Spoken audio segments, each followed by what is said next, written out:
Raja Brooke will be a suckling to us. I'll treat with the Viceroy on equal terms. I'll ask him to send me 12 picked English, 12 that I know of, to help us govern a bit. There's Macrae, the Sergeant Pensioner at Segowly. Many's a good dinner he's given me. And his wife, a pair of trousers. There's Donkey in the warder of Tunghao Jail. There's hundreds I could lay my hands on if I was in India. The Viceroy shall do it for me. I'll send a man through in the spring for those men. And I'll write for a dispensation from the Grand Lodge for what I've done as Grand Master. That and all the Sniders that'll be thrown out when the native troops in India take up the Martini. They'll be worn smooth, but they'll do for fighting in these hills.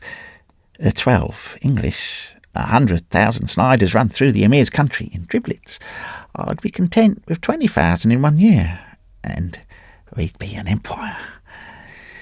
When everything was shipshape, I'd hand over the crown, this crown I'm wearing now, to Queen Victoria on my knees, and she'd say, "Rise up, Sir Daniel Dravot." Oh, it's big, I tell you. But there's so much to be done in every place. Bashkai, Kuak, Shu, and everywhere else. What is it? I says. There are no more men coming in to be drilled this autumn. Look at those fat black clouds. They're bringing the snow. It isn't that, says Daniel, putting his hand very hard on my shoulder. And I don't wish to say anything that's against you, for no other living man would have followed me and made me what I am, as you have done. You're a first-class commander-in-chief, and the people know you, but it's a big country, and somehow you can't help me, Peachy, in the way I want to be helped. "I'll go to your blasted priests, then," I said, and I was sorry when I made that remark, but it did hurt me sore to find Daniel talking so superior when I drilled all the men and done all he told me. "Don't let's quarrel, Peachy," said Daniel, without cursing. "You're a king, too, and half of this kingdom is yours. But can't you see, Peachy, we want cleverer men than us now, 3 or 4 of them, that we can scatter about for our deputies. It's a hugest great state, and I can't always tell the right thing to do, and I haven't time for all I want to do. And here's the winter coming on and all." He put half his beard into his mouth, and he was as red as the gold of his crown. "I'm sorry, Daniel," says I. "I've done all I could.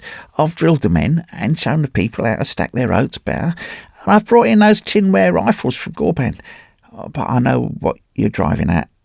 I take it kings always feel oppressed that way." "There's another thing too," says Dravot, walking up and down. "The winter's coming, and these people won't be giving much trouble, and if they do, we can't move about. I want a wife." "Oh, for God's sake, leave the women alone," I says. "We've both got all the work we can, though I'm a fool. Remember the contract, and keep clear of women."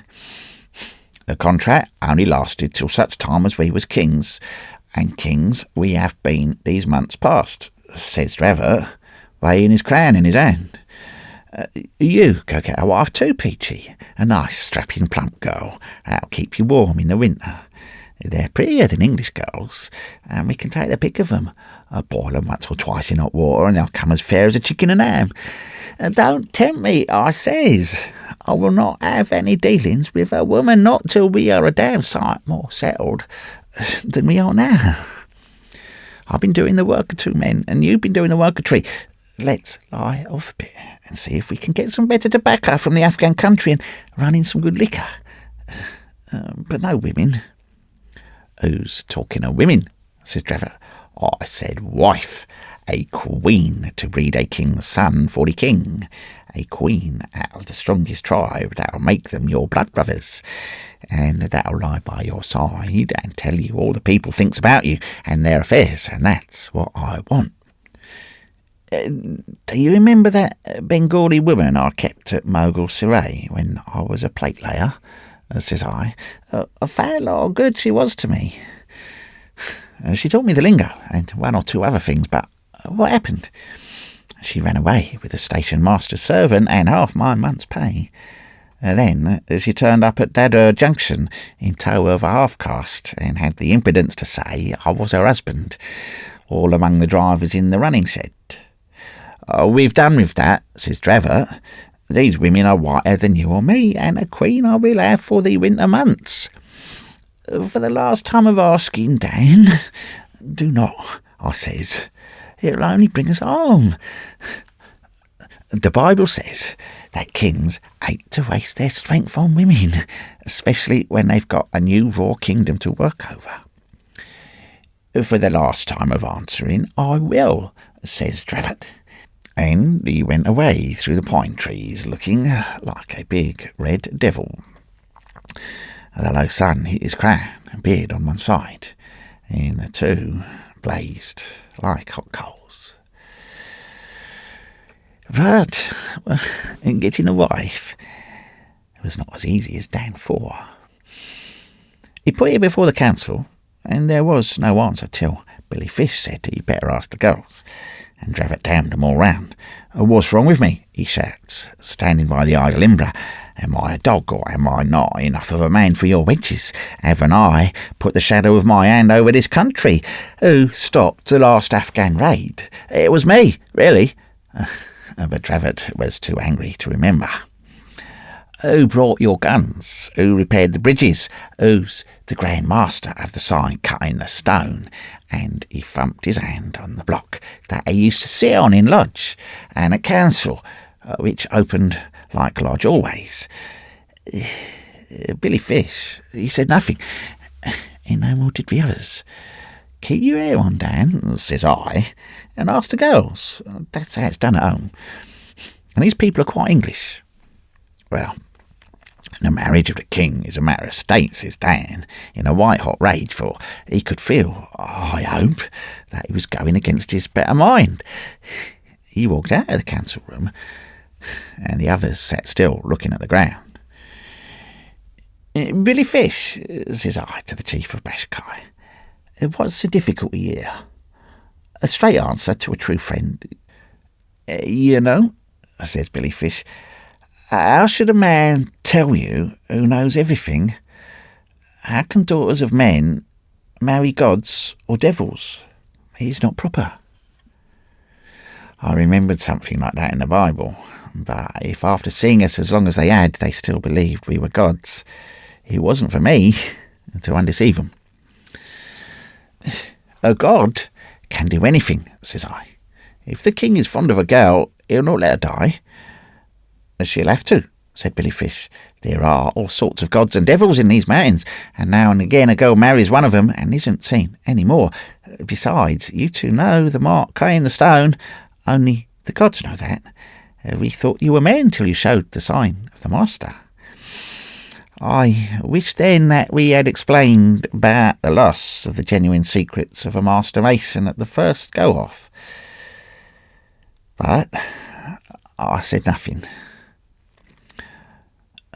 All that night there was a blowing of horns in a little dark temple halfway down the hill, and I heard a girl crying, fit to die. One of the priests told us that she was being prepared to marry the king.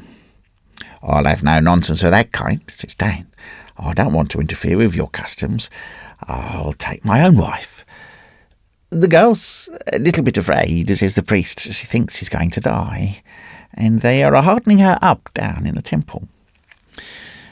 Hearten her very tender then, says Dravot, or I'll hearten you with the butt of a gun, so that you'll never want to be heartened again. He licked his lips, did Dan, and stayed up, walking about more than half the night, thinking of the wife that he was going to get in the morning. I wasn't any means comfortable, for I knew that dealings with a woman in foreign parts, though you was a crowned king 20 times over, could not but be risky. Yeah, I got up very early in the morning while Dravot was asleep, and I saw the priests talking together in whispers, and the chiefs talking together too, and they looked at me out of the corners of their eyes. What is up, Fish? I says to the Bashkai man, who was wrapped up in his furs and looking splendid to behold. I can't rightly say, says he, but if you can induce the king to drop all this nonsense about marriage, you'll be doing him and me and yourself a great service. That I do believe, says I. But sure you know, Billy, as well as me, having fought against and for us, that the king and me are nothing more than two of the finest men that God Almighty ever made, and nothing more, I do assure you. That may be, says Billy Fish, and yet I should be sorry if it was. He sinks his head upon his great fur cloak for a minute, and thinks. King, says he, be you man, or God, or devil, I'll stick by you today. I have 20 of my men with me, and they will follow me. We'll go to Bashkai until the storm blows over. A little snow had fallen in the night, and everything was white, except the greasy fat clouds that blew down and down from the north. And Dravot came out with his crown on his head, swinging his arms and stamping his feet, and looking more pleased than Punch. For the last time, drop it down, says I, in a whisper.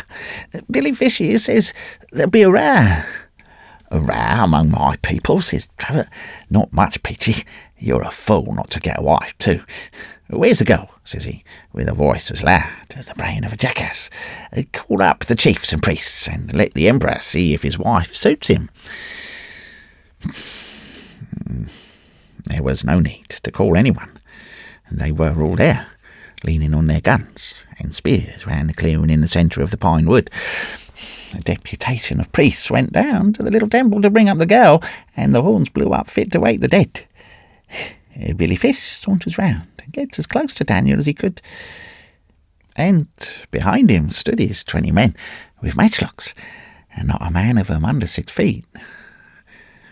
I was next to Dravot, and behind me was 20 men of the regular army. Up comes the girl, and a strapping wench she was, covered with silver and turquoises, but white as death, and looking back every minute at the priests. She'll do, said Dan, looking her over. What's to be afraid of, lass? Come and kiss me. He puts his arm around her. She shuts her eyes, gives a bit of a squeak, and down goes her face in the side of Dan's flaming red beard. The slut's bitten me, says he, clapping his hand to his neck, and sure enough his hand was red with blood. Billy Fish and 2 of his matchlock men catches hold of Dan by the shoulders and drags him into the Bashkai lot, while the priests howls in their lingo. Neither God nor devil, but a man. I was all taken aback, for a priest cut at me in front, and the army behind began firing into the Bashkai men. God Almighty, says Dan, what is the meaning of this? Come back, come away, says Billy Fish. Ruin and mutiny is the matter. We'll break for Bashkai, if we can. I tried to give some sort of orders to my men, the men of the regular army, but it was no use. So I fired into the brown of them with an English martini and drilled 3 beggars in a line. The valley was full of shouting, howling creatures, and every soul was shrieking, not a god, not a devil, but only a man. The Bashkai troops stuck to Billy Fish all they were worth, but their matchlocks wasn't half as good as the Cabal breech loaders, and 4 of them dropped. Dan was bellowing like a bull, for he was very roughy, and Billy Fish had a hard job to prevent him running out of the crowd. We can't stand, says Billy Fish. Make a run for it down the valley. The whole place is against us. The matchlock men ran, and we went down the valley in spite of Dravot's protestations. He was swearing horribly and crying out that he was our king, and the priests rolled great stones on us, and the regular army fired hard, and there wasn't more than 6 men, not counting down Billy Fish and me, that came down to the bottom of the valley alive. Then they stopped firing, and the horns in the temple blew again. Come away, for God's sake, come away, says Billy Fish. They'll send runners out to all the villages before ever we get to Bashkai. I can protect you there, but I can't do anything now. My own notion is that Dan began to go mad in his head from that hour. He stared up and down like a stuck pig. Then he was all for walking back alone and killing the priests with his bare hands, which he could have done. An emperor I am, says Daniel, and next year I shall be a knight of the Queen. All right, Dan, says I, but come along now, while there's time. It's your fault, says he, for not looking after your army better. There was mutiny in the midst, and you didn't know. You damned engine-driving, plate-laying missionaries, pass-hunting hand. He sat upon a rock and called me every foul name he could lay tongue to. I was too heartsick to care, though. It was all his foolishness that brought the smash. I'm sorry, Dan, says I. If there's no accounting for natives, this business is our 57. Maybe we'll make something out of it yet when we've got to Bashkai. Let's get to Bashkai then, says Dan, and by God, when I come back here again, I'll sweep the valley so there isn't a bug in a blanket left. We walked all that day, and all that night Dan was stumping up and down on the snow, chewing his beard and muttering to himself. There's no hope of getting clear, said Billy Fish. The priests will have sent runners to the villages to say that you're only men. Why didn't you stick on as gods till things were more settled? I'm a dead man, says Billy Fish, and he throws himself down on the snow and begins to pray to his gods. Morning, we was in a cruel, bad country, all up and down, no level ground at all, and no food either. The 6 Bashkai men looked at Billy Fish hungry-wise, as if they wanted to ask something, but they never said a word. At noon, we came to the top of a flat mountain, all covered with snow. And when we climbed up into it, behold, there was an army in position waiting in the middle. The runners have been very quick, says Billy Fish with a little bit of a laugh. They are waiting for us. 3 or 4 men began to fire from the enemy's side, and a chance shot took Daniel in the calf of the leg. That brought him to his senses. He looks across the snow at the army and sees the rifles that we had brought into the country. We're done for, says he. They are Englishmen, these people, and it's my blasted nonsense that has brought you to this. Get back, Billy Fish, and take your men away. You've done what you could, and now cut for it. Carnahan, says he, shake hands with me and go along with Billy. Maybe they won't kill you. I'll go and meet him alone. It's me what did it. Me, the king. Go, says I. Go to hell, Dan. I'm with you here. Billy Fish, you clear out, and we too will meet these folk. I'm a chief, says Billy Fish, quite quiet. I stay with you. My men can go.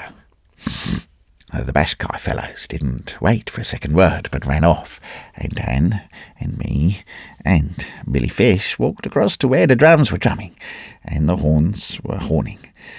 It was cold. Awful cold. I've got that cold in the back of my head now. There's a lump of it there. The punka coolies had gone to sleep. 2 kerosene lamps were blazing in the office, and the perspiration poured down my face and splashed on the blotter as I leaned forward. Carnahan was shivering, and I feared that his mind might go. I wiped my face, took a fresh grip of the piteously mangled hands, and said, "What happened after that?" The momentary shift of my eyes had broken the clear current. What was you pleased to say?" whined Carnahan.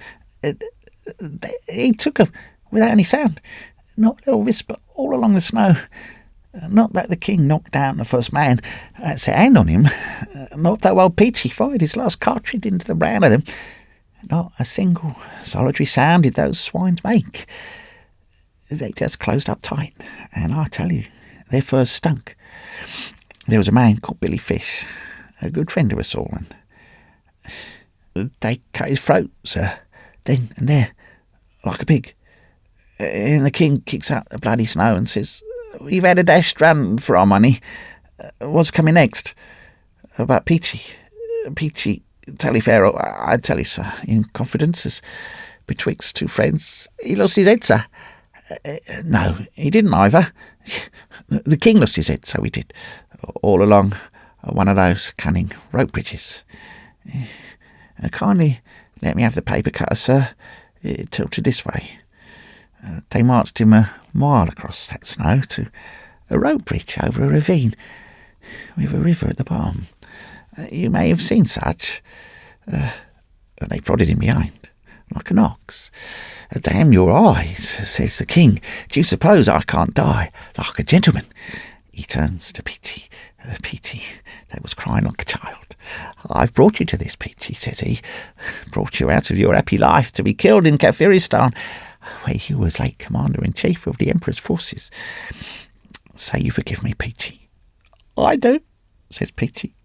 "Fully and freely do I forgive you, Dan." "Shake hands, Peachy," says he. "I'm going now."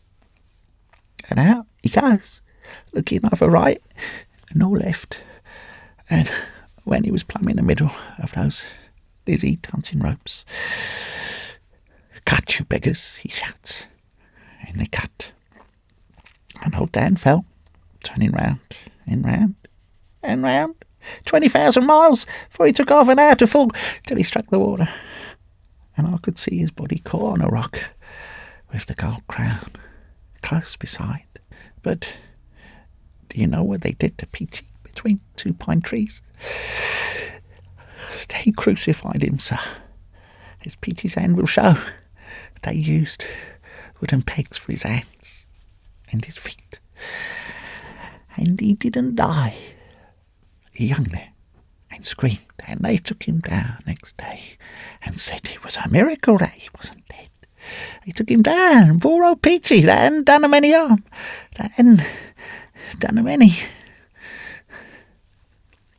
He rocked to and fro and wept bitterly, wiping his eyes with the back of his scarred hands and moaning like a child for some 10 minutes. They was cruel enough to feed him up in the temple because they said he was more of a god than old Daniel, that was a man. And then they turned him out on the snow and told him to go home. And Peachy came home in about a year, begging along the roads. They're quite safe. For Daniel Dravot, he walked before, and he said, "Come along, Peachy, it's a big thing we're doing." At the mountains they danced at night. In the mountains they tried to fall on Peachy's head, but Dad, he held up his hand, and Peachy came along bent double.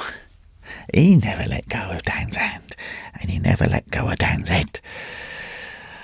They gave it to him as a present in the temple to remind him not to come again. And though the crown was pure gold, and Peachy was starving, never would Peachy sell the same. You know Dravot, sir. You know, right worshipful brother Dravot. Look at him now. He fumbled in the mass of rags round his bent waist and brought out a black horsehair bag embroidered with silver thread and shook therefrom onto my table the dried, withered head of Daniel Dravot. The morning sun that had long been paling the lamps struck the red beard and blind sunken eyes. Struck, too, a heavy circlet of gold studded with raw turquoises that Carnehan placed tenderly on the battered temples. "You behold now," said Carnehan, "the Emperor in his habit as he lived, the King of Kafiristan with his crown upon his head. Poor old Daniel, that was a monarch once." I shuddered, for in spite of defacements manifold, I recognised the head of the man of Marwar Junction. Carnehan rose to go. I attempted to stop him. He was not fit to walk abroad. "Let me take away the whisky and give me a little money," he gasped. "I was a king once.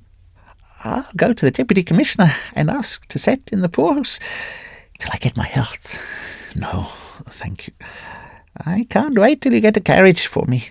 I've urgent private affairs in the south, at Marwar." He shambled out of the office and departed in the direction of the Deputy Commissioner's house. That day at noon, I had occasion to go down to the blinding hot mole, and I saw a crooked man crawling along the white dust of the roadside, his hat in his hand. quavering dolorously after the fashion of street singers at home. There was not a soul in sight, and he was out of all possible earshot of the houses, and he sang through his nose, turning his head from left to right. The Son of Man goes forth to war, a golden crown to gain. His blood-red banner streams afar, who follows in his train.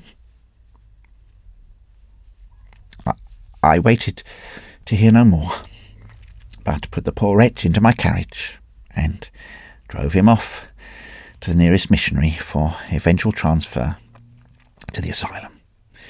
He repeated the hymn twice while he was with me, whom he did not in the least recognize, and I left him singing it to the missionary. 2 days later, I inquired after his welfare of the superintendent of the asylum. He was admitted, suffering from sunstroke. He died early yesterday morning, said the superintendent. Is it true that he was half an hour bareheaded in the sun at midday? Yes, said I. But do you happen to know if he had anything upon him, by any chance, when he died? Not to my knowledge, said the superintendent. And there the matter rests.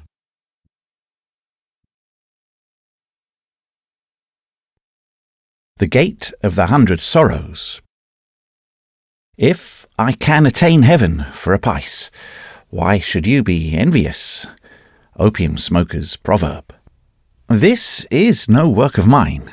My friend Gabriel Mesquita, the half-caste, spoke it all between moonset and morning 6 weeks before he died, and I took it down from his mouth as he answered my questions, so. It lies between the coppersmith's gully and the pipe-stem seller's quarter, within 100 yards, too, as the crow flies, of the mosque of Wazir Khan. I don't mind telling anyone this much, but I defy him to find the gate, however well he may think he knows the city. You might even go through the very gully it stands in 100 times and be none the wiser. We used to call the Gully of the Black Smoke, but its native name is altogether different, of course. A loaded donkey couldn't pass between the walls, and at one point, just before you reach the gate, a bulged house front makes people go along all sideways. It isn't really a gate, though. It's a house. Old Feng Ching had it first 5 years ago. He was a bootmaker in Calcutta. They say that he murdered his wife there when he was drunk. That was why he dropped bazaar rum and took to the Black Smoke instead. Later on, he came up north and opened the gate as a house where you could get your smoke in peace and quiet. Mind you, it was a pucker, respectable opium house, and not one of those stifling, sweltering chandukhanas that you can find all over the city. No, the old man knew his business thoroughly, and he was most clean for a Chinaman. He was a one-eyed little chap, not much more than 5 feet high, and both his middle fingers were gone.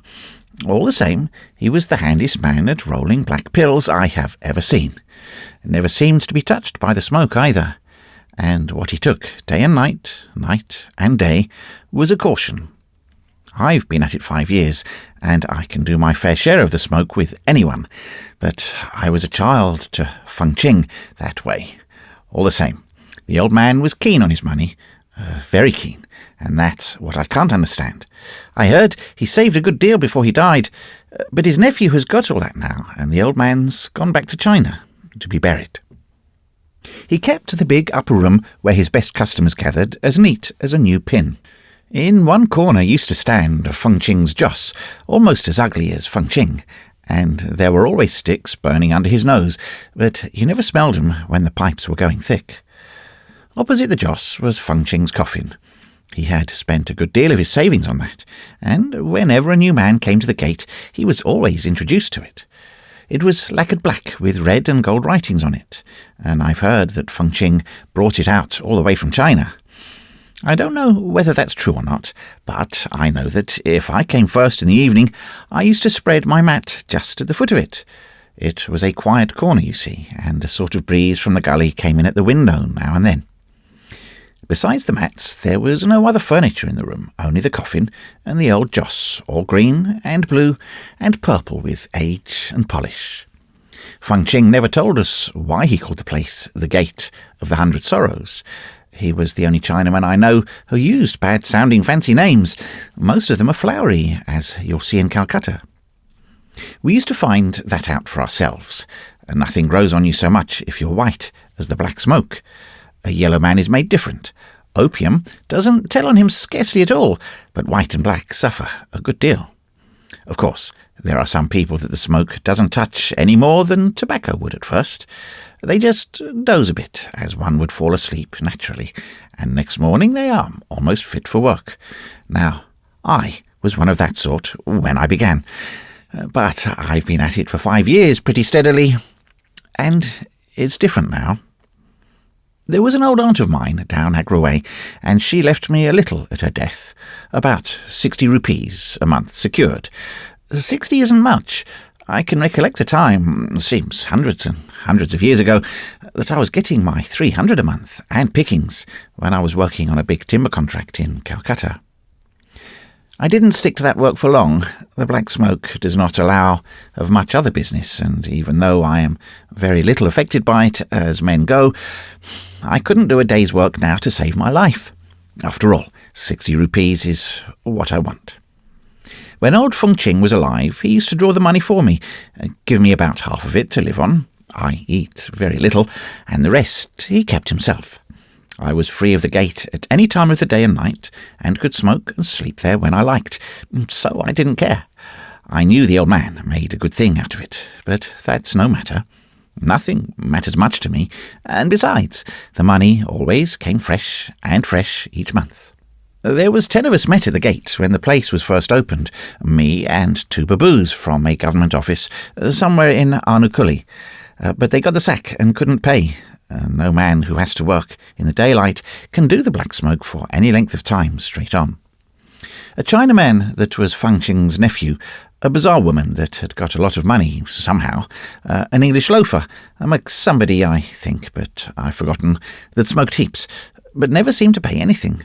They said he had saved Feng Ching's life at some trial in Calcutta when he was a barrister. Another Eurasian like myself from Madras, a half-caste woman, and a couple of men who said they had come from the north. I think they must have been Persians or Afghans or something. There are not more than 5 of us living now, but we come regular. I don't know what happened to the baboos, but the bazaar woman, she died after 6 months of the gate, and I think Feng Ching took up bangles and nose ring for himself, but I'm not certain. The Englishman, he drank as well as smoked, and he dropped off. One of the Persians got killed in a row at night by the big well near the mosque a long time ago, and the police shut up the well because they said it was full of foul air. They found him dead at the bottom of it, so you see, there is only me, the Chinaman, the half-caste woman that we call the Mem Sahib. She used to live with Feng Ching, the other Eurasian, and one of the Persians. The Mem Sahib looks very old now. I think she was a young woman when the gate was opened, but we are all old for the matter of that. Hundreds and hundreds of years old. It is very hard to keep count of time in the gate, and besides, time doesn't matter to me. I draw my 60 rupees, fresh and fresh, every month. A very, very long while ago, when I used to be getting 350 rupees a month and pickings on a big timber contract at Calcutta, I had a wife of sorts, but she's dead now. People said that I killed her by taking to the black smoke. Perhaps I did, but it's so long since that it doesn't matter. Sometimes, when I first came to the gate, I used to feel sorry for it, but that's all over and done with long ago, and I draw my 60 rupees fresh and fresh every month, and I'm quite happy.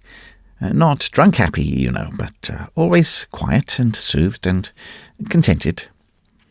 How did I take to it? It began in Calcutta. I used to try it in my own house, just to see what it was like. I never went very far, but I think my wife must have died then. Anyhow, I found myself here and got to know Feng Ching. I don't remember rightly how that came about, But he told me of the gate, and I used to go there, and somehow I've never got away from it since. Mind you, though, the gate was a respectable place in Fung Ching's time, where you could be comfortable, and not at all like the Chandukhanas, where the niggers go. No, it was clean and quiet and not crowded. Of course, there were others beside us, 10 and the man, but we always had a matterpiece, with a wadded woolen headpiece, all covered with black and red dragons and things, just like the coffin in the corner. At the end of one's third pipe, the dragons used to move about and fight. I've watched many and many a night through. I used to regulate my smoke that way, and now it takes a dozen pipes to make 'em stir. And besides, they are all torn and dirty, like the mats, and old Fung Ching is dead. He died a couple of years ago and gave me the pipe I always use now, a silver one with queer beasts crawling up and down the receiver bottle below the cup. Before that, I think I used a big bamboo stem with a copper cup, a very small one, and a green jade mouthpiece. It was a little thicker than a walking stick stem, and smoked sweet, very sweet. The bamboo seems to suck up the smoke. The silver doesn't, and I've got to clean it out now and then. That's a great deal of trouble, but I smoke it for the old man's sake. He must have made a good thing out of me, but he always gave me clean mats and pillows, and the best stuff you could get anywhere. When he died, his nephew, Sin Ling, took up the gate, and he called it the Temple of the Three Possessions. But we old ones speak of it as the 100 Sorrows all the same. The nephew does things very shabbily, and I think the Mem Sahib must help him. She lives with him, same as she used to do with the old man. The two let in all sorts of low people, niggers and all, and the black smoke isn't as good as it used to be. I found burned bran in my pipe over and over again. The old man would have died if that had happened in his time. Besides, the room is never clean, and all the mats are torn and cut at the edges. The coffin is gone to China again, with the old man, and 2 ounces of smoke inside it, in case he should want 'em on the way. The Juss doesn't get so many sticks burned under his nose as he used to. That's a sign of ill luck as sure as death. He's all brown too, and no one ever attends to him. That's the Mem Sahib's work, I know, because when Sin Ling tried to burn gilt paper before him, she said it was a waste of money, and if he kept a stick burning very slowly, the Joss wouldn't know the difference. So now, we've got the sticks mixed with a lot of glue, and they take half an hour longer to burn, and smell stinky, let alone the smell of the room by itself. No business can get on if they try that sort of thing. The Joss doesn't like it. I can see that. Late at night, sometimes, he turns all sorts of queer colours, blue and green and red, just as he used to do when old Fung Ching was alive, and he rolls his eyes and stamps his feet like a devil. I don't know why I don't leave the place and smoke quietly in a little room of my own in the bazaar.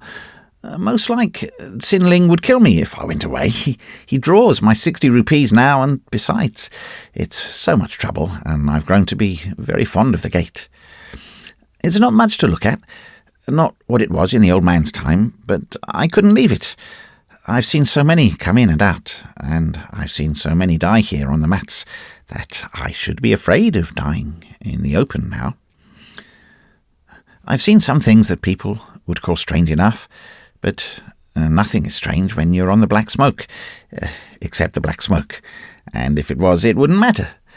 Fung Ching used to be very particular about his people, and never got in anyone who'd give trouble by dying messy and such. But the nephew isn't half so careful.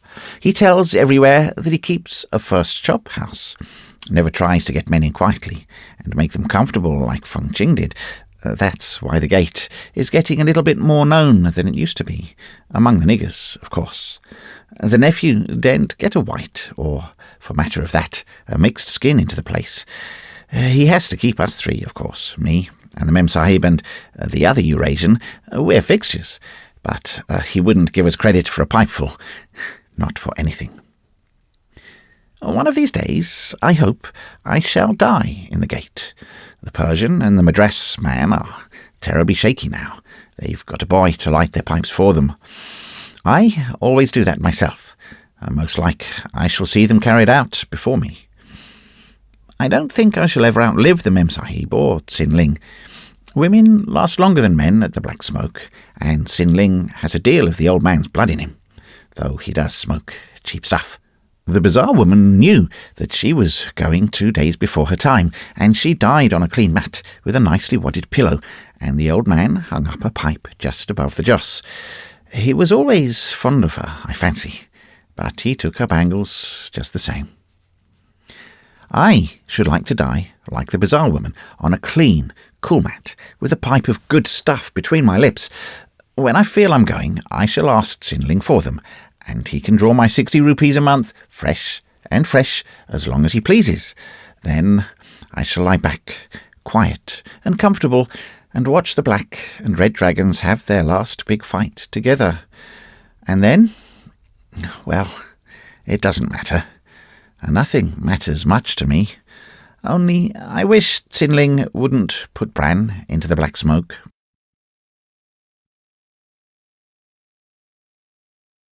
The Incarnation of Krishna, Mulvaney. Full off, my bully cavaliers. We ride to church today. The man that hasn't got a horse must steal one straight away. Be reverend men, remember, this is Gottes Haus. Du Konrad cut along der Aisle und schenk der Whisky aus. Hans Breitmans ride to church.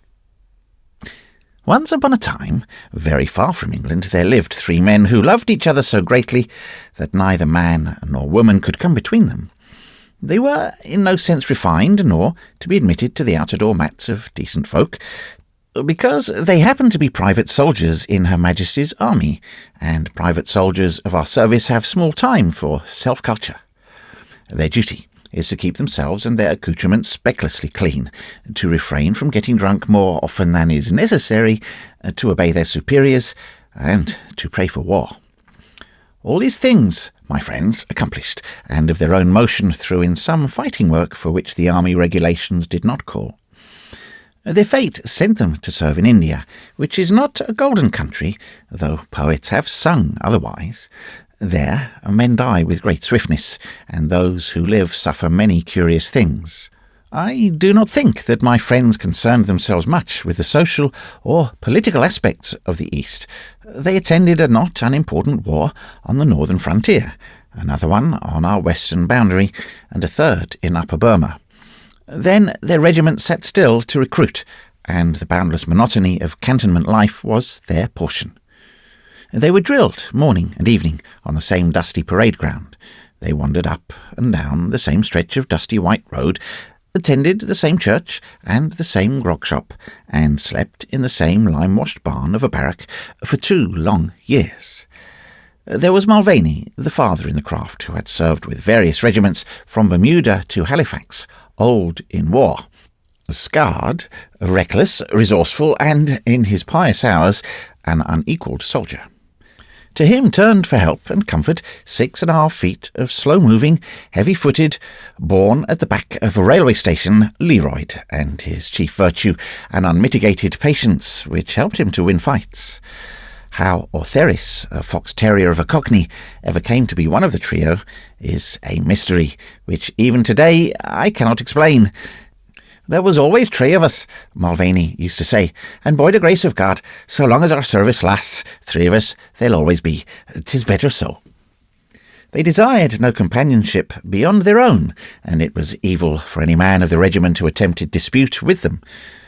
Physical argument was out of the question as regarded Mulvaney and Leroyd, and assault on Ortheris meant a combined attack from these twain, a business which no 5 men were anxious to have on their hands. Therefore they flourished, sharing their drinks, their tobacco, and their money, good luck and evil, battle and the chances of death, life and the chances of happiness, from Calicut in southern to Peshawar in northern India. Through no merit of my own, it was my good fortune to be in a measure admitted to their friendship, frankly by Mulvaney from the beginning, sullenly and with reluctance by Leroyd, and suspiciously by Ortheris, who held it that no man not in the army could fraternise with a redcoat. "Like to like," said he. "I'm a bloomin' sodger, he's a bloomin' civilian. 'Tain't natural, that's all." But that was not all. They thawed progressively, and in the thawing told me more of their lives and adventures than I'm ever likely to write. Omitting all else, this tale begins with the lamentable thirst that was at the beginning of first causes. Never was such a thirst. Mulvaney told me so. They kicked against their compulsory virtue, but the attempt was only successful in the case of Ortheris. He, whose talents were many, went forth into the highways and stole a dog from a civilian, someone he knew not who, not in the army. And now that civilian was but newly connected by marriage with the colonel of the regiment, and outcry was made from quarters least anticipated by Ortheris. And in the end he was forced, lest a worse thing should happen, to dispose at ridiculously unremunerative rates of as promising a small terrier as ever graced one end of a leading string. The purchase money was barely sufficient for one small outbreak, which led him to the guardroom. He escaped, however, with nothing worse than a severe reprimand and a few hours of punishment drill. Not for nothing had he acquired the reputation of being the best soldier of his inches in the regiment. Mulvaney had taught personal cleanliness and efficiency as the first articles of his companion's creed. "A doidy man," he was used to say in the speech of his kind, "goes to clink for a weakness in his knees, and is court-martialled for a pair of socks missing. But a clean man, such is an ornament to the service, a man whose buttons are gold, whose coat is a wax upon him, and whose accoutrements are without a speck, that man may specken in reason, do what he likes and drink from day to devil. That's the pride of being decent." We sat together upon a day in the shade of a ravine far from the barracks, where a watercourse used to run in rainy weather. And behind us was the scrub jungle, in which jackals, peacocks, the grey wolves of the northwestern provinces, and occasionally a tiger, estrayed from central India, were supposed to dwell. In front lay the cantonment, glaring white under a glaring sun, and on either side ran the broad road that led to Delhi. It was the scrub that suggested to my mind the wisdom of Mulvaney taking a day's leave and going upon a shooting tour. The peacock is a holy bird throughout India, and he who slays one is in danger of being mobbed by the nearest villagers. But on the last occasion that Mulvaney had gone forth, he had contrived, without in the least offending local religious susceptibilities, to return with 6 beautiful peacock skins, which he sold to profit. It seemed just possible then. "But what matter of use is it to me going out without a drink? The ground's powder dirty underfoot, and it gets into the throat fit to kill," wailed Mulvaney, looking at me reproachfully. "And a peacock is not your bird you can catch tail of unless you run. Can a man run on water, and jungle water too?" Ortheris had considered the question in all its bearings. He spoke, chewing his pipe stem meditatively the while. "Go forth, return in glory to Clusium's royal home, and round these blooming temples hang the blooming shields of Rome. You better go. You ain't like to shoot yourself, not while there's a chance to liquor. Me and Leroyd'll stay at home and keep shop, in case of anything turning up. But you go out with a gas pipe, gun, and catch the little peacockses or something. You can get one day's leave easy as winking. Go along and get it, and get peacockses or something." "Jock," said Mulvaney, turning to Leroyd, who was half asleep under the shadow of the bank. He roused slowly. "See the Mulvaney go," said he. And Mulvaney went, cursing his allies with Irish fluency and barrack-room point. "Take note," said he, when he had won his holiday and appeared dressed in his roughest clothes, with the only other regimental fowling piece in his hand. "Take note, Jock, and you, Ortheris.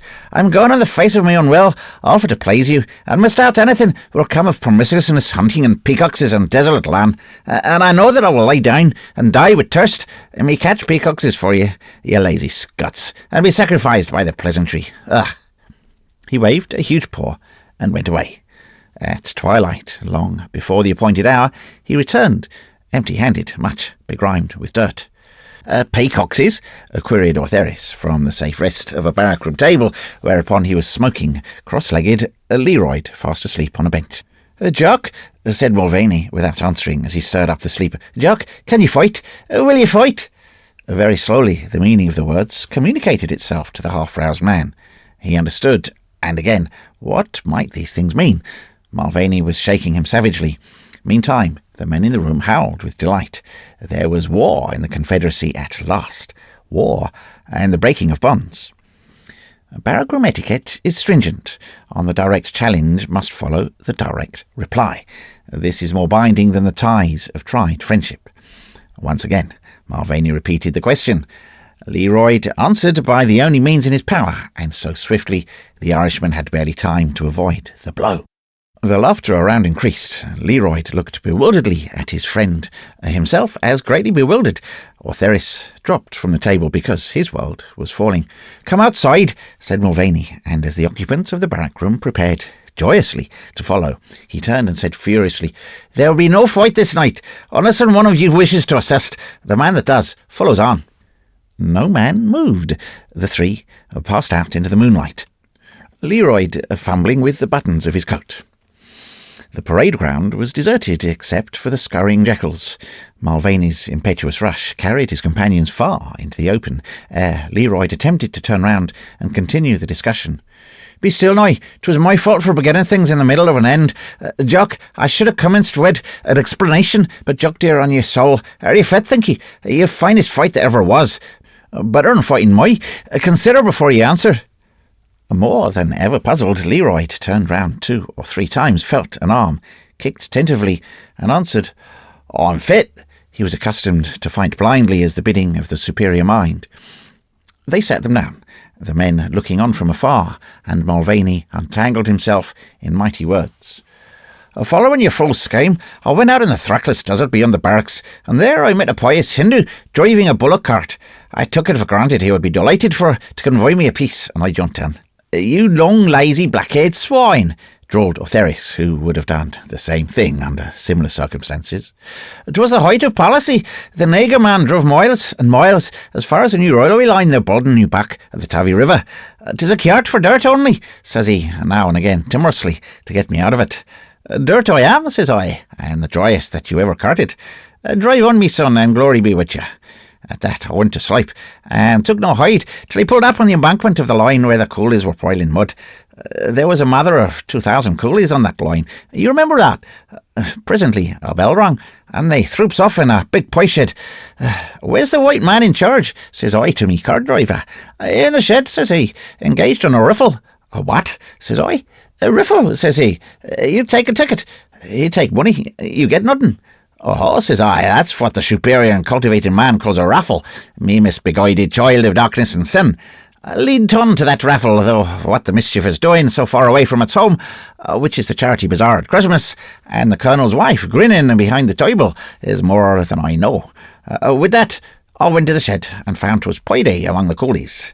Their wages was on a table furnished, a big fine red buck of a man, 7 foot high, 4 foot wide, and 3 foot thick, with a fist on him like a cornsack. He was paying the coolies fair and easy, but would ask each man if he would raffle that month, and each man says, yes, of course. Then he would deduct from their wages according. When all was paid, he filled an old cigar box with and gunwoods and scattered out among the coolies. They did not take much joy of that performance, and small wonder. A man close to me picks up a black gunwood and sings out, "I have it! Good may it do you," says I. The coolie went forward to this big fine red man, who threw off a cough of the most sumptuous, jewelled, enamelled and various bedevilled sedan chair I ever saw. "Sedan chair? Put you right in a bag. That's a palanquin. Don't you know a palanquin when you see it?" said Ortheris with great scorn. "I choose to call it a sedan chair, and chair it'll be, little man," continued the Irishman. "'Twas a most amazing chair, all lined with pink silk and fitted with red silk curtains. 'Here it is,' says the red man. 'Here it is,' says the coolie, and he grinned weakly ways. 'Is it any use to ye?' says the red man. 'No,' says the coolie. 'I'd like to make a present of it to you.' 'I am graciously pleased to accept the same,' says the red man, and at all the coolies cried aloud for what was meant for cheerful notes, and that went back to their digging and leaving me alone in the shed. The red man saw me, and his face grew blue in his big fat neck. 'What you want here?' says he. 'A standing room and no more,' says I, 'unless it may be for what you never had, and that's manners, you raffling ruffian.' For I was not going to have the service thrown upon. 'Out of this,' says he. 'I'm in charge of this section of construction.' 'I'm in charge of myself,' says I, 'and it's like I will stay a while.' 'Do you raffle much in these parts?' 'For what's that to you?' says he. 'Nothing,' says I, 'but a great deal to you. For begad, I'm thinking you got your full half of your revenue from that sedan chair.' 'Is it always a raffle, I says, 'and with what I want a coolie to ask questions? Boys, that man's name is Dearsley, and he's been raffling that old sedan chair monthly this matter of 9 months. Every coolie in the section takes a ticket, or he gives them the go, once a month on payday. Every coolie that wins gives it back to him, for 'tis too big to carry away, and he'd sack the man that tried to sell it. That Dursley has been making the rolling wealth of Russia by nefarious raffling. Think of the burning shame to the suffering coolie man that the army in India are bound to protect and nourish in their bosoms. 2,000 coolies defrauded once a month. Don't coolies. Hasn't gotten cheer, man, said Leroy. Hold on, having unearthed this amazing and stupendous fraud committed by the man Dursley, I hit a council of war. He's trying all the time to seduce me into a fight with opprobrious language. That sedan chair never belonged by right to any foreman of coolies. 'Tis a king's chair or a queen's. There's gold in its silk and all manner of trapezzments. Boys, 'tis not for me to countenance any sort of wrongdoing, me being the old man. But anyway, he has it 9 months, and he dare not make trouble of it. Was taken from him 5 miles away, or it may be 6. There was a long pause, and the jackals howled merrily. Leroy bared an arm and contemplated it in the moonlight. Then he nodded partly to himself and partly to his friends. Ortheris wriggled with suppressed emotion. I thought you would see the reasonableness of it, said Mulvaney. I make boil to say as much to the man before he was a direct front attack, foot horse and guns and all, for not seeing that I had no transport to convey the machine away. I'll not argue with you, says I, this day, but subsequently, Mr. Dursley, me raffling Joel, we'll talk it out lengthways. 'Tis no good policy to swindle the Niger of his hard-earned emoluments, and his present emotion, 'twas the cartman that told me. You've been perpetrating that same for 9 months. But I'm just man, says I, and overlooking the presumption that yonder settee with the gilt top was not come by honest, at that he turned sky green. So I knew things were more true than tellable, not come by honest. I'm willing to compound the felony for this month's winnings. Aha, from Leroy and Ortheris. That man Dursley's rushing on his fate, continued Mulvaney, solemnly wagging his head. All hell had no name bad enough for me that tide. Faith, he called me a robber. Me, that was saving him from continuing in his evil ways without remonstrance. And to a man of conscience, and remonstrance may change the tune of his life. 'Tis not for me to argue, says I, of whatever you are, Mr. Dursley, but by my hand, I'll take away the temptation for you that lies in that sedan chair. You will have to fight me for it, says he, for well I know you will never dare make report to anyone. Fight I will, says I, but not this day, for I'm reduced for want of nourishment. You're an old bold hand, says he, sizing me up and down, and a duel of fight we will have. Eat now and drink, and go your way. With that, he gave me some humping whisky, good whisky, and we talked of this and that all the while.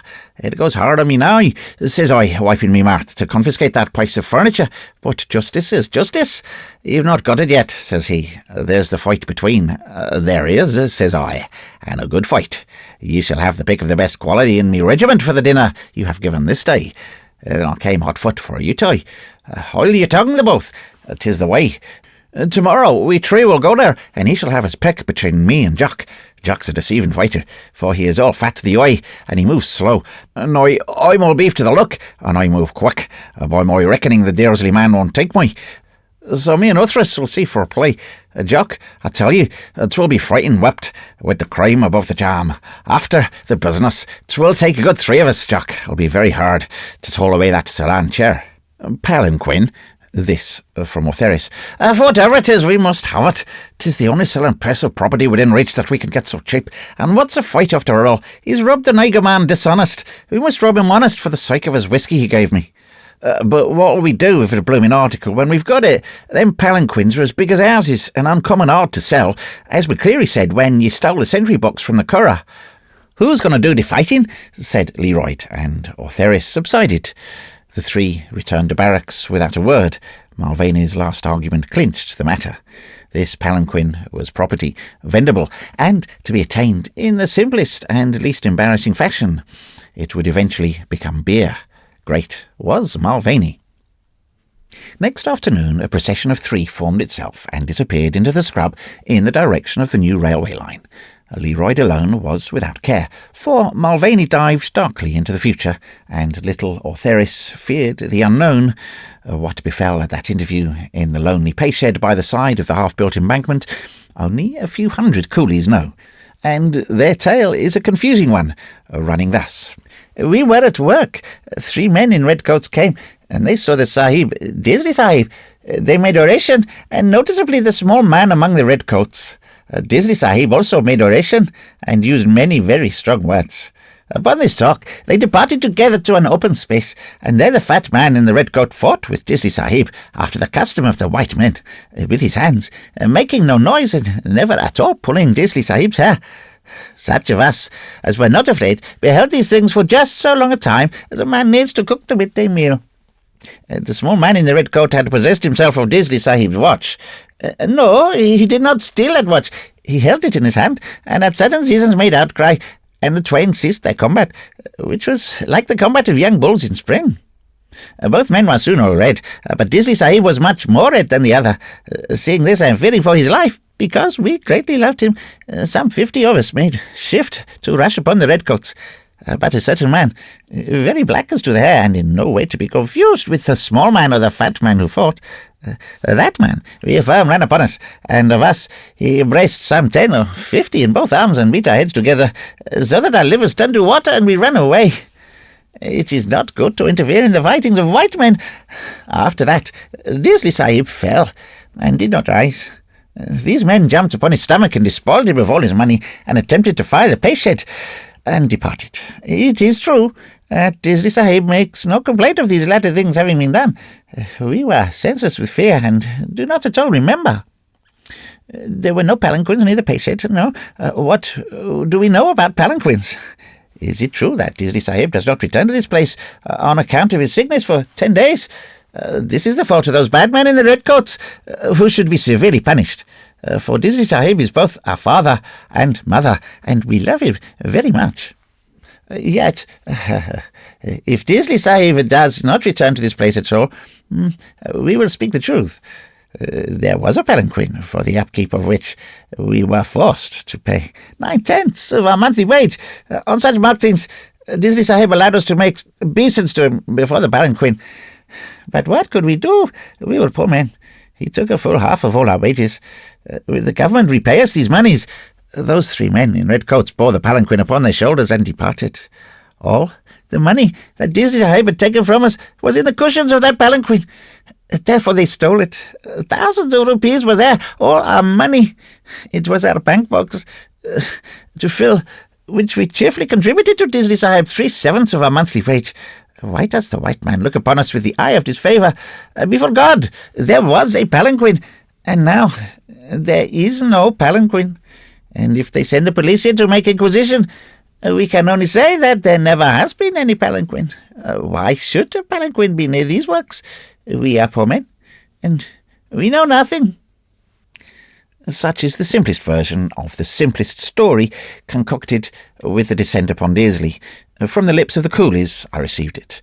Disli himself was in no condition to say anything, and Mulvaney preserved a massive silence, broken only by the occasional licking of his lips. He had seen a fight so gorgeous that even his power of speech was taken from him. I respected that reserve until 3 days after the affair. I discovered in a disused stable in my quarters a palanquin of unchastened splendour, evidently, in past days, the litter of a queen. The pole whereby it swung between the shoulders of the bearers was rich with the painted papier-mâché of Kashmir. The shoulder pads were of yellow silk, and the panels of the litter itself were ablaze with the loves of all the gods and goddesses of the Hindu pantheon, lacquer on cedar. The cedar sliding doors were fitted with hasps of translucent Jaipur enamel, and ran in grooves shod with silver. And the cushions were of brocaded Delhi silk, and the curtains, which once hid any glimpse of the beauty of the king's palace, were stiff with gold. Closer investigation showed that the entire fabric was everywhere rubbed and discoloured by time and wear, but even thus it was sufficiently gorgeous to deserve housing on the threshold of a royal zenana. I found no fault with it, except that it was in my stable, and then, trying to lift it by the silver-shod shoulder-pole, I laughed. The road from Disli's pay shed to the cantonment was a narrow and uneven one, and traversed by 3 very inexperienced palanquin bearers, one of whom was sorely battered about the head, must have been a path of torment. Still, I did not recognise the right of the 3 musketeers to turn me into a fence for stolen property. "I'm asking you to warehouse it," said Mulvaney, when he was brought to consider the question. "There's no stealing it. Daisley told us we could have it if we fought.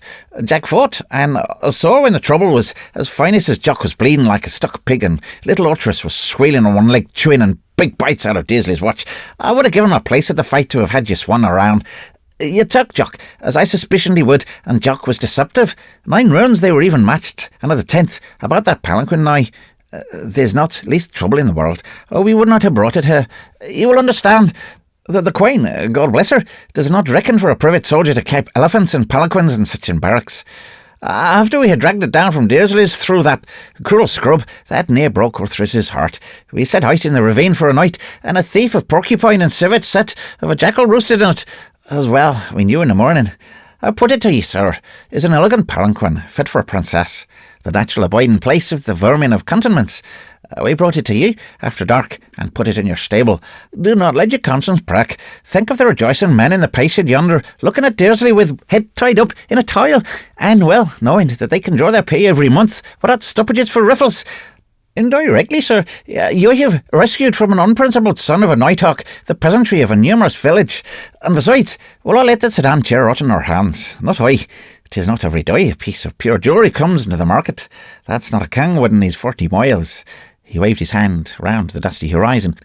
Not a king would not be glad to buy it. Some day myself, when I have the leisure, I'll take it up along the road and dispose of it. How? Said I, for I knew the man was capable of anything. Get into it, of course, and keep one eye open through the curtains. When I see a likely man of the native persuasion, I will descend blushing from my canopy and say, "Buy a palanquin, ye black scut." I will have to hire 4 men to carry me first, though, and that's impossible till next payday. Curiously enough, Leroy, who had fought for the prize, and in the winning secured the highest pleasure life had to offer him, was altogether disposed to undervalue it, while Ortheris openly said it would be better to break the thing up. Daisley, he argued, might be a many-sided man, capable, despite his magnificent fighting qualities, of setting in motion the machinery of the civil law, a thing much abhorred by the soldier. Under any circumstances, their fun had come and passed. The next payday was close at hand, when there would be beer for all, wherefore longer conserve the painted palanquin. "A first-class rifle shot and a good old man of your inches you are," said Mulvaney, "but you never had a head worth a soft-boiled egg. 'Tis me has to lie awake of nights skimming and plotting for the try of us. Or trust me, son, 'tis no matter of a few gallons of beer, nor 20 gallons, but tubs and vats and firkins in that sedan chair. Who it was, what it was, and how it got there, we do not know. But I know, in my bones, you and me and Jock, with his sprained thumb, will get a fortune thereby. Leave me alone, and let me think." Meantime, the palanquin stayed in my stall, the key of which was in Mulvaney's hands. Payday came, and with it beer. It was not inexperience to hope that Mulvaney, dried by 4 weeks' drought, would avoid excess. Next morning he and the palanquin had disappeared. He had taken the precaution of getting 3 days' leave to see a friend on the railway, and the colonel, well knowing that the seasonal outburst was near, and hoping it would spend its force beyond the limits of his jurisdiction, cheerfully gave him all he demanded. At this point, Mulvaney's history, as recorded in the mess-room, stopped. Ortheris carried it not much further. "No, he wasn't drunk," said the little man loyally. "The liquor was no more than feeling its way around inside of him. But he went and filled that old blooming palanquin with bottles before he went off. He's gone, and I had 6 men to carry him, and I had to help him into this nuptial couch, 'cause he wouldn't hear reason. He's gone off in his shirt and trousers, swearing tremendous, gone down the road in the palanquin, waving his legs out a windy." "Yes," I said, "but where?" "And now you ask me a question. He said he was going to sell that palanquin. But from observations what happened when I was stuffing him through the door, I fancy he's gone to the new embankment to mock at Daisley. As soon as Jock's off duty, I'm going there to see if he's safe. Not Mulvaney, but t'other man, my saints. But I pity him, as helps Terence out of the palanquin when he's once fair drunk." "He'll come back without harm," I said.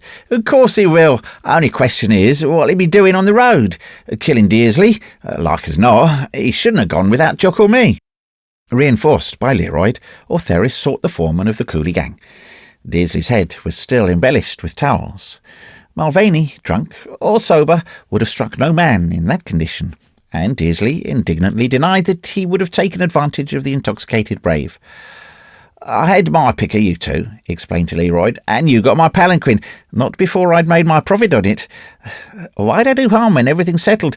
Your man did come here, drunk as Davy's sow on a frosty night. Came a purpose to mock me, stuck his head out the door and called me a crucified hodman. I made him drunker and sent him along, but I never touched him." To these things Leroyd, slow to perceive the evidences of sincerity, answered only, "If it comes to Mulvaney, Lungy, I'll gripple your cloats or no cloats on your ugly head, and I'll draw your throat twisty wheeze, man. See there anew." The embassy removed itself, and Dearsley, the battered, laughed alone over his supper that evening. 3 days passed, a fourth and a fifth. The week drew to a close, and Mulvaney did not return. He, his royal palanquin, and his 6 attendants had vanished into air. A very large and very tipsy soldier, his feet sticking out of the litter of a reigning princess, is not a thing to travel along the ways without comment. Yet no man of all the country round had seen any such wonder. He was, and he was not, and Leroyd suggested the immediate smashment of Dearsley as a sacrifice to his ghost. Ortheris insisted that all was well, and in the light of past experience his hopes seemed reasonable. "When Mulvaney goes up the road," said he, "he's like to go a very long ways, especially when he's so blue drunk as he is now. But what gets me is not being heard of pulling wool off the niggers somewheres about. That don't look good. The drink must have died out on him by this, unless he's broke a bank. And then, why don't he come back? He didn't ought to have gone off without us." Even Ortheris's heart sank at the end of the 7th day, for half the regiment were out scouring the countryside, and Leroyd had been forced to fight 2 men who hinted openly that Mulvaney had deserted. To do him justice, the colonel laughed at the notion, even when it was put forward by his much-trusted adjutant. "Mulvaney would as soon think of deserting as you would," said he. "No, he's either fallen into mischief among the villagers, and yet that isn't likely, for he'd blarney himself out of the pit, or else he's engaged on urgent private affairs. Some stupendous devilment that we shall hear of at mess after it has been the round of the barrack rooms. The worst of it is that I shall have to give him 28 days' confinement at least for being absent without leave, just when I most want him to lick the new batch of recruits into shape. I never knew a man who could put a polish on young soldiers as quickly as Mulvaney can. How does he do it?"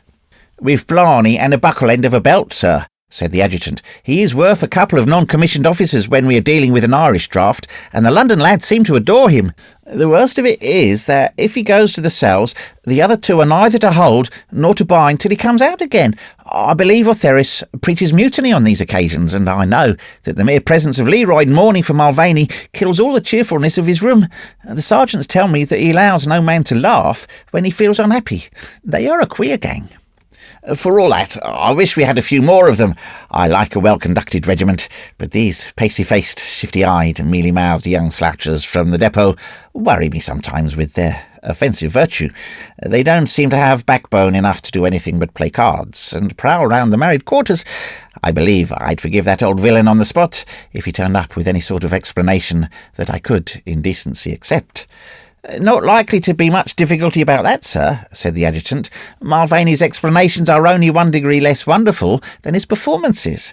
They say that when he was in the Black Tyrone, before he came to us, he was discovered on the banks of the Liffey trying to sell his colonel's charger to a Donegal dealer as a perfect ladies' hack. Shackbolt commanded the Tyrone then."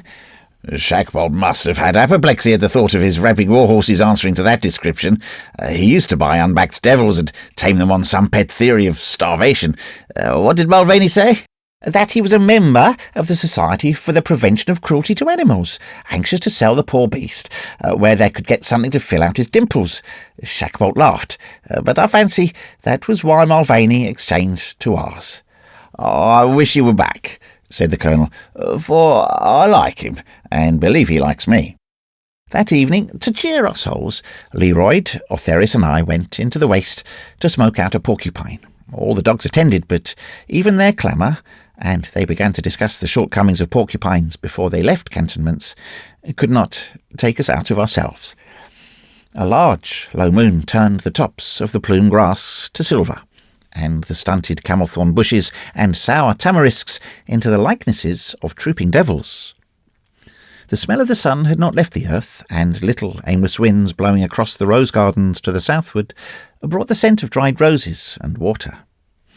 Our fire once started, and the dogs, craftily disposed to wait the dash of the Porcupine, we climbed to the top of a rain-scarred hillock of earths and looked across the scrub, seamed with cattle paths, white with the long grass and dotted with spots of level pond bottom, where the snipe would gather in winter. "This," said Ortheris with a sigh, as he took in the unkempt desolation of it all, "this is sanguinary. This is unusually sanguinary, sort of mad country, like a grate with the fires put out by the sun." He shaded his eyes against the moonlight. "And there's a loony dancing in the middle of it all. Quite right. I'd dance too if I wasn't so downheart." There pranced a portent in the face of the moon, a huge and ragged spirit of the waste that flapped its wings from afar. It had risen out of the earth. It was coming toward us, and its outline was never twice the same. The toga, tablecloth, or dressing gown, whatever the creature wore, took 100 shapes. Once it stopped on a neighbouring mound and flung all its legs and arms to the winds. "My, but that scarecrow has gone bad," said Ortheris. "Seems like if he comes any further we'll have to argufy with him." Leroyd raised himself from the dirt as a bull clears his flanks of the wallow, and as a bull bellows, so he, after a short minute at gaze, gave tongue to the stars. "Mulvaney! Mulvaney, ahoo!" Oh, then it was that we yelled, and the figure dipped into the hollow, till, with a crash of rending grass, the lost one strode up to the light of the fire, and disappeared to the waist in a wave of joyous dogs. Then Leroyd and Ortheris gave greeting, bass and falsetto together, both swallowing a lump in the throat. "You damn fool," said they, and severely pounded him with their fists. "Go easy," he answered, wrapping a huge arm around each. "I would have you to know that I'm a god, to be treated as such, though by my faith I fancy I've got to go to the guardroom just like a private soldier." The latter part of the sentence destroyed the suspicions raised by the former. Anyone would have been justified in regarding Mulvaney as mad. He was hatless and shoeless, and his shirt and trousers were dropping off him, but he wore one wondrous garment, a gigantic cloak that fell, from collarbone to heel, of pale pink silk, wrought all over in cunningest needlework of hands long since dead with the loves of the Hindu gods. The monstrous figures leaped in and out of the light of the fire as he settled the folds around him. Ortheris handled the stuff respectfully for a moment, while I was trying to remember where I had seen it before. Then he screamed, "What have you done with the palanquin? You're wearing the lining." "I am," said the Irishman, "and by the same token the broidery is scraping me hide off. I've lived in this sumptuous counterpane for 4 days, and me son, I begin to understand why the nigger is no use. Without me bites and me trizes and me open work stuck in on the girl's leg of the dance, I begin to feel like a nigger man, and feeling timorous. Give me a pipe, and I'll tell on." He lit a pipe, resumed his grip of his two friends, and rocked to and fro in a gale of laughter. "Mulvaney," said Ortheris sternly, "'tain't no time for laughing. You've given Jock and me more trouble than you're worth. You've been absent without leave, and you'll go into the cells for that, and you've come back disgustingly dressed and most improper in the lining of that blooming palanquin, instead of which you laugh, and we thought you was dead all the time." "Boys," said the culprit, still shaking gently, "when I've done me tale, you may cry if you like, and little Ortheris here can trample me inside out.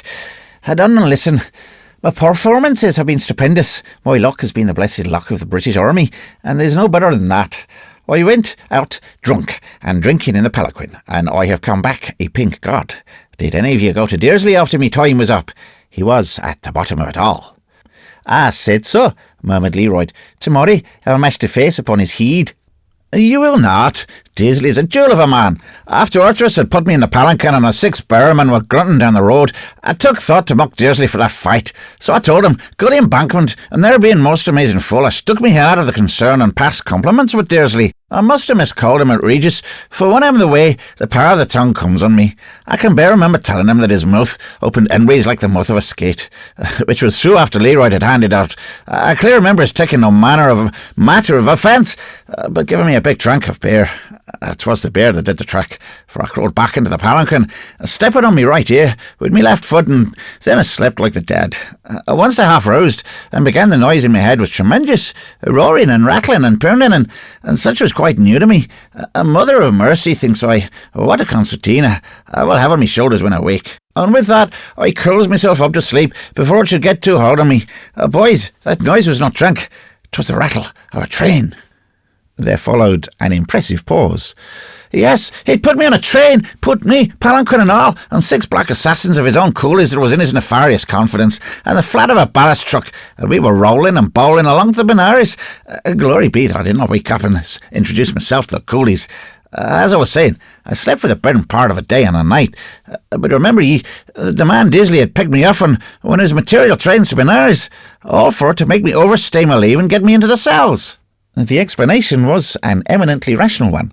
Benares lay at least 10 hours by rail from the cantonments, and nothing in the world could have saved Mulvaney from arrest as a deserter had he appeared there in the apparel of his orgies. Disley had not forgotten to take revenge. Leroyd, drawing back a little, began to place soft blows over selected portions of Mulvaney's body. His thoughts were away on the embankment, and they meditated evil for Disley. Mulvaney continued. When I was full awake, the palanquin was set down in the street, I suspicioned. I could hear people passing and talking, but I knew well I was far from home. There's a queer smell up on the cantonments, a smell of dried earth and brick kilns with whiff of cavalry stable litter. This place smelt marigold flowers and bad water, and once something alive come and blew heavy with his muzzle in the chink of a shutter. It's in a village I am, thinks I to myself, and parochial buffalo is investigating the palanquin. But anyways, I had no desire to move. Only lie still when you're in foreign parts, and the standing look of the British Army will carry you through. That is an epigram I made up. Then a lot of whispering devils surrounded the palanquin. Take it up, says one man. But he'll pay us, says another. The Maharani's minister, of course, says the man. Oh, says I to myself, I'm a coin in me own right with a minister to pay me expenses. I'll be an emperor if I lie still long enough, but this is no village I found. I lay quiet, but he gummed me right eye to a crack of the shutters, and I saw the whole street was cramming with palanquins and horses and a sprinkling of naked priests, and yellow powder and tigers' tails. But I may tell you, Tris, and you, Leroyd, that of all the palanquins, ours was the most imperial and magnificent. Aye, a palanquin means a native lady, all the world over, except when a soldier of the Queen happens to be taking a ride. A woman and priest, says I. Your father's son is in the right pew this time, Serence. There'll be the proceedings. 6 black devils in pink muslin took up the palanquin, and all but the rolling and the grucking made me sick. Then we got fur jammed among the palanquins, not more than 50 of them, and we grating bumped like Queenstown potato snacks in a running tide. I could hear the women giggling and squirking in their palanquins, but mine was the royal equipage. They made way for it, and begad the pink muslin men of mine were howling, "Rum for the Maharani of Gwakul Sitaram." And you know aught of the lady, sir? Yes, said I. She's a very estimable old queen of the Central Indian States, and they say she's fat. How on earth could she go to Benares without all the city knowing her palanquin? 'Twas the eternal foolishness of the nigger man. They saw the palanquin lying luneful and full lonesome, and the beauty of it. After Dursley's men had dropped it and gone away, and they gave it the best name that occurred to them. Quite right, too. Quite right, too. For all we know, the old lady was travelling incog like me. I'm glad to hear she's fat. I was no lightweight myself. I mean, men was mortal anxious to drop me under a great big archway promiscuously ornamented with the most improper carvings and cuttings I ever saw. Begad, they made me blush like a Maharani. The temple of Prithi Devi, I murmured, remembering the monstrous horrors of that sculptured archway at Benares. Pretty devilskin saving your presence, sir. There was nothing pretty about it except me. 'Twas all half dark, and when the coolies left, they shut a big black gate behind of us, and half the company of fat yellow priests began pulley-hauling the palanquins into a darker place yet. A big stone hole full of pillars and gots and incense and all manner of similar truck. The gate disconcerted me, for I perceived I would have to go forward to get out my retreat and being cut off. By the same token, a good priest made a bad palanquin coolie. Begad, they nearly turned me inside out, dragging the palanquin to the temple. And the disposition of the forces inside was this way. The Maharani of Gokral that was I lay by a favourite in Providence on the far left flank behind the dark of a pillar curved with elephants' heads. The remainder of the palanquins was in a big half circle, facing the biggest, fattest and most amazing she-god I ever dreamed of. Her head ran up to the black above us, and her feet stuck out in the light of a little fire of melted butter that a priest was feeding out of a butter dish. Then a man began to sing and play on some black in the dark, and 'twas a queer song. It made me hair lift in the back of me neck. Then the doors of all the palanquins slipped back, and the women bundled out. I saw her what I'll never see again. 'Twas more glorious than transformations at a pantomime, for they was in pink and blue, and silver and red and grass green, with diamonds and emeralds and great rubies all over them.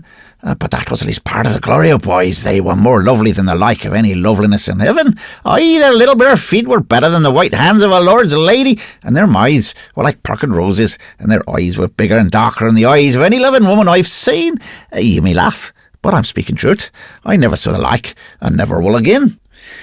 Seeing that in all probability you were watching the wives and daughters of most of the kings of India, the chances are that you won't, I said, for it was dawning on me that Mulvaney had stumbled upon a big queen's praying at Benares.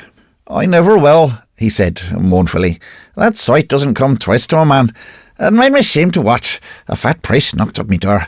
I didn't think he'd have the insolence to disturb the Maharani of Gokhrasi Town, so I lay still. The old cow's asleep, says he to another. Let her be, says that. It'll be long before she has a calf. I might have known before he spoke that all women prays for in India, and for matter of that in England too, is children. That made me more sorry I'd come my being, as you know, a childless man. He was silent for a moment, thinking of his little son, dead many years ago. They prayed, and the butter fires blazed up, and the incense turned everything bright, and between that and the fires the women looked as though they were all ablaze and twinkling. They took hold of the she-god's knees, and they cried out, and they threw themselves about, and the world without end army and music was driving them mad. Mother of heaven, how they cried, and the old she-god grinning above them all, so scornful. The drink was dying out in me fast, and I was thinking harder than the thoughts would go through me head, thinking how to get out in all manner of nonsense as well. The women were rocking in rows, the diamond belts clicking, and the tears were running out between their hands, and the lights were going lower and darker. Then there was a blaze like lightning from the roof, and that showed me inside of the palanquin, and at the end where my foot was stood, the living spit of an image of myself worked out the lining. This man here it was. He hunted in the folds of his pink cloak, ran a hand under one, and thrust into the firelight a foot-long embroidered presentment of the great god Krishna, playing on a flute. The heavy jowl, the staring eye, and the blue-black moustache of the god made up a fair-off resemblance to Mulvaney. The blaze was gone in a wink, but the whole scheme came to me then. I believe I was mad, I slid the off shutter open and rolled out in the dark behind the elephant head pillar. I tucked me trousers up to my knees, slipped off me poits, and took a general hoidle of the pink lining in the palanquin.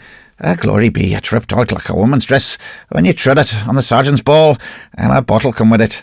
I took the bottle, and the next minute I was out of the dark of the pillar. The pink lining wrapped round me most graceful, the music thundering like kettle drums, and I could have draught blowing round me bare legs. Boy, this hand, that did it. It was Krishna, tootling on a flute, the god, the regimental chaplain, talks about. A sweet sight I must have looked. I knew me eyes were big, and me face was wax white, and worst I must have looked like a ghost. But they took me for the living god. The music stopped, and the women were dead dumb, and I crooked me legs like a shepherd on a china basin, and I did the ghost waggle with me feet, as I had done at the regimental theatre many times, and I slid across the width of that temple in front of the she-god, tootling on the beer bottle. What did you toot? Demanded Ortheris, the practical. My? Oh! Mulvaney sprang up, suiting the action to the word, and sliding gravely in front of us, a dilapidated but imposing deity in the half-light. I sang, "Only say your boy, Mrs. Bralligan, don't say nae cherubin Judy Galligan." Hey, I don't know me own voice when I sang, and it was pitiful to see the women. The darlings were down on their faces. When I passed the last one, I could see her poor little fingers working one and the other, as if she wanted to touch me feet. So I drew a tail of this pink overcoat over her head for the greater honour, and I slid into the dark on the other side of the temple, and fetched up in the arms of a big fat priest. All I wanted was to get away clear, so I took him by his greasy throat, and shut the speech out of him. "Out," says I, "which way, you fat heathen?" "Oh," says he, "a man," says I, "a white man, soldier man, coming, soldier man, where in the name of confusion is the black door?" The women in the temple were still on their faces, and the young priest was holding out his arms above their heads. "This way," says me fat friend, ducking behind a big bull god and diving in the passage. Then I remembered that I must have made the miraculous reputation of that temple for the next 50 years. Not so fast, says I, and I held out both of my hands with a wink. That old thief smiled like a father. I took him by the back of the neck in case he should be so wistful to put a knife in me unbeknownst, and I ran him up and down the passage twice to collect his sensibilities. Be quiet, says he, in English. Now you talk sense, I says, for all you give me for the use of that most elegant palanquin, I have no time to take it away. Don't tell, says he. As it like, says I, but you might give me my railway fare. I'm far from me home and I've done your service. Boys, 'tis a good thing to be a priest. The old man never troubled himself to draw from a bank. As I'll prove to you subsequent, he philandered all around the slack of his clothes and began dribbling 10-rupee notes.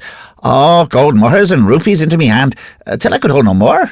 You lie, said Ortheris. You're mad, or sunstruck. A native don't give coin unless you cut it out of him. Tain't nature. Then me lying me sunstruck is concealed under that clamp of your sud sunder, retorted Mulvaney, unruffled, nodding across the scrub. And there is a deal more in nature than your squidgy little legs have ever taken you to, Ortheris, Miss son. 434 rupees by my reckoning, and a big fat gold necklace that I took from him as a remembrance, sir, was our share in that business. And he give it to you for love, said Ortheris. We were lying in that passage, or maybe I was a trifle too pressing. But consider what I've done for the good of the temple, and the everlasting joy of those women.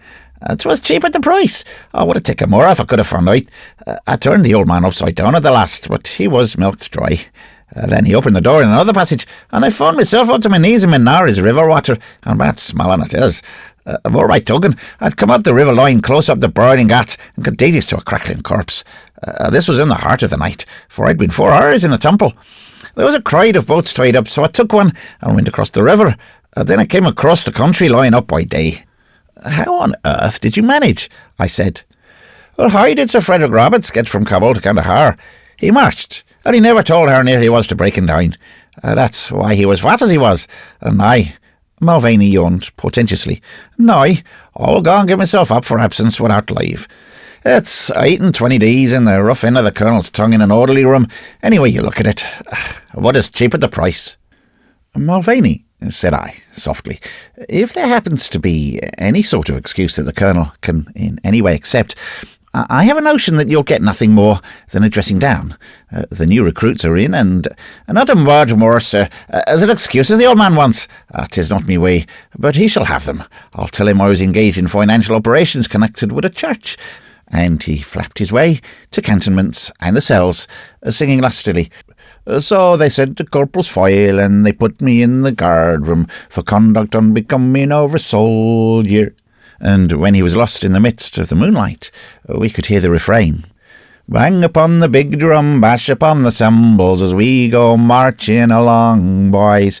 For although in this campaign there's no whiskey nor champagne, we'll keep our spirits going with a song, boys. Therewith he surrendered himself to the joyful and almost weeping guard, and was made much of by his fellows. But to the colonel he said that he had been smitten with sunstroke, and had lain insensible on a villager's cot for untold hours, and between laughter and goodwill the affair was smoothed over, so that he could next day teach the new recruits how to fear God, honour the Queen, shoot straight, and keep clean.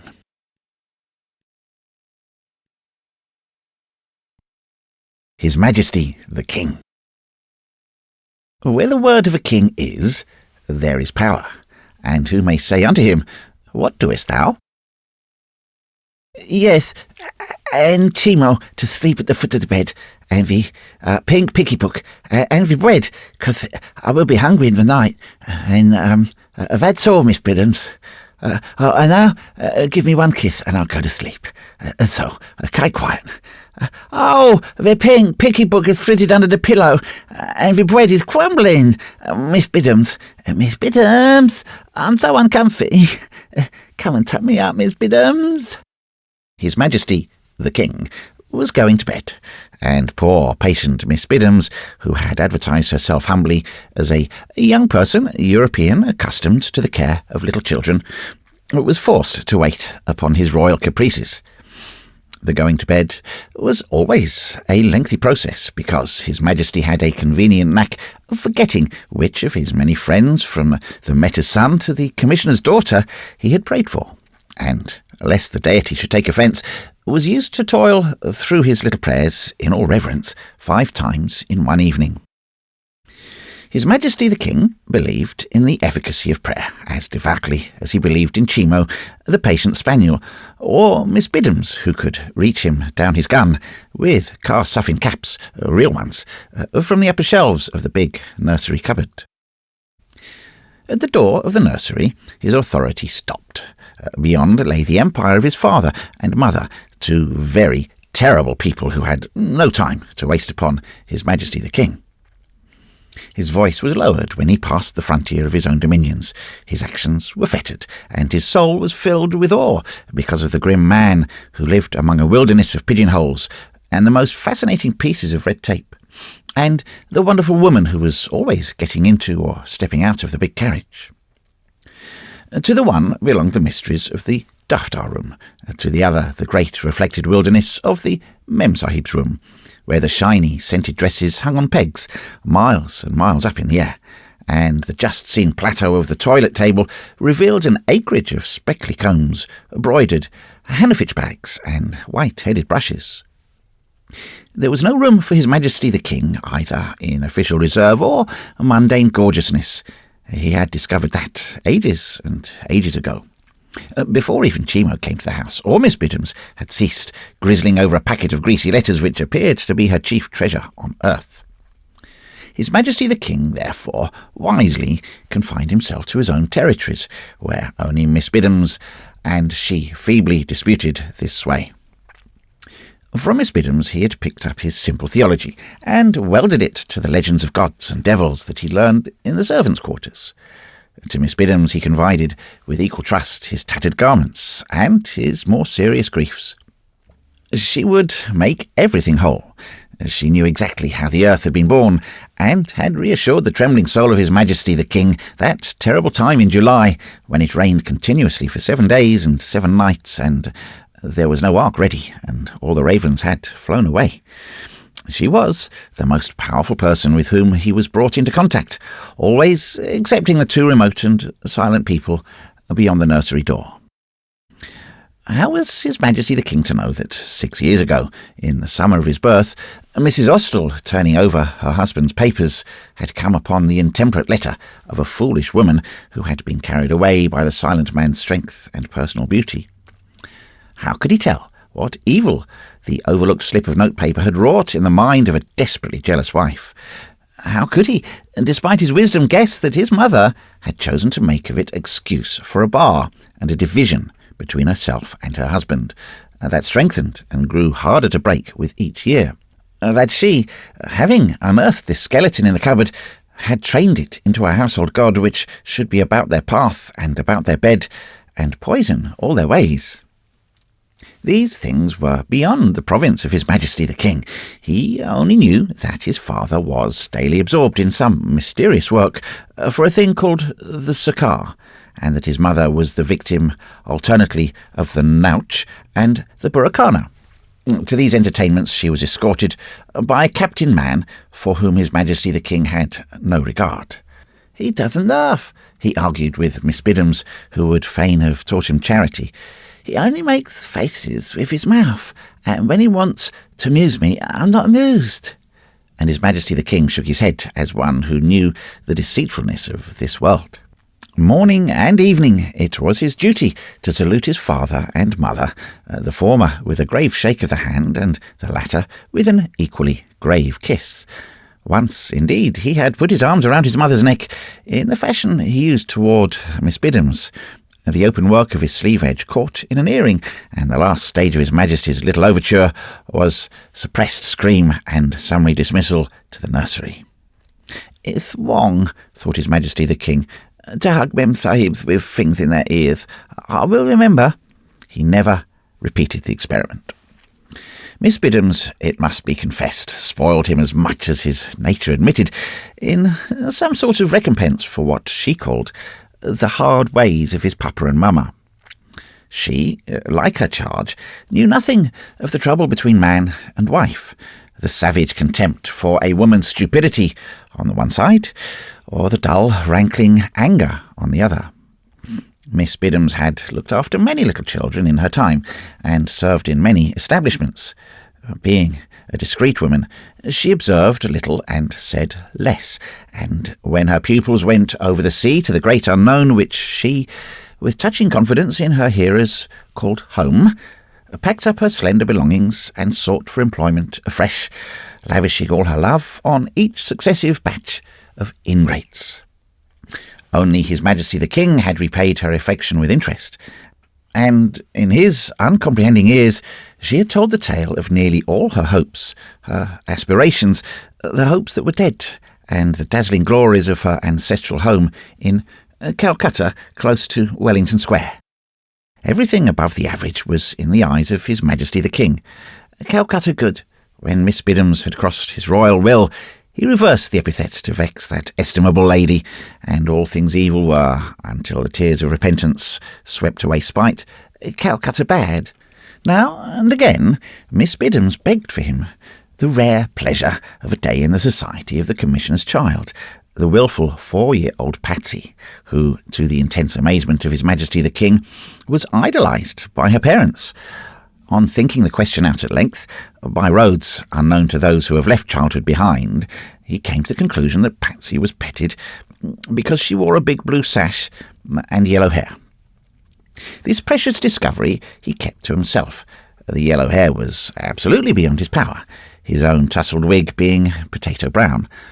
But something might be done toward the blue sash. He tied a large knot in his mosquito curtains in order to remember to consult Patsy on their next meeting. She was the only child he had ever spoken to, and almost the only one that he'd ever seen. The little memory and the very large and ragged knot held good. "Patsy, lend me your blue ribbon," said His Majesty the King. "You'll bury it," said Patsy, doubtfully mindful of certain fearful atrocities committed on her doll. "No, I won't. Tooth and honour, it's for me to wear." "Pooh," said Patsy. "Boys don't wear sashes. They's only for girls." "Oh, I didn't know." And the face of His Majesty the King fell. "Who wants ribbons? Are you playing horses? Jiggabiddies?" said the Commissioner's wife, stepping into the veranda. "Toby wanted my sash," explained Patsy. "I don't now," said His Majesty the King, hastily feeling that with one of these terrible grown-ups his poor little secret would be shamelessly wrenched from him, and perhaps most burning desecration of all, laughed at. "I'll give you a cracker cap," said the Commissioner's wife. "Come along with me, Toby, and we'll choose it." The cracker cap was a stiff, 3-pointed, vermilion and tinsel splendour. His Majesty the King fitted it on his royal brow. The Commissioner's wife had a face that children instinctively trusted, and her action, as she adjusted the toppling middle spike, was tender. "Will it do as well?" stammered His Majesty the King. "As what, little one?" "As the ribbon." "Oh, quite. Go and look at yourself in the glass." The words were spoken in all sincerity, and to help forward any absurd dressing-up amusement that the children might take into their minds. But the young savage has a keen sense of the ludicrous. His Majesty the King swung the great cheval glass down and saw his head crowned with the staring horror of a fool's cap, a thing which his father would rend to pieces if it ever came into his office. He plucked it off and burst into tears. "Toby," said the Commissioner's wife gravely, "you shouldn't give way to temper. I'm very sorry to see it. It's wrong." His Majesty the King sobbed inconsolably, and the heart of Patsy's mother was touched. She drew the child on her knee. Clearly it was not temper alone. "What is it, Toby? Won't you tell me? Aren't you well?" The torrent of sobs and speech met, and fought for a time, with chokings and gulpings and gasps. And then, in a sudden rush, His Majesty the King was delivered of a few inarticulate sounds, followed by the words, "Go away, you dirty little devil." "Toby, what do you mean?" "It's what he'd say. I know it is.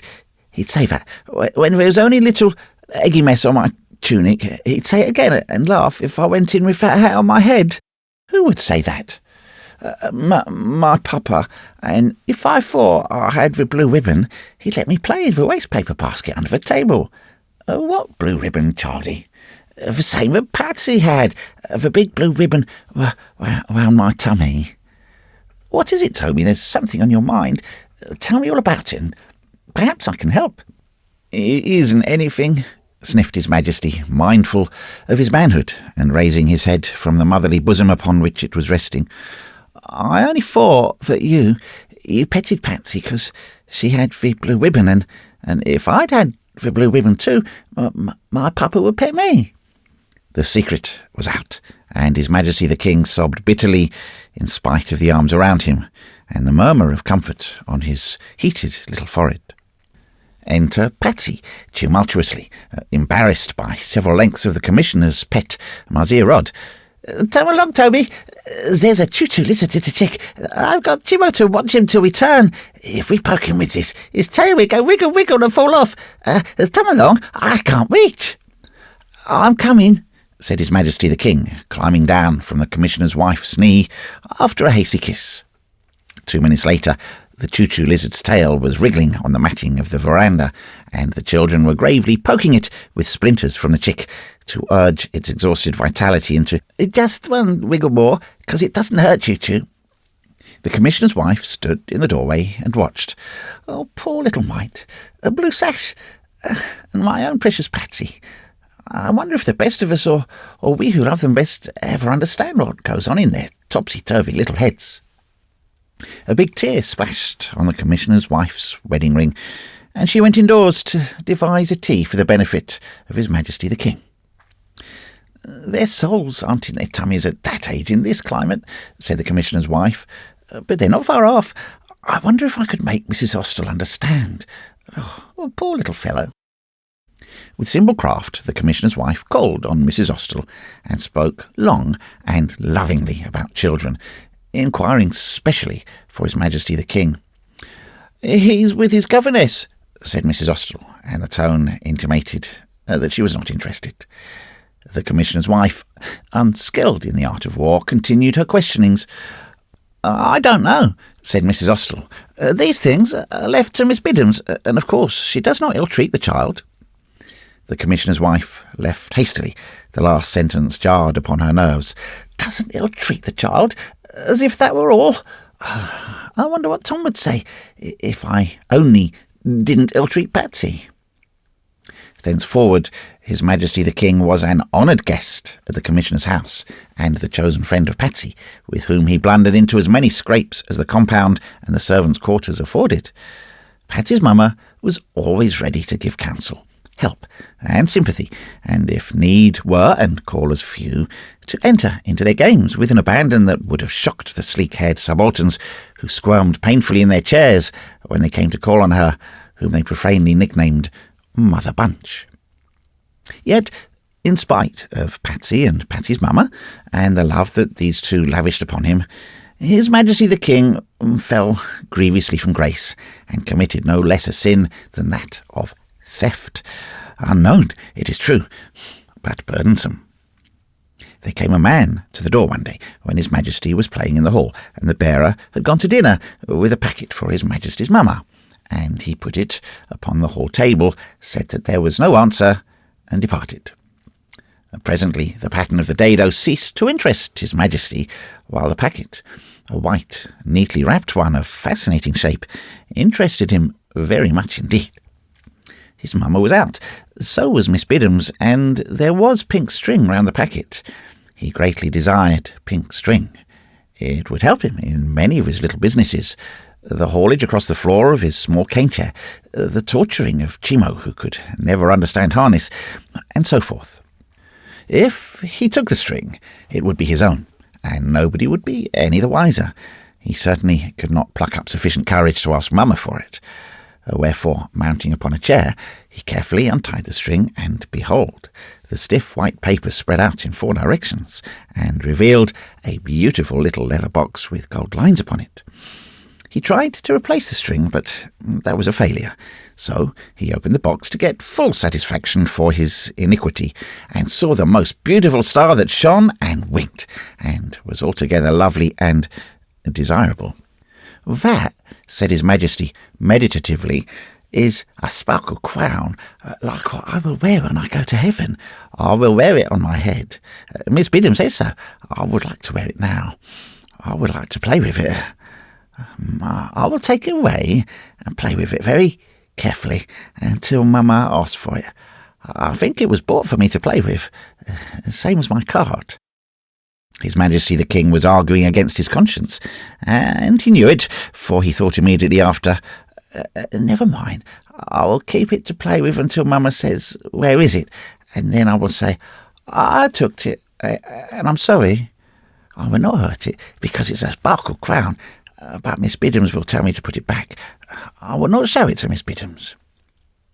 If Mamma had come in at that moment, all would have gone well. She did not, and His Majesty the King stuffed paper, case, and jewel into the breast of his blouse and marched to the nursery. "When Mamma asks, I will tell," was the salve that he laid upon his conscience. But Mamma never asked, and for 3 whole days His Majesty the King gloated over his treasure. It was of no earthly use to him, but it was splendid, and, for aught he knew, something dropped from the heavens themselves. Still, Mamma made no inquiries, and it seemed to him, in his furtive peeps, as though the shiny stones grew dim. What was the use of a sparkle crown if it made a little boy feel all bad in his inside? He had the pink string as well as the other treasure, but greatly he wished that he had not gone beyond the string. It was his first experience of iniquity, and it pained him after the flush of possession and secret delight in the sparkle crown had died away. Each day that he delayed rendered confession to the people beyond the nursery doors more impossible. And now and again he determined to put himself in the path of the beautifully attired lady as she was going out, and explain that he and no one else was the possessor of a sparkle crown, most beautiful and quite uninquired for. But she passed hurriedly to her carriage, and the opportunity was gone before His Majesty the King could draw the deep breath which clinches noble resolve. The dread secret cut him off from Miss Biddims, Patsy, and the Commissioner's wife, and doubly hard fate when he brooded over it, Patsy said, and told her mother that he was cross. The days were very long to His Majesty the King, and the nights longer still. Miss Biddims had informed him more than once what was the ultimate destiny of thieves, and when he passed the interminable mud flanks of the central jail, he shook in his little strapped shoes. But release came after an afternoon spent in playing boats by the edge of the tank at the bottom of the garden. His Majesty the King went to tea, and for the first time in his memory, the meal revolted him. His nose was very cold, and his cheeks were burning hot. There was a weight about his feet, and he pressed his head several times to make sure that it was not swelling as he sat. "I feel very funny," said His Majesty the King, rubbing his nose. "There's a buzz-buzz in my head." He went to bed quietly. Miss Biddims was out, and the bearer undressed him. The sin of the sparkle crown was forgotten in the acuteness of the discomfort to which he roused after a leaden sleep of some hours. He was thirsty, and the bearer had forgotten to leave the drinking water. Miss Biddims, I'm so thirsty." No answer. Miss Biddims had leave to attend the wedding of a Calcutta schoolmate. His Majesty the King had forgotten that. "I want a drink of water," he cried, but his voice was dried up in his throat. "I want a drink. Where's the glass?" He sat up in bed and looked around. There was a murmur of voices from the other side of the nursery door. It was better to face the terrible unknown than to choke in the dark. He slipped out of bed, but his feet were strangely wilful, and he reeled once or twice. Then he pushed the door open and staggered, a puffed and purple-faced little figure, into the brilliant light of the dining room, full of pretty ladies.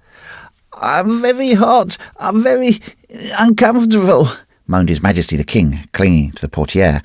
"There's no water in the glass. I'm so thirsty. Give me a drink of water." An apparition in black and white, His Majesty the King could hardly see distinctly, lifted him up to the level of the table and felt his wrists and forehead. The water came, and he drank deeply, his teeth chattering against the edge of the tumbler. Then everyone seemed to go away. Everyone except the huge man in black and white, who carried him back to his bed, the mother and father following.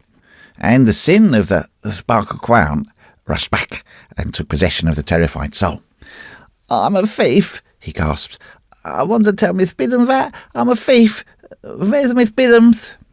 Miss Biddims had come and was bending over him. "I'm a thief," he whispered. "A thief like the man in the prison. But I'll tell now, I took the sparkle crown in the man that came left it in the hall. I broke the paper and the little brown box, and it looked very shiny, and I took it to play with, and I was afraid. It's in the dolly box at the bottom. No one ever asked for it, but I was afraid. I'll go and get the dolly box." Miss Biddims obediently stooped to the lowest shelf of the almirah and unearthed the big paper box in which His Majesty the King kept his dearest possessions. Under the tin soldiers, and a layer of mud pellets for a pellet bow, winked and blazed a diamond star, wrapped roughly in a half-sheet of notepaper, whereon were a few words. Somebody was crying at the head of the bed, and a man's hand touched the forehead of His Majesty the King, who grasped the packet and spread it on the bed. "That is the sparkle crown," he said, and wept bitterly, for now that he'd made restitution, he would fain have kept the shining splendour with him. "It concerns you too," said a voice at the head of the bed. "Read the note. This is not the time to keep back anything." The note was curt, very much to the point, and signed by a single initial. "If you wear this tomorrow night, I shall know what to expect." The date was 3 weeks old. A whisper followed, and the deeper voice returned. "And you drifted as far apart as that? I think it makes us quits now, doesn't it? Oh, can't we drop this folly once and for all? Is it worth it, darling?" "Kiff me too," said His Majesty the King dreamily. "You isn't very angry, is you?"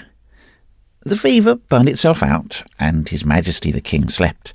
When he waked, it was in a new world peopled by his father and mother, as well as Miss Biddims, and there was much love in that world, and no morsel of fear, and more petting than was good for several little boys. His Majesty the King was too young to moralise on the uncertainty of things human, or he would have been impressed with the singular advantages of crime. Aye, black sin. Behold, he had stolen the sparkle crown, and his reward was love, and the right to play in the waste-paper basket under the table for always. He trotted over to spend an afternoon with Patsy, and the Commissioner's wife would have kissed him. "No, not there," said His Majesty the King with superb insolence, fencing one corner of his mouth with his hand. "That's my mamma's place, where she kisses me." "Oh," said the Commissioner's wife briefly, then to herself, "Well, I suppose I ought to be glad for his sake. Children are selfish little grubs. I've got my Patsy."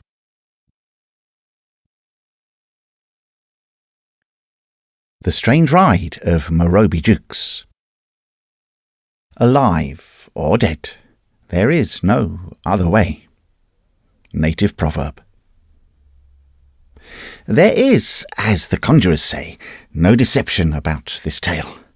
Jukes, by accident, stumbled upon a village that is well known to exist, though he is the only Englishman who has been there. A somewhat similar institution used to flourish on the outskirts of Calcutta, and there is a story that if you go into the heart of Bikaner, which is in the heart of the great Indian desert, you shall come across not a village but a town where the dead who did not die but may not live have established their headquarters. And since it is perfectly true that in the same desert is a wonderful city where all the rich moneylenders retreat after they have made their fortunes so vast that the owners cannot trust even the strong hand of the government to protect them, but take refuge in the waterless sands, and drive sumptuous sea-spring barouches, and buy beautiful girls, and decorate their palaces with gold and ivory and Minton tiles and mother-of-pearl, I do not see why Duke's tale should not be true. He is a civil engineer with a head for plans and distances and things of that kind, and he certainly would not take the trouble to invent imaginary traps. He could earn more by doing his legitimate work. He never varies the tale in the telling, and grows very hot and indignant when he thinks of the disrespectful treatment he received. He wrote this quite straightforwardly at first, but he has since touched it up in places and introduced moral reflections thus. In the beginning, it all arose from a slight attack of fever. My work necessitated my being in camp for some months between Pakpatan and Mubarakpur, a desolate sandy stretch of country, as everyone who has had the misfortune to go there may know. My coolies were neither more nor less exasperating than other gangs, and my work demanded sufficient attention to keep me from moping, had I been inclined to so unmanly a weakness. On the 23rd of December 1884, I felt a little feverish. There was a full moon at the time, and in consequence every dog near my tent was baying it. The brutes assembled in 2s and 3s, and drove me frantic. A few days previously I had shot one loudmouthed singer and suspended his carcass in terrorem about 50 yards from my tent door. But his friends fell upon, fought for, and ultimately devoured the body, and, as it seemed to me, sang their hymns of thanksgiving afterward with renewed energy. The lightheadedness which accompanies fever acts differently on different men. My irritation gave way, after a short time, to a fixed determination to slaughter one huge black and white beast who had been foremost in song and first in flight throughout the evening. Thanks to a shaking hand and a giddy head, I had already missed him twice, with both barrels of my shotgun, when it struck me that my best plan would be to ride him down in the open and finish him off with a hog spear. This, of course, was merely the semi-delirious notion of a fever patient, but I remember that it struck me at the time as being eminently practical and feasible. I therefore ordered my groom to saddle Pornic and bring him round quietly to the rear of my tent. When the pony was ready, I stood at his head and prepared to mount and dash out as soon as the dog should again lift up his voice. Pornic, by the way, had not been out of his pickets for a couple of days. The night air was crisp and chilly, and I was armed with a specially long and sharp pair of persuaders with which I had been rousing a sluggish cob that afternoon. You will easily believe, then, that when he was let go, he went quickly. In one moment, for the brute bolted as straight as a die, the tent was left far behind, and we were flying over the smooth, sandy soil at racing speed. In another, we had passed the wretched dog, and I had almost forgotten why it was that I had taken horse and hog spear. The delirium of fever and the excitement of rapid motion through the air must have taken away the remnant of my senses. I have a faint recollection of standing upright in the stirrups and of brandishing my hog spear at the great white moon that looked down so calmly on my mad gallop, and of shouting challenges to the camel-thorn bushes as they whizzed past. Once or twice, I believe, I swayed forward on Pornic's neck and literally hung on by my spurs, as the marks next morning showed. The wretched beast went forward like a thing possessed, over what seemed to be a limitless expanse of moonlit sand. Next, I remember the ground rose suddenly in front of us, and as we topped the ascent, I saw the waters of the Sutlej shining like a silver bar below. And then Pornic blundered heavily on his nose, and we rolled together down some unseen slope. I may have lost consciousness, for when I recovered, I was lying on my stomach in a heap of soft white sand, and the dawn was beginning to break dimly over the edge of the slope down which I had fallen. As the light grew stronger, I saw that I was at the bottom of a horseshoe-shaped crater of sand, opening on one side directly onto the shoals of the Sutlej. My fever had altogether left me, and, with the exception of a slight dizziness in the head, I felt no bad effects from the fall overnight. And Pornic, who was standing a few yards away, was naturally a good deal exhausted, but had not hurt himself in the least. His saddle, a favourite polo one, was much knocked about and had been twisted under his belly. It took me some time to put him to rights, and in the meantime I had ample opportunities of observing the spot into which I had so foolishly dropped. At the risk of being considered tedious, I must describe it at length, inasmuch as an accurate mental picture of its peculiarities will be of material assistance in enabling the reader to understand what follows. Imagine, then, as I have said before, a horseshoe-shaped crater of sand, with steeply graded sand walls, about 35 feet high. The slope, I fancy, must have been about 65.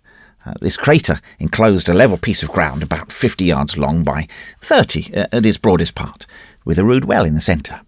Around the bottom of the crater, about 3 feet from the level of the ground proper, ran a series of 83 semicircular, ovoid, square and multilateral holes, all about 3 feet at the mouth. Each hole on inspection showed that it was carefully shored internally with driftwood and bamboos, and over the mouth a wooden dripboard projected, like the peak of a jockey's cap, for 2 feet. No sign of life was visible in these tunnels, but a most sickening stench pervaded the entire amphitheatre, a stench fouler than any which my wanderings in Indian villages have introduced me to. Having remounted Pornick, who was as anxious as I to get back to camp, I rode round the base of the horseshoe to find some place whence an exit would be practicable.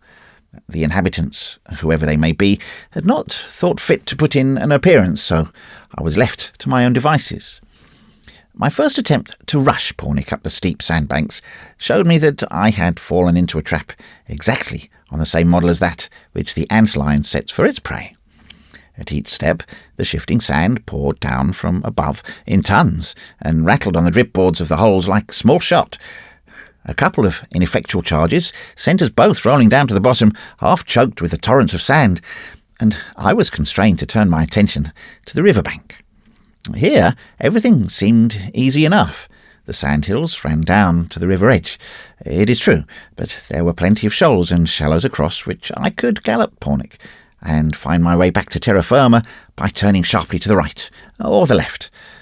As I led Pornick over the sands, I was startled by the faint pop of a rifle across the river, and at the same moment a bullet dropped with a sharp whit close to Pornick's head. There was no mistaking the nature of the missile, a regulation Martini Henry Pickett. About 500 yards away, a country boat was anchored in midstream, and a jet of smoke drifting away from its bows in the still morning air showed me whence the delicate attention had come. Was ever a respectable gentleman in such an impasse? The treacherous sandslope allowed no escape from a spot which I'd visited most involuntarily, and a promenade on the river frontage was the signal for a bombardment from some insane native in a boat. I'm afraid that I lost my temper very much indeed.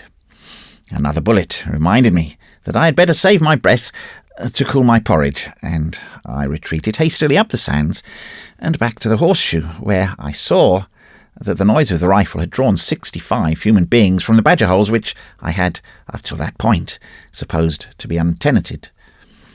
I found myself in the midst of a crowd of spectators, about 40 men, 20 women, and one child who could not have been more than about 5 years old.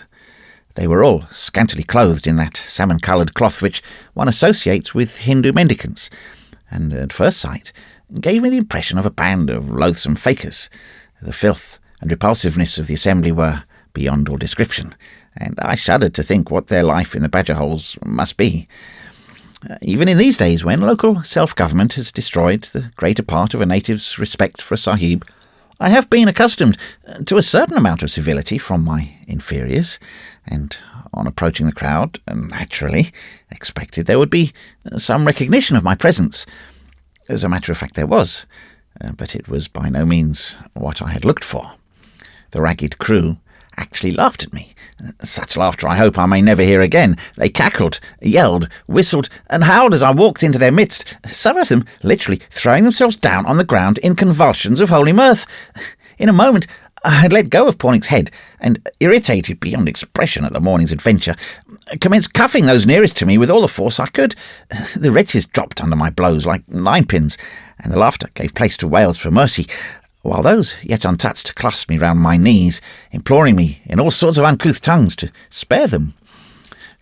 In the tumult, and just when I was feeling very much ashamed of myself for having thus easily given way to my temper, a thin, high voice murmured in English from behind my shoulder, "Sahib, Sahib, do you not know me? Sahib, it is Gunga Das, the telegraph master."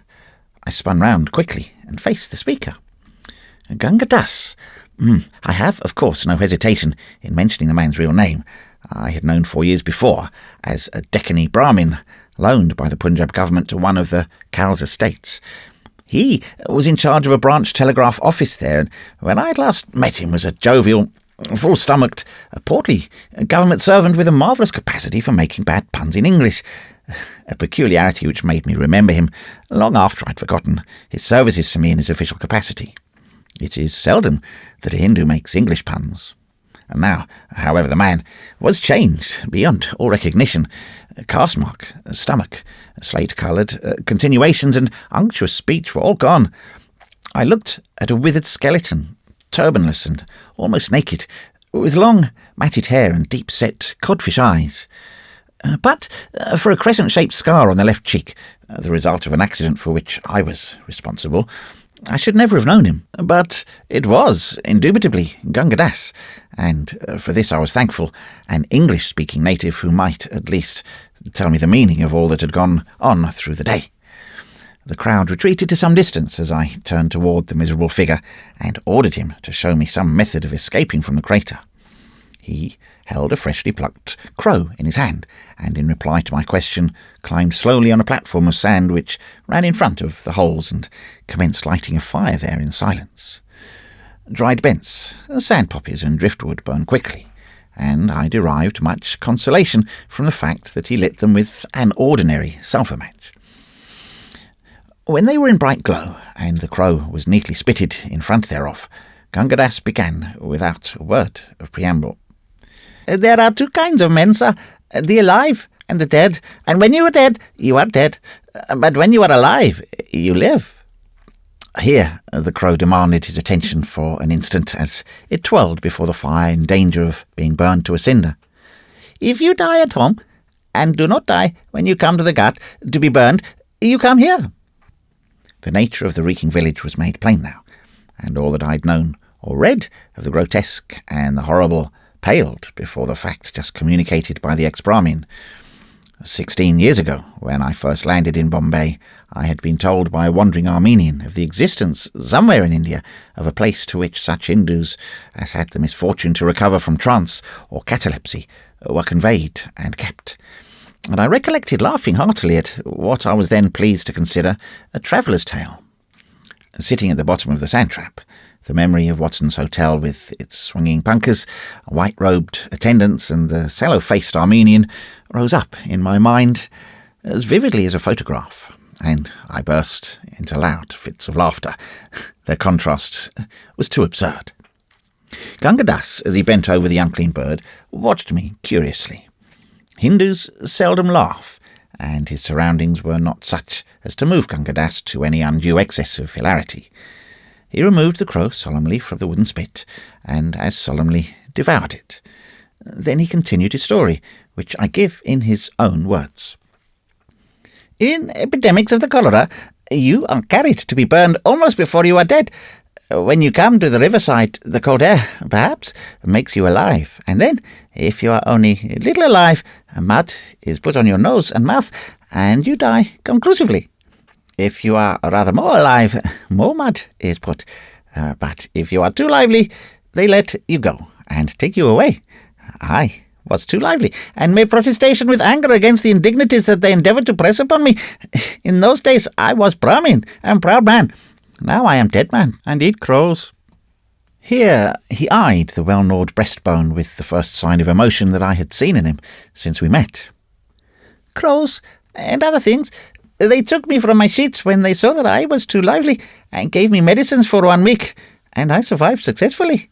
Then they sent me by rail from my place to Okara Station, with a man to take care of me, and at Okara Station we met 2 other men, and they conducted we 3 on camels in the night, from Okara Station to this place, and they propelled me from the top to the bottom, and the other 2 succeeded, and I have been here ever since 2.5 years. Once I was Brahmin and a proud man, and now I eat crows." "There's no way of getting out?" "None of what kind at all.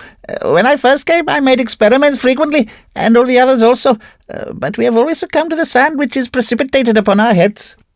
But surely," I broke in at this point, "the riverfront is open, and it is worthwhile dodging the bullets while at night." I had already matured a rough plan of escape, which a natural instinct of selfishness forbade me from sharing with Gunga Das.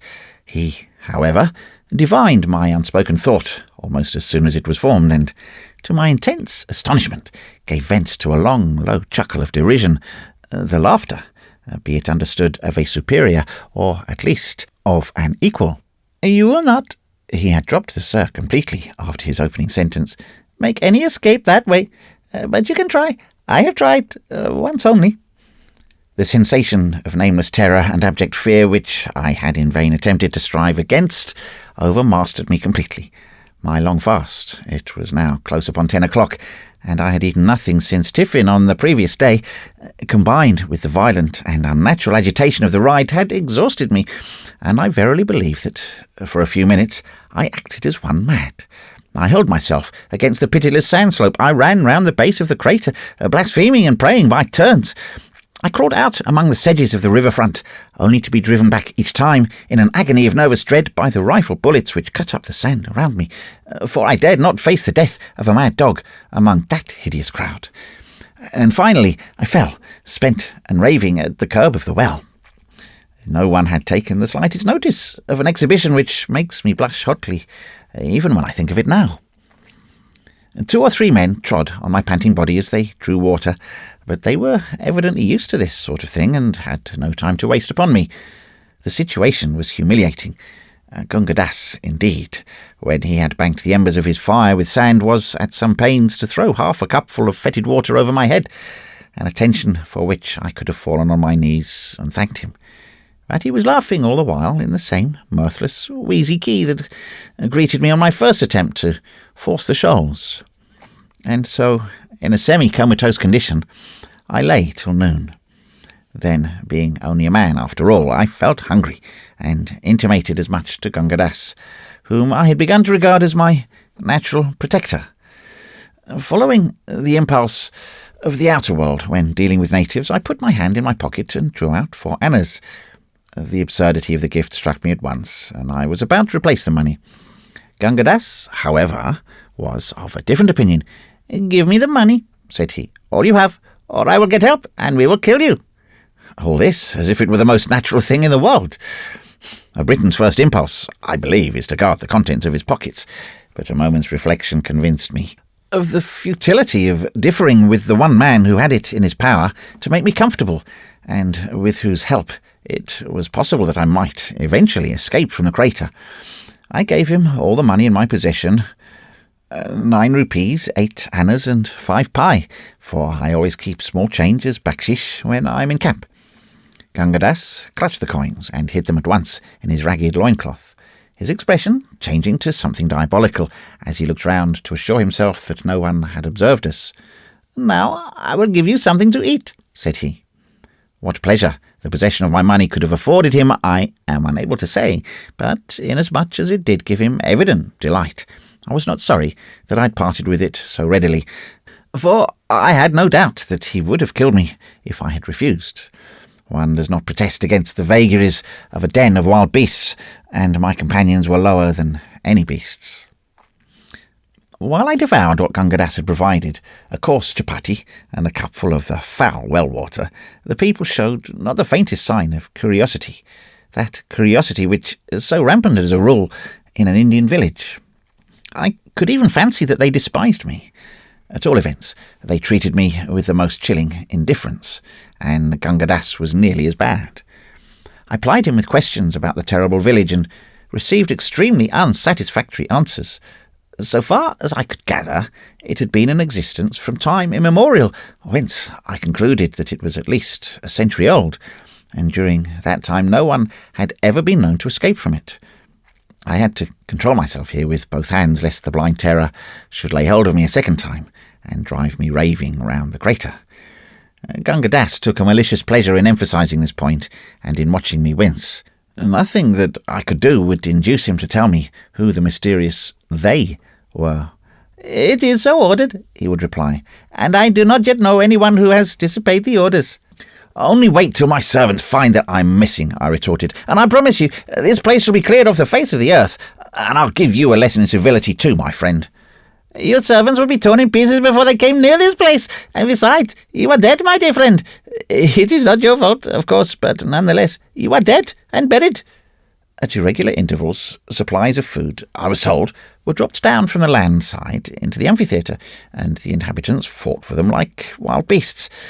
When a man felt his death coming on, he retreated to his lair and died there. The body was sometimes dragged out of the hole and thrown onto the sand, or allowed to rot where it lay. The phrase, "thrown onto the sand," caught my attention, and I asked Gunga Das whether this sort of thing was not likely to breed a pestilence. "That," said he, with another of his wheezy chuckles, "you may see for yourself subsequently. You will have much time to make observations." Whereat, to his great delight, I winced once more and hastily continued the conversation. "And how do you live here from day to day? What do you do?" The question elicited exactly the same answer as before, coupled with the information that "this place is like your European heaven. There is neither marrying nor giving in marriage." Gunga Das has been educated at a mission school, and, as he himself admitted, had he only changed his religion like a wise man, might have avoided the living grave which was now his portion. But as long as I was with him, I fancy he was happy. Here was a sahib, a representative of the dominant race, helpless as a child and completely at the mercy of his native neighbours. In a deliberate, lazy way, he set himself to torture me, as a schoolboy would devote a rapturous half-hour to watching the agonies of an impaled beetle, or as a ferret in a blind burrow might glue himself comfortably to the neck of a rabbit. The burden of his conversation was that there was no escape of any kind whatever, and that I should stay here till I died and was thrown onto the sand. If it were possible to forejudge the conversation of the damned on the advent of a new soul in their abode, I should say that they would speak as Gunga Das did to me throughout that long afternoon. I was powerless to protest or answer, all my energies being devoted to a struggle against the inexplicable terror that threatened to overwhelm me again and again. I can compare the feeling to nothing except the struggles of a man against the overpowering nausea of the Channel Passage. Only my agony was of the spirit and infinitely more terrible. As the day wore on, the inhabitants began to appear in full strength to catch the rays of the afternoon sun, which were now sloping in at the mouth of the crater. They assembled in little knots and talked among themselves without even throwing a glance in my direction. About 4 o'clock, as far as I could judge, Gunga Das rose and dived into his lair for a moment, emerging with a live crow in his hands. The wretched bird was in a most straggled and deplorable condition, but seemed to be in no way afraid of its master. Advancing cautiously to the riverfront, Gunga Das stepped from tussock to tussock until he had reached a smooth patch of sand, directly in line of the boat's fire. The occupants of the boat took no notice. Here he stopped, and with a couple of dexterous turns of the wrist, pegged the bird on its back with outstretched wings. As was only natural, the crow began to shriek at once, and beat the air with its claws. In a few seconds, the clamour had attracted the attention of a bevy of wild crows on a shoal a few hundred yards away, where they were discussing something that looked like a corpse. Half a dozen crows flew over at once to see what was going on, and also, as it proved, to attack the pinioned bird. Gunga Das, who had lain down on a tussock, motioned to me to be quiet, though I fancy this was a needless precaution. In a moment, and before I could see how it happened, a wild crow who had grappled with the shrieking and helpless bird was entangled in the latter's claws, swiftly disengaged by Gunga Das, and pegged down beside its companion in adversity. Curiosity, it seemed, overpowered the rest of the flock, and almost before Gunga Das and I had time to withdraw to the tussock, 2 more captives were struggling in the upturned claws of the decoys. So the chase, if I can give it so dignified a name, continued until Gunga Das had captured 7 crows. 5 of them he throttled at once, reserving 2 for further operations another day. I was a good deal impressed by this, to me, a novel method of securing food, and complimented Gunga Das on his skill. "It is nothing to do," said he. "Tomorrow you must do it for me. You are stronger than I am." This calm assumption of superiority upset me not a little, and I answered peremptorily, "Indeed, you old ruffian. What do you think I have given you money for?" "Very well," was the unmoved reply. "Perhaps not tomorrow, nor the day after, nor subsequently, but in the end, and for many years, you will catch crows and eat crows, and you will thank your European God that you have crows to catch and eat." I could have cheerfully strangled him for this, but judged it best, under the circumstances, to smother my resentment. An hour later, I was eating one of the crows, and as Gunga Das had said, thanking my God that I had a crow to eat. And never as long as I live shall I forget that evening meal. The whole population was squatting on the hard sand platform opposite their dens, huddled over tiny fires of refuse and dried rushes. Death, having once laid his hand upon these men and forborne to strike, seemed to stand aloof from them now, for most of our company were old men, bent and worn, and twisted with years, and women aged to all appearances, as the fates themselves.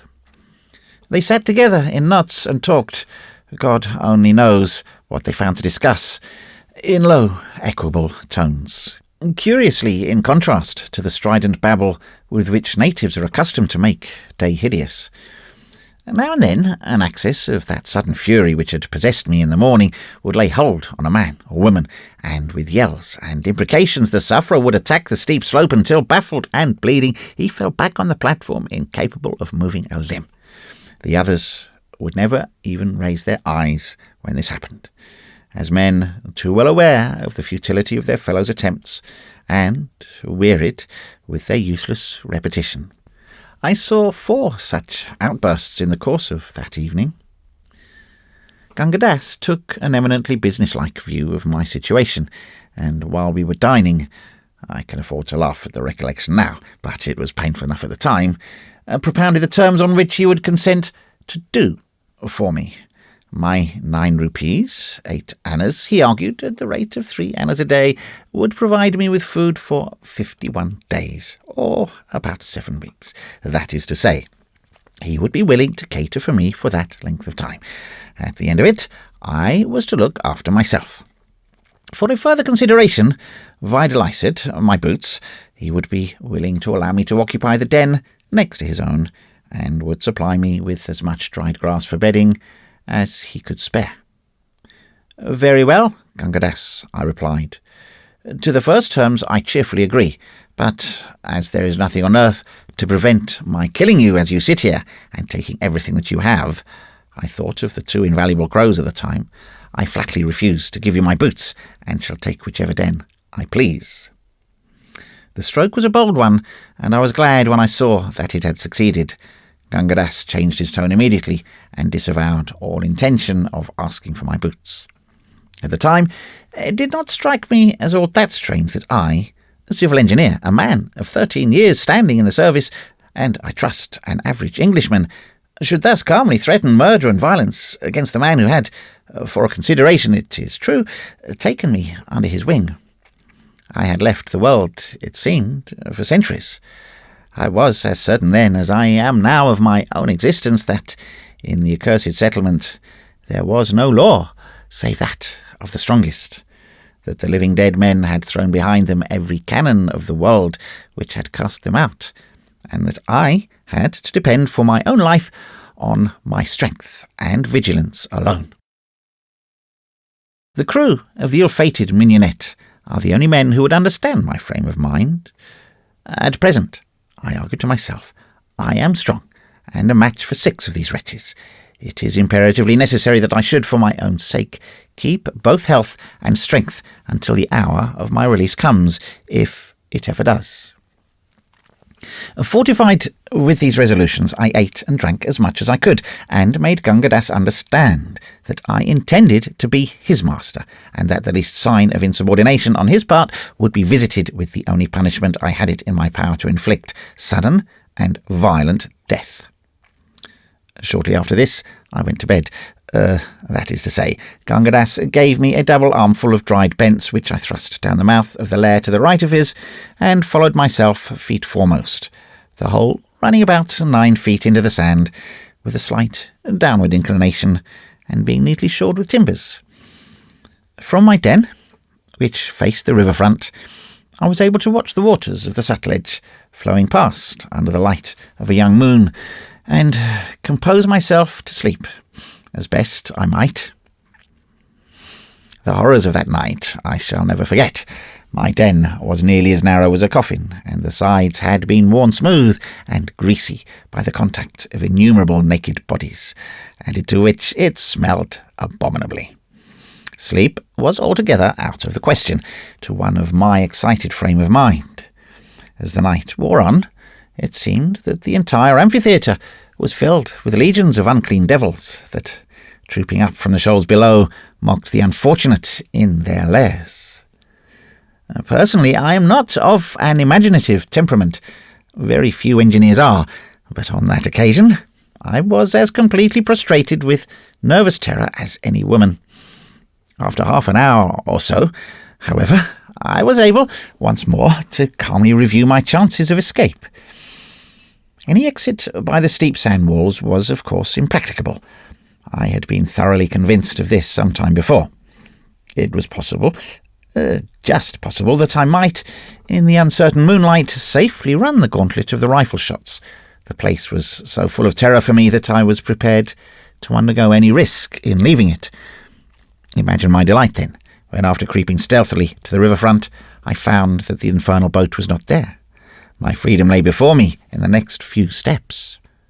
By walking out to the first shallow pool that lay at the foot of the projecting left horn of the horseshoe, I could wade across, turn the flank of the crater, and make my way inland. Without a moment's hesitation, I marched briskly past the tussocks where Gunga Dass had snared the crows, and out in the direction of the smooth white sand beyond. My first step from the tufts of dried grass showed me how utterly futile was any hope of escape, for as I put my foot down, I felt an indescribable drawing, sucking motion of the sand below. Another moment, and my leg was swallowed up nearly to the knee. In the moonlight, the whole surface of the sand seemed to be shaken with devilish delight at my disappointment. I struggled clear, sweating with terror and exertion, back to the tussocks behind me, and fell on my face. My only means of escape from the semicircle was protected with a quicksand. How long I lay, I have not the faintest idea, but I was roused at last by the malevolent chuckle of Gunga Dass at my ear. "I would advise you, protector of the poor," the ruffian was speaking English, "to return to your house. It is unhealthy to lie down here. Moreover, when the boat returns, you will most certainly be rifled at." He stood over me in the dim light of the dawn, chuckling and laughing to himself. Suppressing my first impulse to catch the man by the neck and throw him onto the quicksand, I rose sullenly and followed him to the platform below the burrows. Suddenly and futilely, as I thought while I spoke, I asked, "Gunga Dass, what is the good of the boat if I can't get out anyhow?" I recollect that even in my deepest trouble I had been speculating vaguely on the waste of ammunition in guarding an already well-protected foreshore. Gunga Dass laughed again and made answer, "They have the boat only in daytime. It is for the reason that there is a way. I hope we shall have the pleasure of your company for much longer time.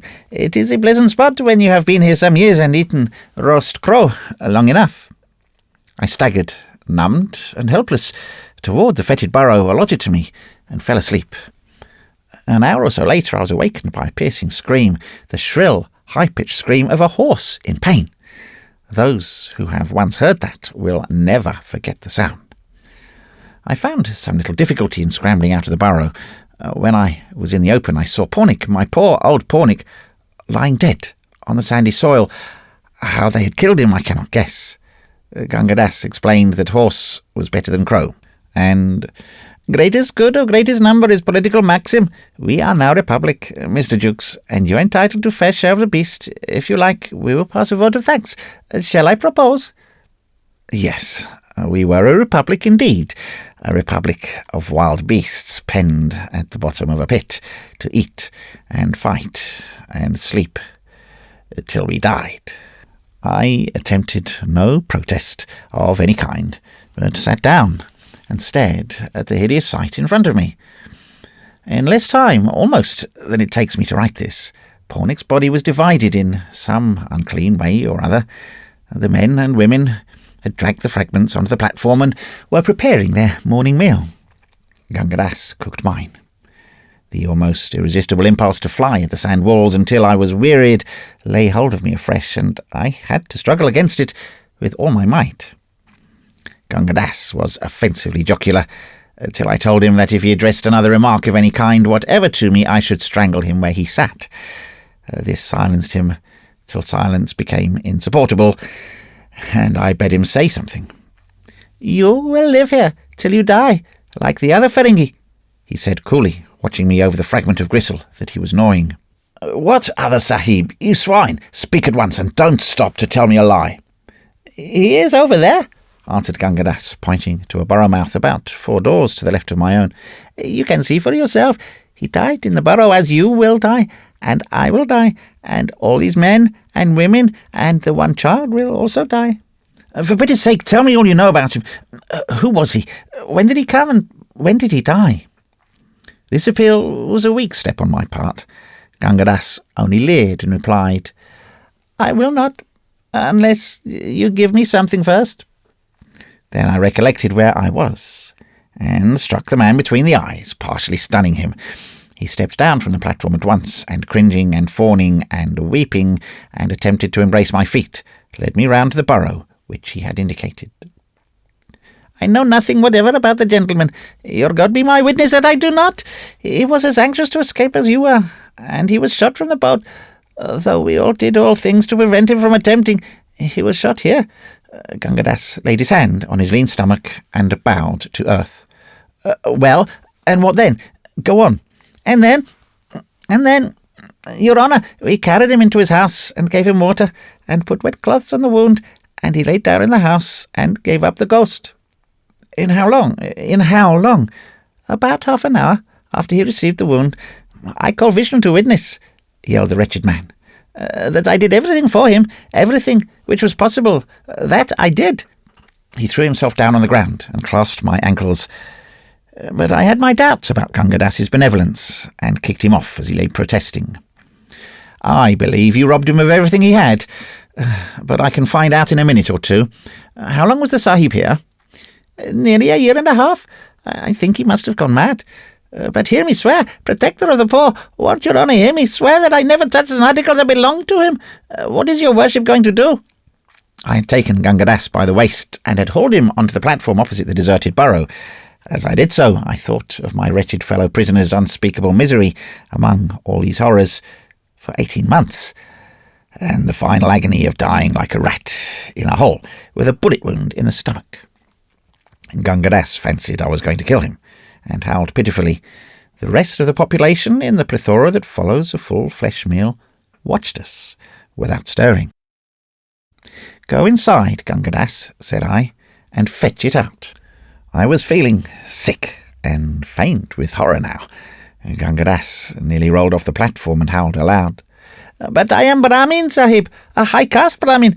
By your soul, by your father's soul, do not make me do this thing." "Brahmin or no Brahmin, by my soul and my father's soul, in you go," I said, and seizing him by the shoulders, I crammed his head into the mouth of the burrow, kicked the rest of him in, and sitting down, covered my face with my hands. At the end of a few minutes, I heard a rustle and a creak. Then Gunga Das, in a sobbing, choking whisper, speaking to himself, and then a soft thud, and I uncovered my eyes. The dry sand had turned the corpse, entrusted to its keeping, into a yellow-brown mummy. I told Gunga Das to stand off while I examined it. The body, clad in an olive-green hunting suit, much stained and worn with leather pads on the shoulders, was that of a man between 30 and 40, above middle height, with light sandy hair, long moustache, and rough, unkempt beard. The left canine of the upper jaw was missing, and a portion of the lobe of the right ear was gone. On the second finger of the left hand was a ring, a shield-shaped bloodstone set in gold, with a monogram that might have been either BK or BL. On the third finger of the right hand was a silver ring in the shape of a coiled cobra, much worn and tarnished. Gunga Das deposited a handful of trifles he had picked out of the burrow at my feet, and covering the face of the body with my handkerchief, I turned to examine these. I give the full list, in the hope that it may lead to the identification of the unfortunate man. 1. Bowl of a briarwood pipe, serrated at the edge, much worn and blackened, bound with string at the screw. 2. 2 patent lever keys, wards of both broken. 3. Tortoise-shell-handled penknife, silver or nickel, nameplate marked with monogram BK. 4. Envelope, a postmark, undecipherable, bearing a Victorian stamp addressed to Miss Mon, rest illegible, Hammond. 5. Imitation crocodile skin notebook with pencil. First 45 pages blank, 4.5 illegible, 15 others filled with private memoranda relating chiefly to 3 persons. A Mrs. L. Singleton, abbreviated several times to Lot Single, Mrs. S. May, and Garmison, referred to in places as Jerry or Jack. 6. Handle of small-sized hunting knife, blade snapped short, a buck's horn, a diamond cut with swivel and ring on the butt, a fragment of cotton cord attached. It must not be supposed that I inventoried all these things on the spot, as fully as I have here written them down. The notebook first attracted my attention, and I put it in my pocket, with a view to studying it later on. The rest of the articles I conveyed to my burrow for safety's sake, and there, being a methodical man, I inventoried them. I then returned to the corpse, and ordered Gunga Das to help me to carry it out to the river front. While we were engaged in this, the exploded shell of an old brown cartridge dropped out of one of the pockets and rolled at my feet. Gunga Das had not seen it, and I fell to thinking that a man does not carry exploded cartridge cases, especially browns, which will not bear loading twice, about him when shooting. In other words, that cartridge case had been fired inside the crater. Consequently, there must be a gun somewhere. I was on the verge of asking Gunga Das, but checked myself, knowing that he would lie. We laid the body down on the edge of the quicksand by the tussocks. It was my intention to push it out and let it be swallowed up, the only possible mode of burial that I could think of. I ordered Gunga Das to go away.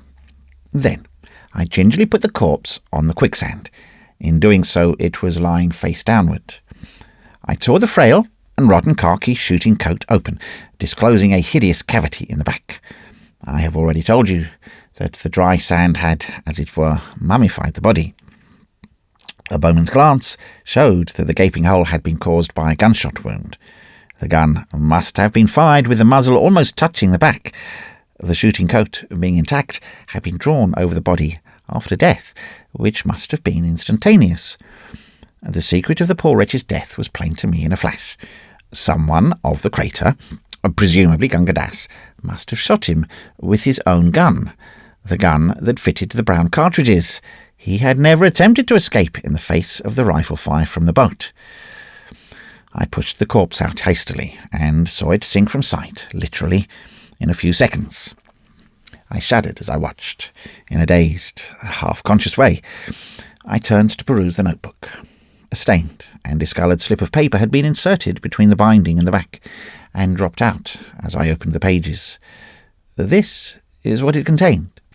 4 out from Crow Clump, 3 left, a 9 out, 2 right, 3 back, 2 left, 14 out, 2 left, 7 out, 1 left, 9 back, 2 right, 6 back, 4 right, 7 back.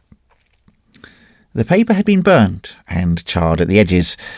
What it meant I could not understand. I sat down on the dried bent, turning it over and over between my fingers until I was aware of Gunga Das standing immediately behind me with glowing eyes and outstretched hands. "Have you got it?" he panted. "Will you not let me look at it also? I swear that I will return it." "Got what?" "Return what?" I asked. "That thing which you have in your hands. It will help us both." He stretched out his long, bird-like talons, trembling with eagerness. "I could never find it," he continued. "He had secreted it about his person, therefore I shot him, but nevertheless I was unable to obtain it." Gunga Das had quite forgotten his little fiction about the rifle bullet. I received the information perfectly calmly. Morality is blunted by consorting with the dead who are alive. "What on earth are you raving about?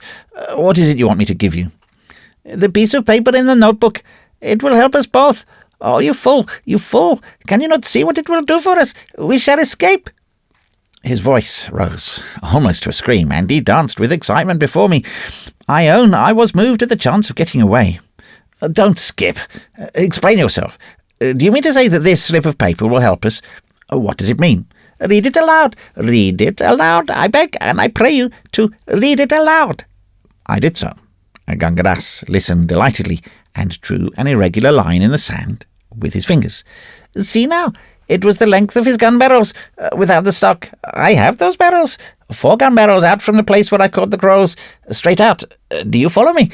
Then 3 left. Aha. How well I remember when that man worked it out night after night. Then 9 out, and so on. Out is always straight, before you cross the quicksand. He told me so before I killed him. But if you knew all this, why didn't you get out before? I did not know it. He told me that he was working it out 1.5 years ago, and how he was working it out night after night when the boat had gone away, and he could get out near the quicksand safely. Then he said we would get away together, but I was afraid that he would leave me behind one night when he had worked it all out, and so I shot him. Besides, it is not advisable that the men who once get in here should escape. Only I, and I am a Brahmin. The prospect of escape had brought Gunga Das's caste back to him. He stood up, walked about, and gesticulated violently. Eventually, I managed to make him talk soberly, and he told me how this Englishman had spent 6 months, night after night, in exploring, inch by inch, the passage across the quicksand, how he had declared it to be simplicity itself, up to within about 20 yards of the riverbank, after turning the flank of the left horn of the horseshoe. This much he had evidently not completed when Gunga Das shot him with his own gun. In my frenzy of delight at the possibilities of escape, I recollect shaking hands effusively with Gunga Das after we had decided that we were to make an attempt to get away that very night. It was weary work waiting throughout the afternoon. About 10 o'clock, as far as I could judge, when the moon had just risen above the lip of the crater, Gunga Das made a move for his burrow to bring out the gun barrels, whereby to measure our path. All the other wretched inhabitants had retired to their lairs long ago. The Guardian boat drifted downstream some hours before, and we were utterly alone by the crow clump. Gunga Das, while carrying the gun barrels, let slip the piece of paper which was to be our guide. I stooped down hastily to recover it, and as I did so, I was aware that the diabolical Brahmin was aiming a violent blow at the back of my head with the gun barrels. It was too late to turn round. I must have received the blow somewhere on the nape of my neck. 100,000 fiery stars danced before my eyes, and I fell forward senseless at the edge of the quicksand. When I recovered consciousness, the moon was going down, and I was sensible of intolerable pain in the back of my head. Gunga Das had disappeared, and my mouth was full of blood. I lay down again, and prayed that I might die without more ado.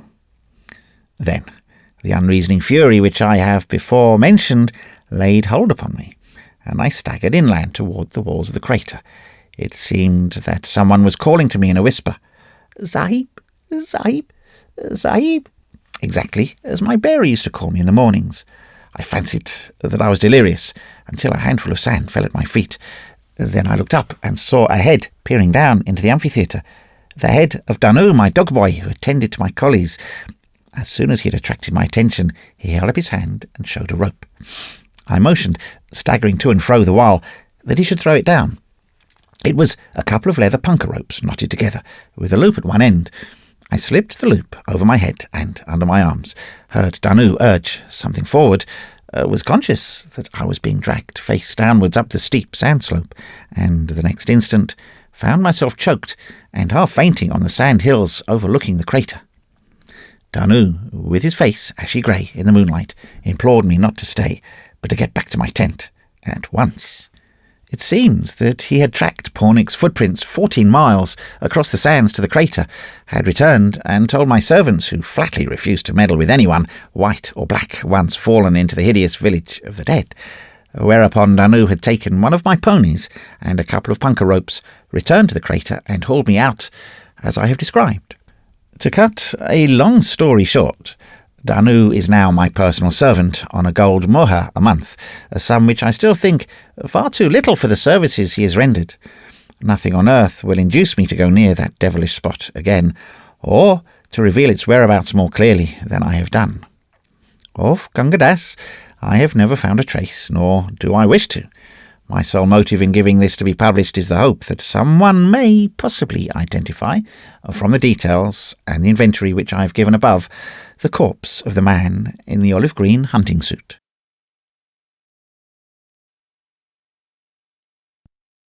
In the house of Suddhu. A stone's throw out on either hand, from that well-ordered road we tread, and all the world is wild and strange. Charol and Gul and Jinn and Sprite shall bear us company tonight, for we have reached the oldest land, wherein the powers of darkness range.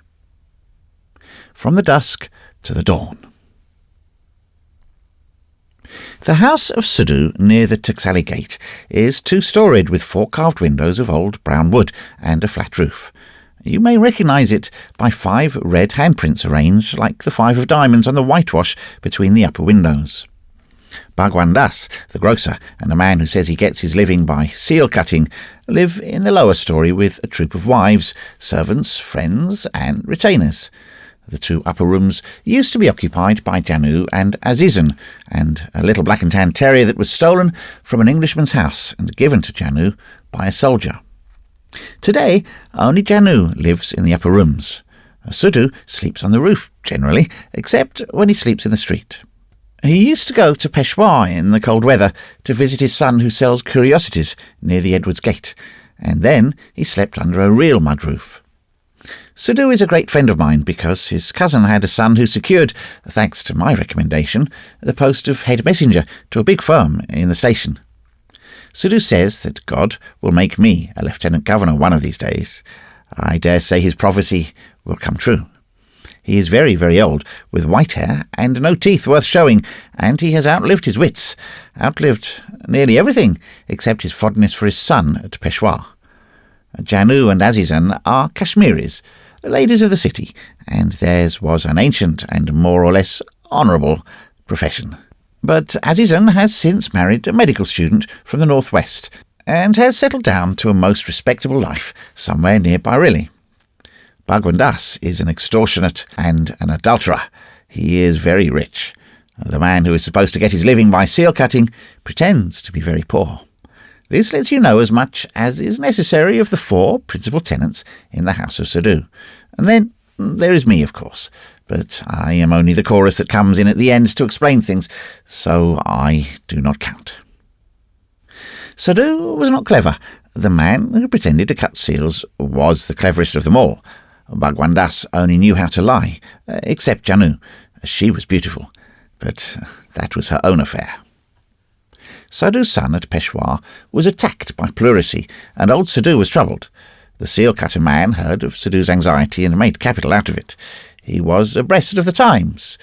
He got a friend in Peshawar to telegraph daily accounts of his son's health. And here the story begins.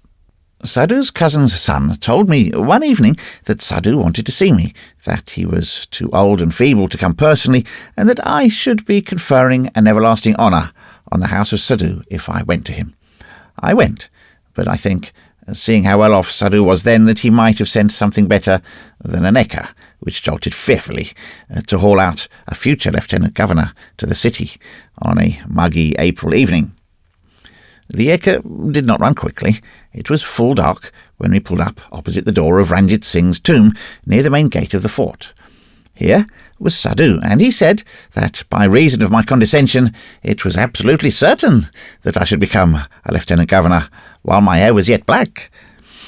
Then we talked about the weather and the state of my health and the wheat crops for 15 minutes in the Hazuri Bagh under the stars. Suddhu came to the point at last. He said that Janu had told him that there was an order of the Sarkar against magic, because it was feared that magic might one day kill the Empress of India. I didn't know anything about the state of law, but I fancied that something interesting was going to happen. I said that so far from magic being discouraged by the government, it was highly commended. The greatest officials of the state practiced it themselves. If the financial statement isn't magic, I don't know what is. Then, to encourage him further, I said that if there was any jadoo afoot, I had not the least objection to giving it my countenance and sanction, and to seeing that it was clean jadoo, white magic, as distinguished from the unclean jadoo, which kills folk. It took a long time before Sadhu admitted that this was just what he had asked me to come for, and then he told me, in jerks and quavers, that the man who said he cut seals was a sorcerer of the cleanest kind, that every day he gave Sadhu news of the sick son in Peshawar more quickly than the lightning could fly, and that this news was always corroborated by the letters. Further, he had told Sadhu how a great danger was threatening his son, which could be removed by a clean jadoo, and, of course, heavy payment. I began to see exactly how the land lay, and told Sadhu that I also understood a little jadoo in the western line, and would go to his house to see that everything was done decently and in order. We set off together, and on the way Sadhu told me that he had paid the seal cutter between 100 and 200 rupees already, and the jadoo of that night would cost 200 more, which was cheap, he said, considering the greatness of his son's danger, but I do not think he meant it. The lights were all cloaked in the front of the house when we arrived. I could hear awful noises from behind the seal cutter's shop front, as if someone were groaning his soul out. Sadhu shook all over, and while we groped our way upstairs, told me that the jadoo had begun. Janu and Azizan met us at the stairhead, and told us that the jadoo work was coming off in their rooms because there was more space there. Janu is a lady of a free-thinking turn of mind. She whispered that the jadoo was an invention to get money out of Sadhu, and that the seal cutter would go to a hot place when he died. Sadhu was nearly crying with fear and old age. He kept walking up and down the room in the half-light, repeating his son's name over and over again, and asking Azizan if the seal cutter ought not to make a reduction in the case of his own landlord. Janu pulled me over to the shadow in the recess of the carved bow windows. The boards were up, and the rooms were only lit by one tiny oil lamp. There was no chance of my being seen if I stayed still. Presently, the groans below ceased, and we heard steps on the staircase. That was the seal cutter. He stopped outside the door as the terrier barked, and Azizan fumbled at the chain, and he told Sadhu to blow out the lamp. This left the place in jet darkness, except for the red glow from the two huckers that belonged to Janu and Azizan. The seal cutter came in, and I heard Sadhu throw himself down on the floor and groan. Azizan caught her breath, and Janu backed onto one of the beds with a shudder. There was a clink of something metallic, and then shot up a pale blue-green flame near the ground. The light was just enough to show Azizan pressed against one corner of the room with the terrier between her knees. Janu, with her hands clasped, leaning forward as she sat on the bed. Sadhu, face down, quivering, and the seal cutter. I hope I may never see another man like that seal cutter. He was stripped to the waist, with a wreath of white jasmine as thick as my wrist around his forehead, a salmon-coloured loincloth round his middle, and a steel bangle on each ankle. This was not awe-inspiring. It was the face of the man that turned me cold. It was blue-grey in the first place. In the second, the eyes were rolled back till you could only see the whites of them. And in the third, the face was the face of a demon. A ghoul, anything you please, except of the sleek, oily old ruffian who sat in the daytime over his turning lathe downstairs. He was lying on his stomach with his arms turned and crossed behind him, as if he'd been thrown down, pinioned. His head and neck were the only parts of him off the floor. They were nearly at right angles to his body, like the head of a cobra at spring. It was ghastly. In the centre of the room, on the bare earth floor, stood a big, deep brass basin with a pale blue-green light floating in the centre, like a nightlight. Around that basin, the man on the floor wriggled himself 3 times. How he did it, I do not know. I could see the muscles ripple along his spine and fall smooth again, but I could not see any other motion. The head seemed the only thing alive about him, except that slow curl and uncurl of the labouring back muscles. Janu from the bed was breathing 70 to the minute. Azizan held her hands before her eyes, and old Sadhu, fingering at the dirt that had got into his white beard, was crying to himself. The horror of it was that the creeping, crawling thing made no sound, only crawled. And remember, this lasted for 10 minutes, while the terrier whined and Azizan shuddered, and Janu gasped and Sadhu cried. I felt the hair lift at the back of my head, and my heart thump like a antidote paddle. Luckily, the seal cutter betrayed himself by his most impressive trick, and made me calm again. After he had finished that unspeakable triple crawl, he stretched his head away from the floor as high as he could, and sent out a jet of fire from his nostrils. Now, I knew how fire spouting is done. I can do it myself, so I felt at ease. The business was a fraud. If he had only kept to that crawl without trying to raise the effect, goodness knows what I might have thought. Both the girls shrieked at the jet of fire, and the head dropped, chin down, on the floor, with a thud, the whole body lying then like a corpse with its arms trussed. And there was a pause of 5 full minutes after this, and the blue-green flame died down. Janu stooped to settle one of her anklets, while Azizan turned her face to the wall and took the terrier in her arms. Sadhu put out an arm mechanically to Janu's hukka, and she slid it across the floor with her foot.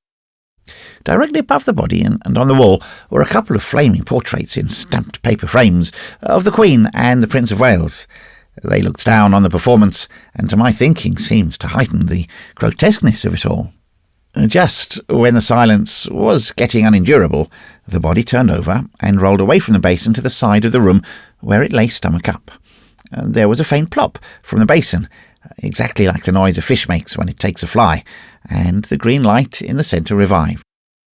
I looked at the basin and saw, bobbing in the water, the dried, shrivelled black head of a native baby, open eyes, open mouth, and shaved scalp. It was worse, being so very sudden than the crawling exhibition. We had no time to say anything before it began to speak. Read Poe's account of the voice that came from the mesmerising dying man, and you will realise less than one half of the horror of that head's voice. There was an interval of a second or two between each word, and a sort of ring, ring, ring in the note of the voice, like the timbre of a bell. It pealed slowly, as if talking to itself, for several minutes before I got rid of my cold sweat. Then the blessed solution struck me. I looked at the body lying near the doorway, and saw, just where the hollow of the throat joins on the shoulders, a muscle that had nothing to do with any man's regular breathing, twitching away steadily. The whole thing was a careful reproduction of the Egyptian terrafin that one reads about sometimes, and the voice was as clever and as appalling a piece of ventriloquism as one could wish to hear. All this time the head was lip-lapping against the side of the basin, and speaking. It told Sadhu, on his face again whining, of his son's illness, and of the state of the illness up to the evening of that very night. I always shall respect the seal cutter for keeping so faithfully to the time of the Peshawar telegrams. It went on to say that skilled doctors were night and day watching over the man's life, and that he would eventually recover if the fee to the potent sorcerer whose servant was the head in the basin were doubled. Here the mistake from the artistic point of view came in. To ask for twice your stipulated fee in a voice that Lazarus might have used when he rose from the dead is absurd. Janu, who is really a woman of masculine intellect, saw this as quickly as I did. I heard her say, "Asli nahin, Farib," scornfully under her breath, and just as she said so, the light in the basin died out. The head stopped talking, and we heard the room door creak on its hinges. Then Janu struck a match, lit the lamp, and we saw that head, basin, and seal cutter were gone. Sadhu was wringing his hands and explaining to anyone who cared to listen that if his chances of eternal salvation depended on it, he could not raise another 200 rupees. Azizan was nearly in hysterics in the corner, while Janu sat down composedly on one of the beds to discuss the probabilities of the whole thing being a banal, or make-up. I explained as much as I knew of the seal cutter's way of jadoo, but her argument was much more simple. "The magic that is always demanding gifts is no true magic," said she. "My mother told me that the only potent love spells are those which are told you for love. This seal-cutter man is a liar and a devil. I dare not do anything or get anything done, because I am in debt to Bhagwan Das, the Banir, for 2 gold rings and a heavy anklet. I must get my food from his shop. The seal-cutter is the friend of Bhagwan Das, and he would poison my food. A full Sadhu has been going on for 10 days, and has cost Sadhu many rupees each night. The seal-cutter used black hens and lemons and mantras before. He never showed us anything like this till tonight. Azizan is a fool, and will be a Purdanashin soon. Sadhu has lost his strength and his wit. See now, I had hoped to get from Sadhu many rupees while he lived, and many more after his death, and behold, he is spending everything on that offspring of a devil and a she-ass, the seal-cutter." Here I said, "But what induced Sadhu to drag me into the business? Of course I can speak to the seal-cutter, and he shall refund. The whole thing is child's talk, shame and senseless." "Sadhu is an old child," said Janu. "He has lived on the roofs these 70 years and is as senseless as a milk goat. He brought you here to assure himself that he is not breaking any law of the Sarkar, whose salt he ate many years ago. He worships the dust off the feet of the seal-cutter, and the cow devourer has forbidden him to go and see his son. What does Sadhu know of your laws or the lightning post? I have to watch his money going day by day to that lying beast below." Janu stamped her foot on the floor and nearly cried with vexation, while Sadhu was whimpering under a blanket in the corner, and Azizan was trying to guide the pipe stem to his foolish old mouth. Now, the case stands thus. Unthinkingly, I have laid myself open to the charge of aiding and abetting the seal-cutter in obtaining money under false pretences, which is forbidden by Section 420 of the Indian Penal Code. I am helpless in the matter for these reasons. I cannot inform the police. What witnesses would support my statements? Janu refuses flatly, and Azizan is a veiled woman somewhere near Bareilly, lost in this big India of ours. I dare not again take the law into my own hands and speak to the seal-cutter, for certain am I that not only would Sadhu disbelieve me, but this step would end in the poisoning of Janu, who is bound hand and foot by her debt to the Banir. Sadhu is an old dotard, and whenever we meet, mumbles my idiotic joke that the Sarkar rather patronises the black art than otherwise. His son is well now, but Sadhu is completely under the influence of the seal-cutter, by whose advice he regulates the affairs of his life. Janu watches daily the money that she hoped to wheedle out of Sadhu taken by the seal-cutter, and becomes daily more furious and sullen. She will never tell, because she dare not. But unless something happens to prevent her, I am afraid that the seal-cutter will die of cholera, the white arsenic kind, about the middle of May, and thus I shall be privy to a murder in the house of Sadhu.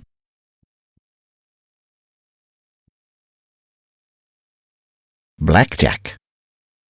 To the wake of Timhara came company. All St. Patrick's Alley was there to see. Robert Buchanan. As the three musketeers share their silver, tobacco and liquor together, as they protect each other in barracks or camp, and as they rejoice together over the joy of one, so do they divide their sorrows. When Ortheris's impressible tongue has brought him into cells for a season, or Leroyd has run amok through his kit and accoutrements, or Mulvaney has indulged in strong waters, and, under their influence, reproved his commanding officer, you can see the troubles in the faces of the untouched too. And the rest of the regiment know that comment or jest is unsafe. Generally the three avoid orderly room and the corner shop that follows, leaving both to the young bloods who have not sown their wild oats. But there are occasions. For instance, Ortheris was sitting on the drawbridge of the main gate of Fort Amara with his hands in his pockets and his pipe, bowl down in his mouth. Leroyd was lying at full length on the turf of the glacis, kicking his heels in the air, and I came round the corner and asked for Mulvaney. Ortheris spat into the ditch and shook his head. "No good seeing him now," said Ortheris. "He's a blooming camel, listen." I heard on the flags of the veranda opposite to the cells, which are close to the guard-room, a measured step that I could have identified in the tramp of an army. There were 20 paces, crescendo, a pause, and then 20 diminuendo. "That's him," said Ortheris. "My God, that's him. All for a blooming button you could see a face in and a bit of lip that blooming archangel would have gave back." Mulvaney was doing pack drill, was compelled, that is to say, to walk up and down for certain hours in full marching order with rifle, bayonet, ammunition, knapsack and overcoat, and his offence was being dirty on parade. I nearly fell into the fort ditch with astonishment and wrath, for Mulvaney is the smartest man that ever mounted guard, and would as soon think of turning out uncleanly as of dispensing with his trousers. "Who was the sergeant that checked him?" I asked. "Mullins, of course," said Ortheris. "There ain't no other man would whip him on the peg so. But Mullins ain't a man. He's a dirty little pig-scraper, that's what he is." "What did Mulvaney say?" "He's not the make of man to take that quietly." "Said, been better for him if he'd shut his mouth. Lord, how we laughed. Sergeant, he says, you say I'm dirty. Well, says he, when your wife lets you blow your own nose for yourself, perhaps you know what dirt is. You're imperfectly educated, Sergeant, says he. And then we fell in. But after the parade, he was up and Mullins was swearing himself back of the face at Orderly Room that Mulvaney had called him a swine. And Lord knows what all. You know Mullins. He'll have his head broke in one of these days. He's too big a blooming liar for ordinary consumption. 3 hours, can and kit, says the Colonel, not for being dirty on parade, but for having said something to Mullins. Though I do not believe, says he, you said what you said. And Mulvaney fell away, saying nothing. You know, he never speaks to the Colonel for fear of getting himself fresh copped. Mullins, a very young and very much married sergeant, whose manners were partly the result of innate depravity and partly of imperfectly digested board school, came over the bridge and most rudely asked Ortheris what he was doing. Me? Said Ortheris. Oh, I'm waiting for my commission. Seed it coming along yet? Mullins turned purple and passed on.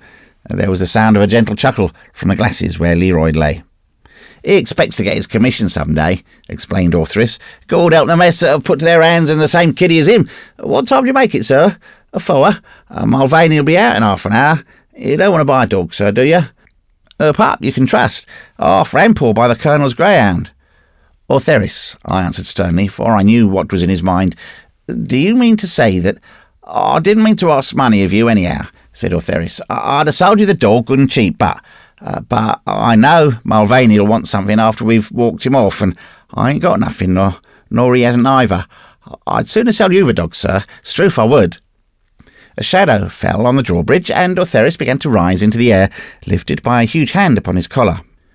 Anything but brass, said Leroyd quietly as he held the Londoner over the ditch. Anything but brass, Ortheris. My son, I've got 1 rupee, 8 annas of my own. He showed 2 coins, and replaced Ortheris on the drawbridge rail. Very good, I said. Where are you going to? I'm going to walk him off when he comes out. 2 miles or 3 or 4, said Ortheris. The footsteps within ceased. I heard the dull thud of a knapsack falling on a bedstead, followed by the rattle of arms.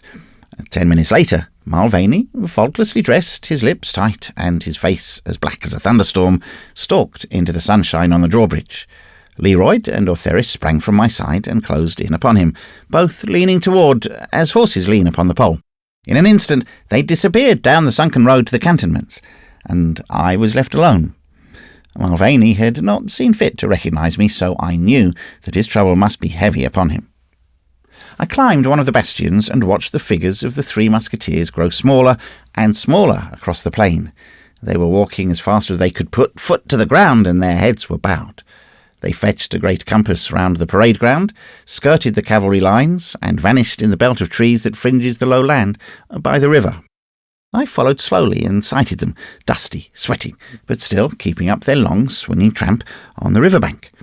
They crashed through the forest reserve, headed toward the bridge of boats, and presently established themselves on the bow of one of the pontoons.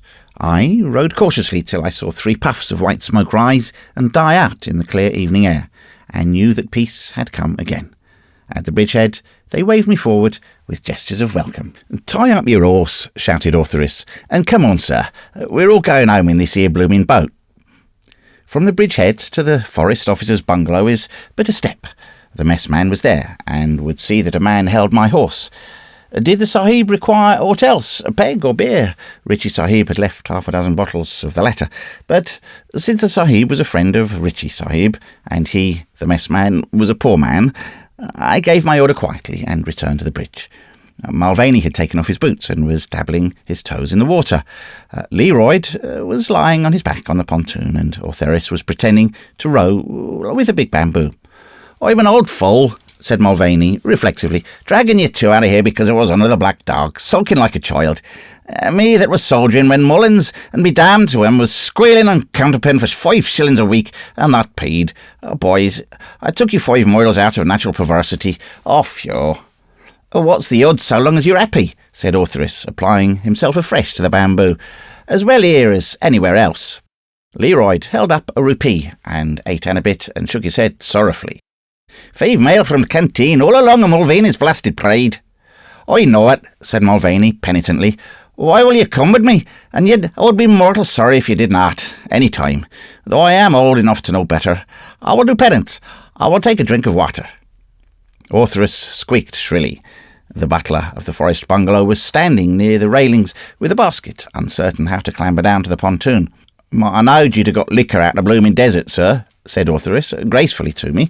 Then to the messman, "Easy with them there bottles. They're worth their weight in gold. Jock, you long-armed beggar, get out of that and hark 'em down." Leroy had the basket on the pontoon in an instant, and the three musketeers gathered round it with dry lips. They drank my health in due and ancient form, and thereafter tobacco tasted sweeter than ever. They absorbed all the beer, and disposed themselves in picturesque attitudes to admire the setting sun, no man speaking for a while. Mulvaney's head dropped upon his chest, and we thought that he was asleep. "What on earth did you come so far for?" I whispered to Authoress. "To walk him off, of course. When he's been checked, we always walks him off. He ain't fit to be spoke to these times, or he ain't fit to leave alone neither. So he takes him till he is." Mulvaney raised his head and stared straight into the sunset. "I had me rifle," said he dreamily, "and I had me bayonet, and Mullins come round the corner, and he looked at me face and grinned despiteful. 'You can't blow your own nose,' says he. Now, I cannot tell what Mullins' experience may have been, but mother of God, he was nearer to his death that minute than I've ever been to mine, and that's less than the thickness of a hair." "Yes," said Authoress calmly, "you look fine with all your buttons took off, and the band in front of you walking round slow time. We're both front-rank men, me and Jock, when the regiment's in Hollow Square. Blooming fine you'd look. The Lord giveth, and the Lord taketh. Easy with that there, Drob. Blessed be the name of the Lord." He gulped in a quaint and suggestive fashion. "Mullins, what's Mullins?" said Leroy slowly. "Take a company of Mullins in my hand behind me. Say them, Mulvaney, don't be a fool. Ye were not checked for what you did not die, and made a mock of it after. 'Twas for less than the Tyrone would have sent O'Hara to hell, instead of letting him go by his own choosing, when Rafferty shot him," retorted Mulvaney. "And who stopped Tyrone from doing it?" I asked. "That old fool who's sorry he didn't stick the pig Mullins." His head dropped again. When he raised it, he shivered and put his hands on the shoulders of his two companions. "You've walked the devil out of me, boys," said he. Authoress shot out the red-hot dottle of his pipe on the back of the hairy fist. "They say hell's hotter than that," said he, as Mulvaney swore aloud. "Ye be warned so. Look yonder." He pointed across the river to a ruined temple. "Me and ye and him," he indicated me by a jerk of his head, "was there one day when he made a blowing sure myself. You and him stopped me doing such, and he was only wishful for the dessert. You're making a bigger blooming sure of yourself." "Oh, don't mind him, Mulvaney," I said. "Dinah Shad would let you hang yourself out yet a while, and you don't intend to try it either. Let's hear about the Tyrone and O'Hara. Rafferty shot him for fooling with his wife. What happened before that?" "There's no fool like an old fool. You know you can do anything with me when I'm talking. Did I say I would like to cut Mullins' liver out? I deny the imputation, for fear that Authoress here would report me. You would tip me in the river, would you? Sit quiet, little man. Anyways, Mullins is not worth the trouble of extra pride, and I will treat him with outrageous contempt. The Tyrone and O'Hara and the Tyrone, begad, old days are hard to bring back into the mouth, but they're always inside the head." Followed a long pause. "O'Hara was a devil, though I received him for the honour of the regiment for his death at that time. I say it now, he was a devil, a long, bold, black-haired devil." "Which way?" asked Authoress. "Women, then I know another." "Not more than in reason, if you mind me, you warped walking stick. If I've been young'un, for why should I not have took what I could? Did I ever, when I was with Corporal, use the rise of me rank, when stopping taken away more than the sorrows and the fault of me, to prosecute a nefarious intrigue, as O'Hara did? Did I, when I was a corporal, lay me spite upon a man and make his life a dog's life from day to day? Did I lie, as O'Hara lied, till the young ones in the Tyrone turned white, with the fear of the judgment of God killing them all in a lump, as it killed the woman at Devizes? I did not.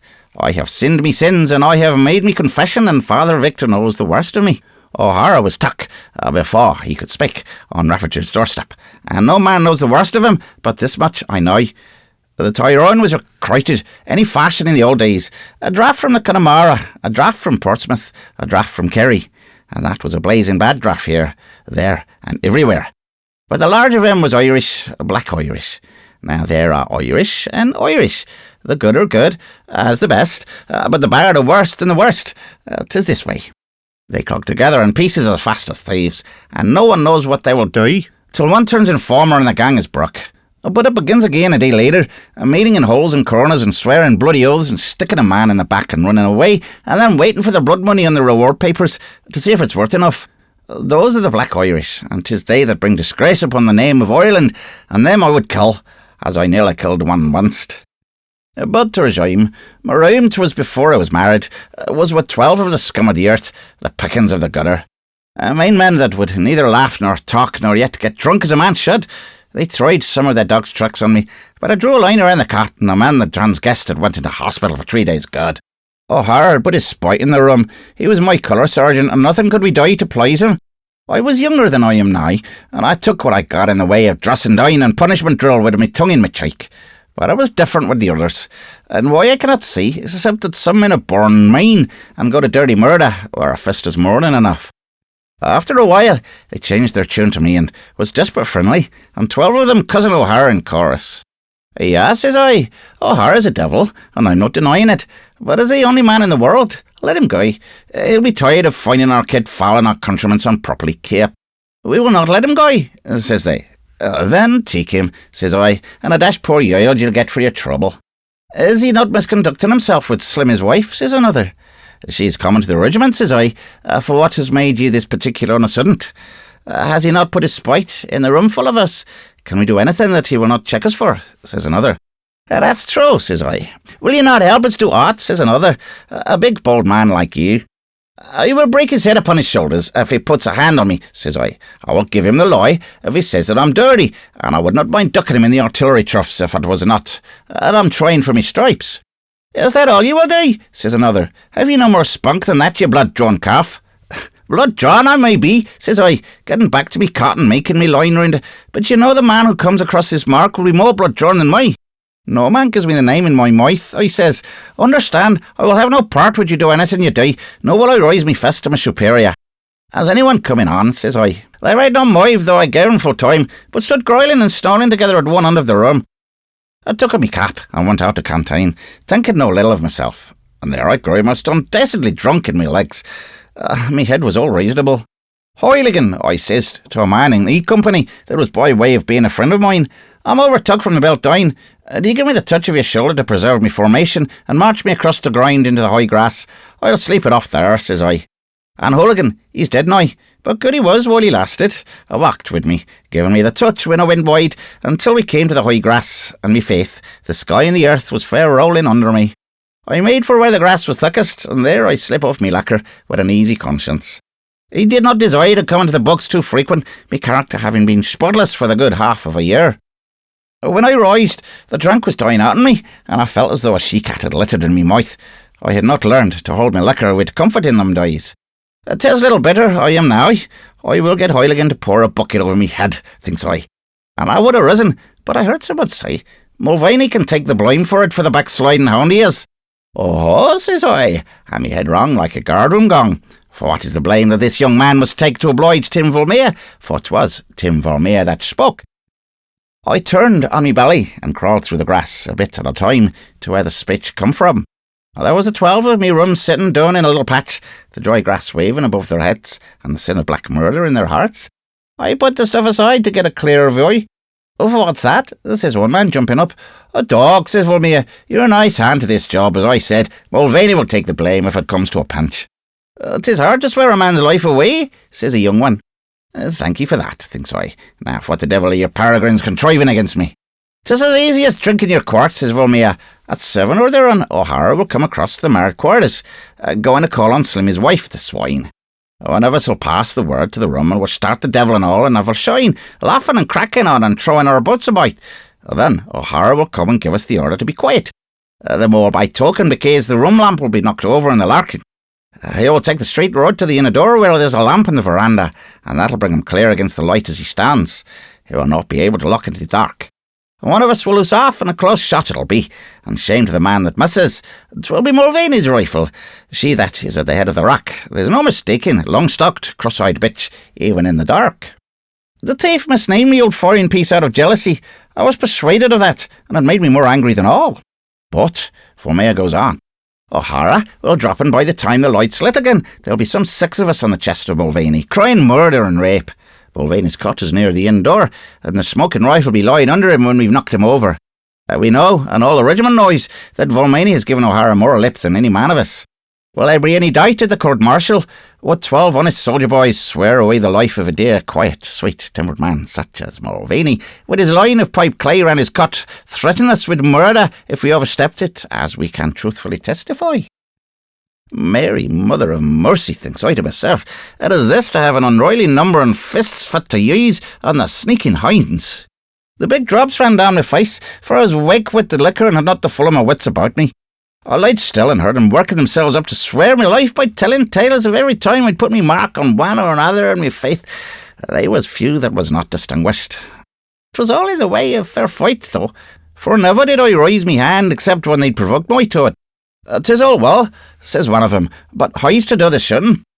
"For what matter," says Vulmia, "'tis Mulvaney will do that at the court-martial." "He will so," says the man, "but whose hand is to put the trigger in the room?" "Who'll do it?" says Vulmia, looking round, but devil a man answered. They began to dispute till Kiss, that was always playing spoil five, says, "Try the cards." With that he opened his tunic and took out the greasy palamas, and they all followed with the notion. "Deal on," says Vulmia, with a big rattling oath, and the black curse of Sheila come to the man who will not do his duty, as the cards say, Amen. "Blackjack is the master," says Kiss, dealing.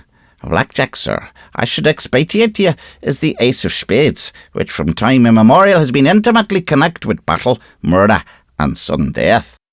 Once Kiss dealt, and there was no sign, but the man was white with the workings of the souls. Twice Kiss dealt, and there was a grey shine in their cheeks like the mess of an egg. 3 times Kiss dealt, and they was bly.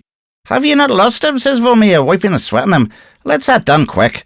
"Quick it is," says Kiss, throwing him in the card, and out fell face up on his knee. "Blackjack." Then they all cackled with laughing. "Duty threepence," says one of them, and Dan chipe at the price. But I could see they all drew a little away from Vulmia and left him sitting playing with the card. Vulmia says no word for a while, but licked his lips, catways.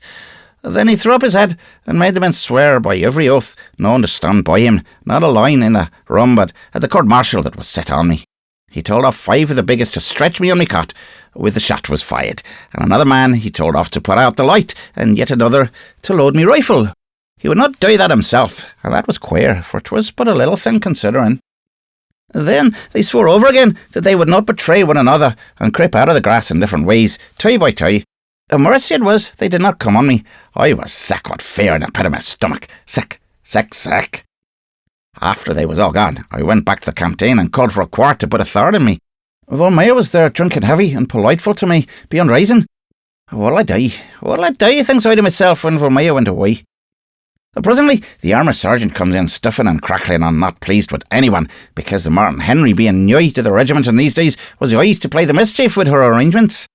It was a long time before I could get out of the way of trying to pull back the back sight and turning her over after firing, as if she was a Snyder. "What tournament do they give me to work with?" says the armour sergeant. "Here's Hogan, his nose flat as a table, laid by for a week, and Ivory Company sending their arms in knocked to small shrivings." "For what's wrong with Hogan, sergeant?" says I. "Wrong," says the armour sergeant. "I showed him as though I had been his mother the way of stripping a tinny, and he stripped her clean and easy. I told him to put her again to fire a blank in the blow pit to show her the dirt hung on the grooving.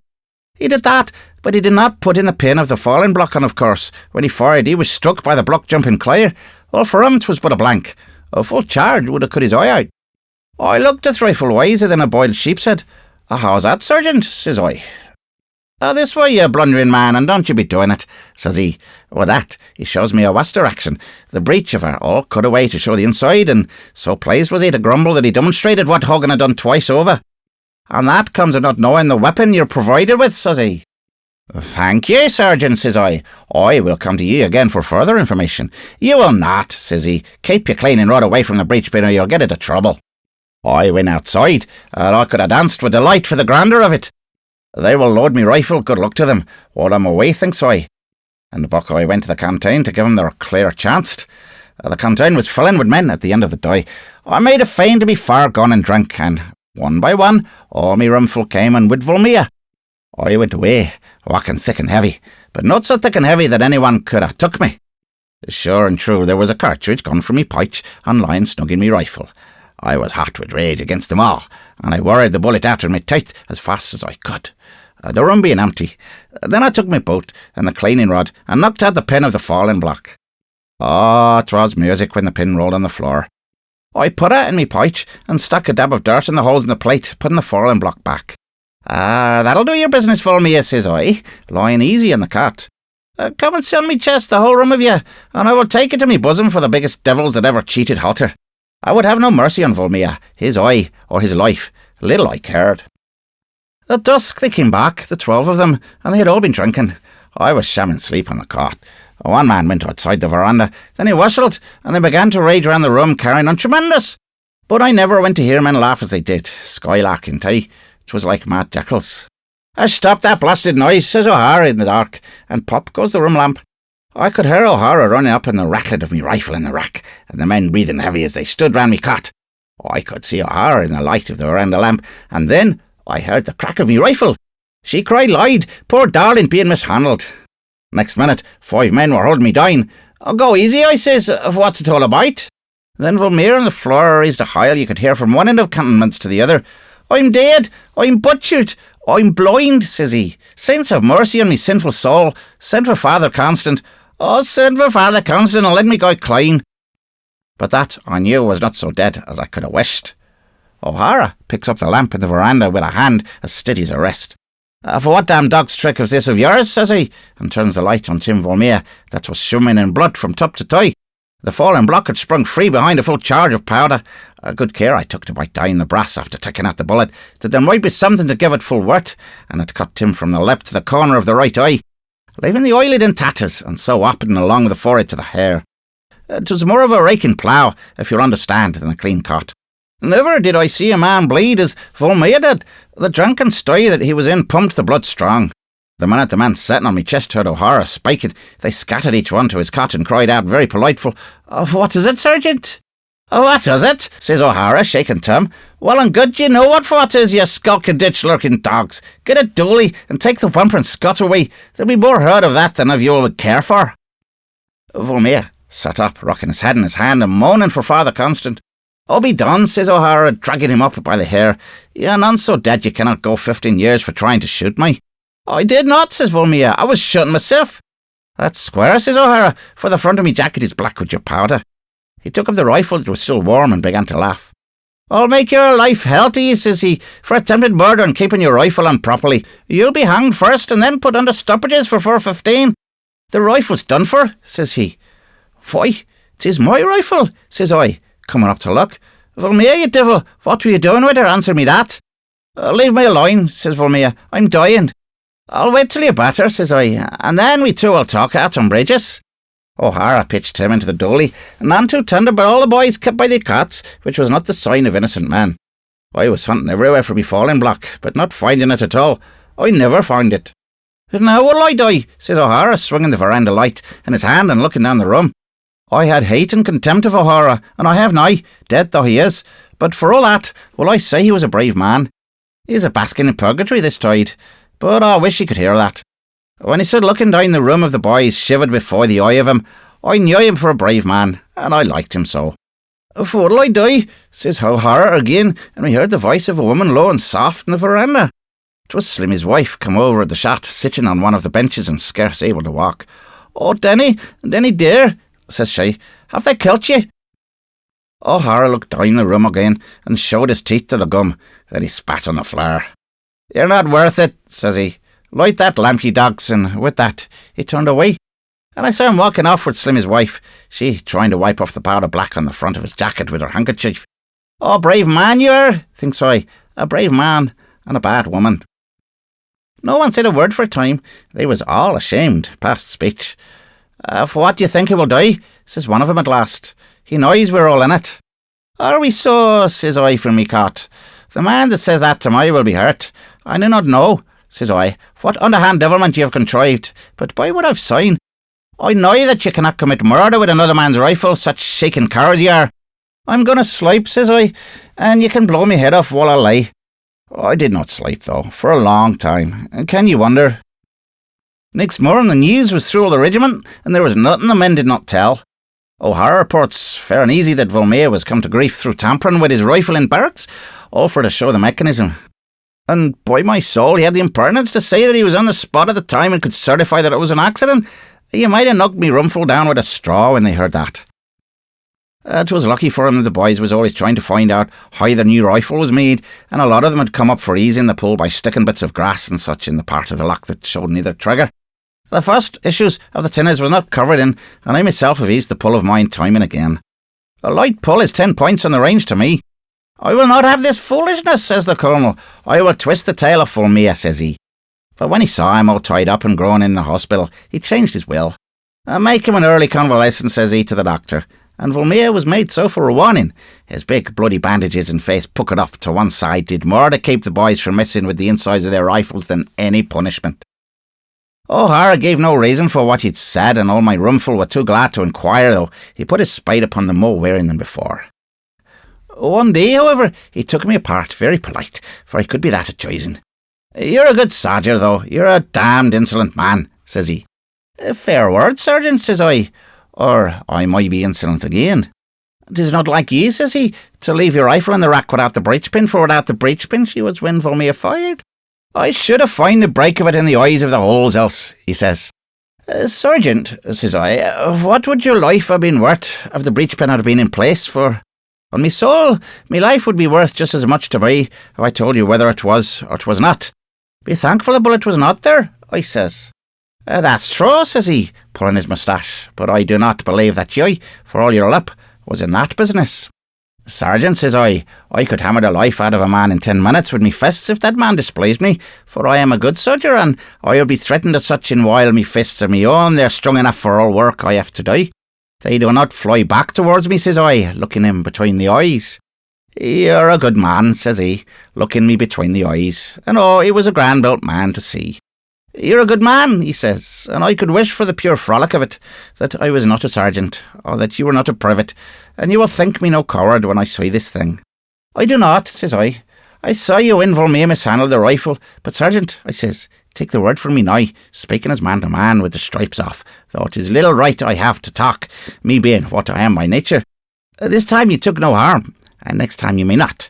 But in the end, so sure as Slim his wife came into the veranda, so sure will ye take harm, and bad harm. Have thought, Sergeant, says I. Is it worth it? You're a bold man, says he, breathing hard.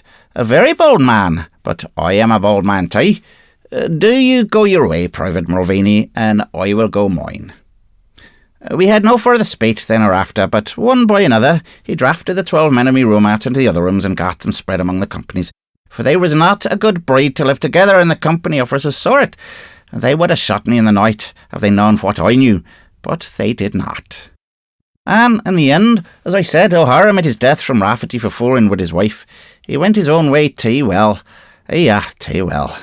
Straight to that affair, without turning to the right or to the left, he went, and may the Lord have mercy on his soul. Amen.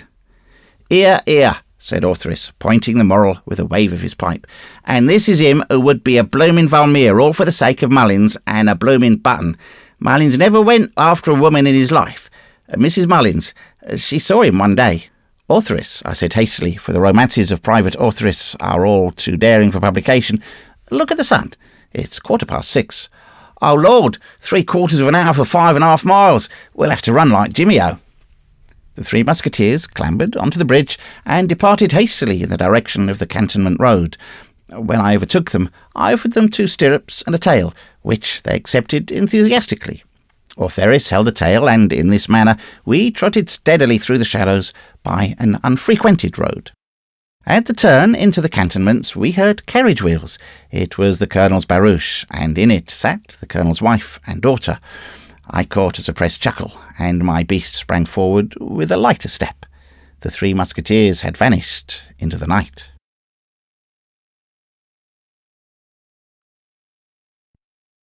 The taking of Lung Tungpen. So we loosed a blooming volley, and we made the beggar's cut, and when our pouch was emptied out, we used the blooming butt. Oh my, didn't you come anigh, when Tommy is a-playing with the bayonet and the butt. Barrack Room Ballad.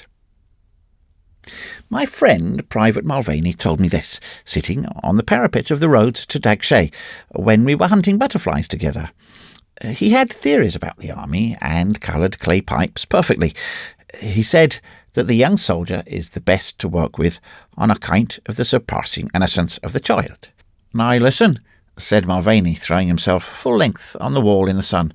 "I'm a born Scot of the barrack room. The army's mating drunk to me, because I'm one of the few that can't quit it. I've put in 17 years and the pipe clay's in the marrow of me. If I could have kept out of one big drink a month, I would have been a Henry lieutenant by this time, a nuisance to me betters, a laughing stock to me equals, and a curse to myself. Being what I am, I'm Private Mulvaney, with no good conduct pay and a devouring thirst. Always barring me little friend Bob's Bahuda, I know as much about the army as most men." I said something here. "Wolsey be shot. Between you and me and that butterfly net, he's a rambling, incoherent sort of a devil, with one eye on the cane of the court and the other on his blessed self, everlastingly playing Caesar on Alexandria rolled into a lump. Now, Bobs is a sensible little man.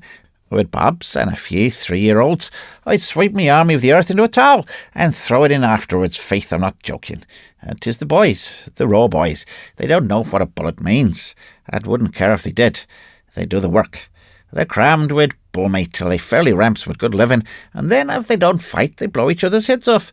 'Tis the truth, I'm telling you. They should be kept on water and rice in the hot weather. But there'd be mutiny if 'twas done.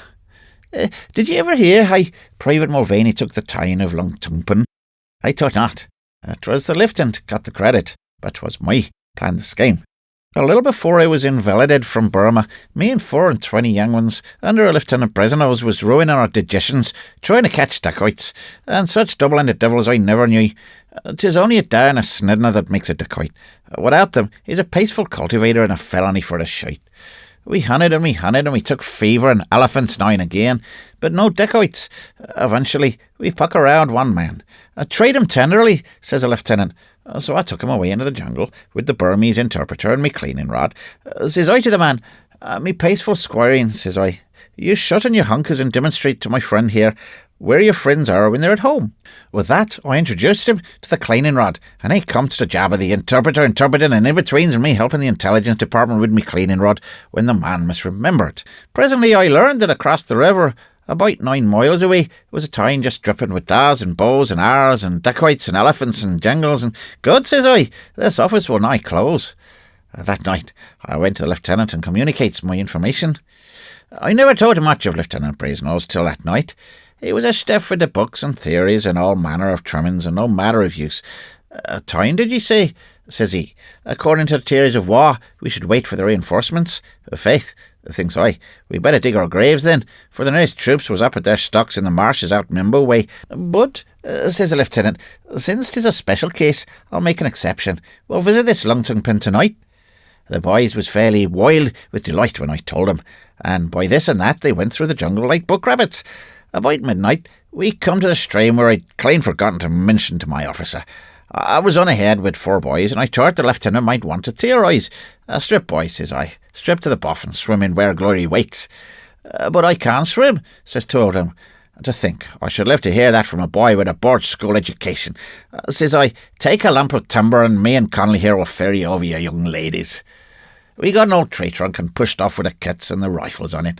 The night was choking dark, and just as we was fairly embarked, I heard the lieutenant behind me calling out, "There's a bit of a nullah here, sir," says I, "but I can feel the bottom already."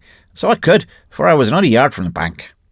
"Bit of a nullah, bit of an estuary," says the lieutenant. "Go on, you mad Irishman. Strip, boys."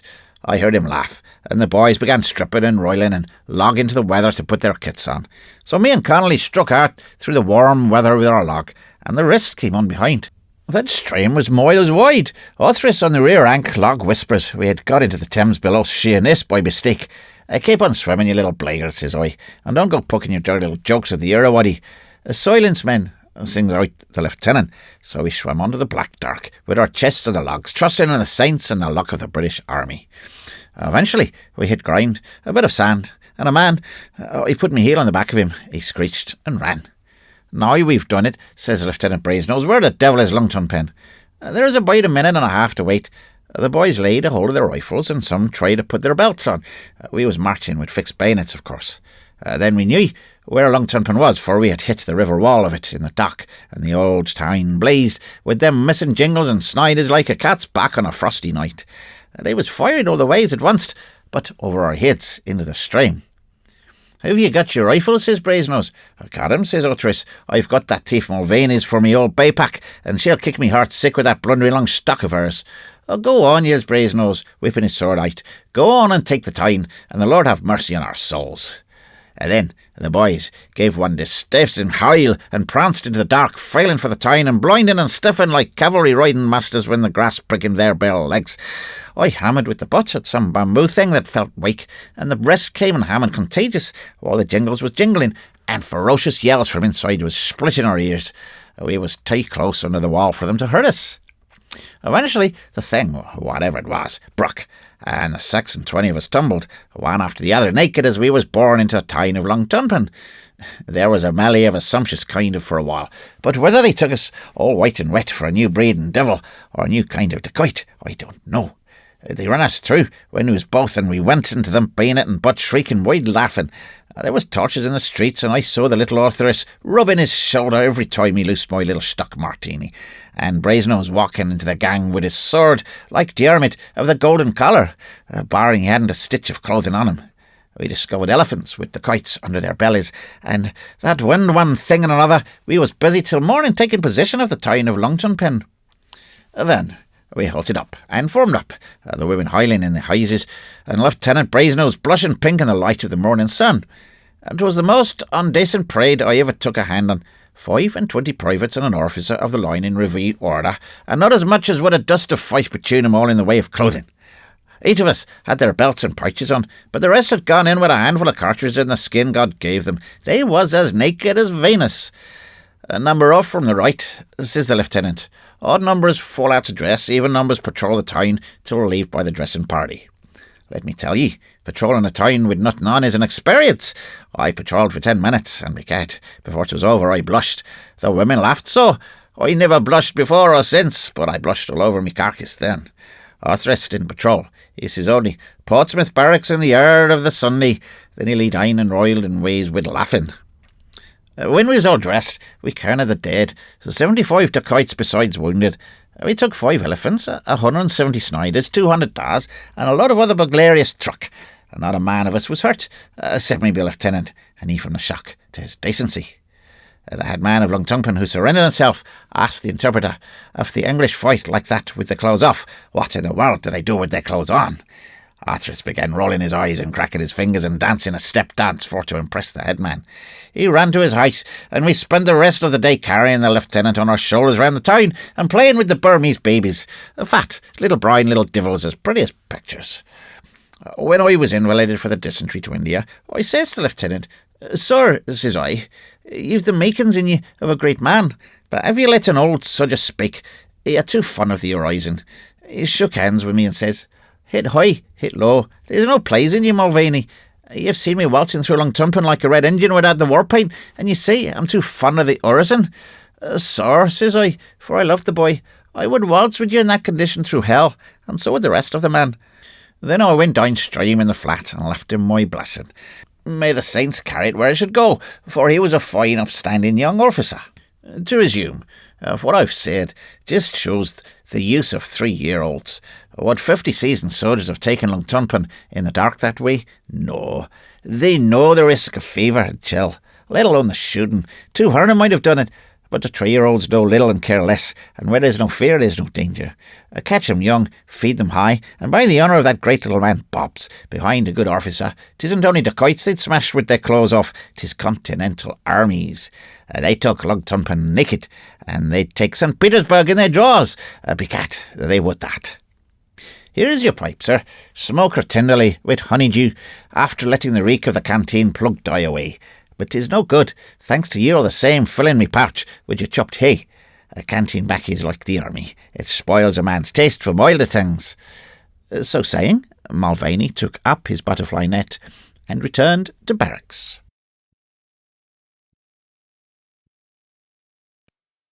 The Phantom Rickshaw. May no ill dreams disturb my rest, nor powers of darkness me molest. Evening Hymn. One of the few advantages that India has over England is a great knowability.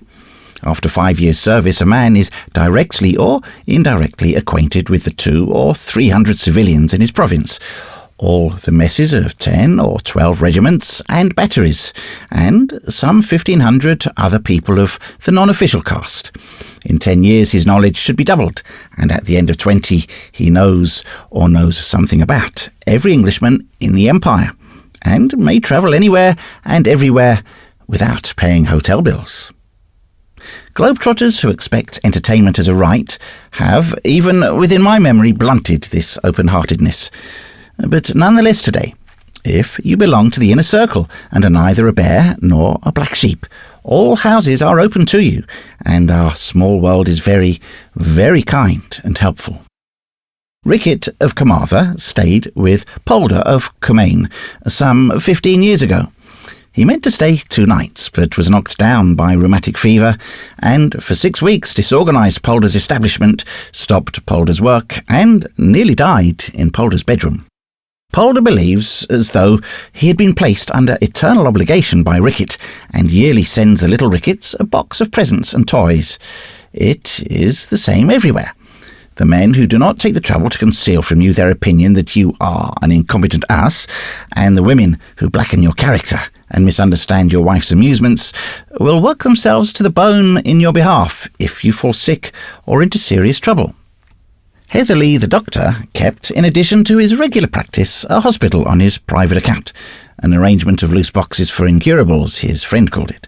But it was really a sort of fitting-up shed for craft that had been damaged by stress of weather.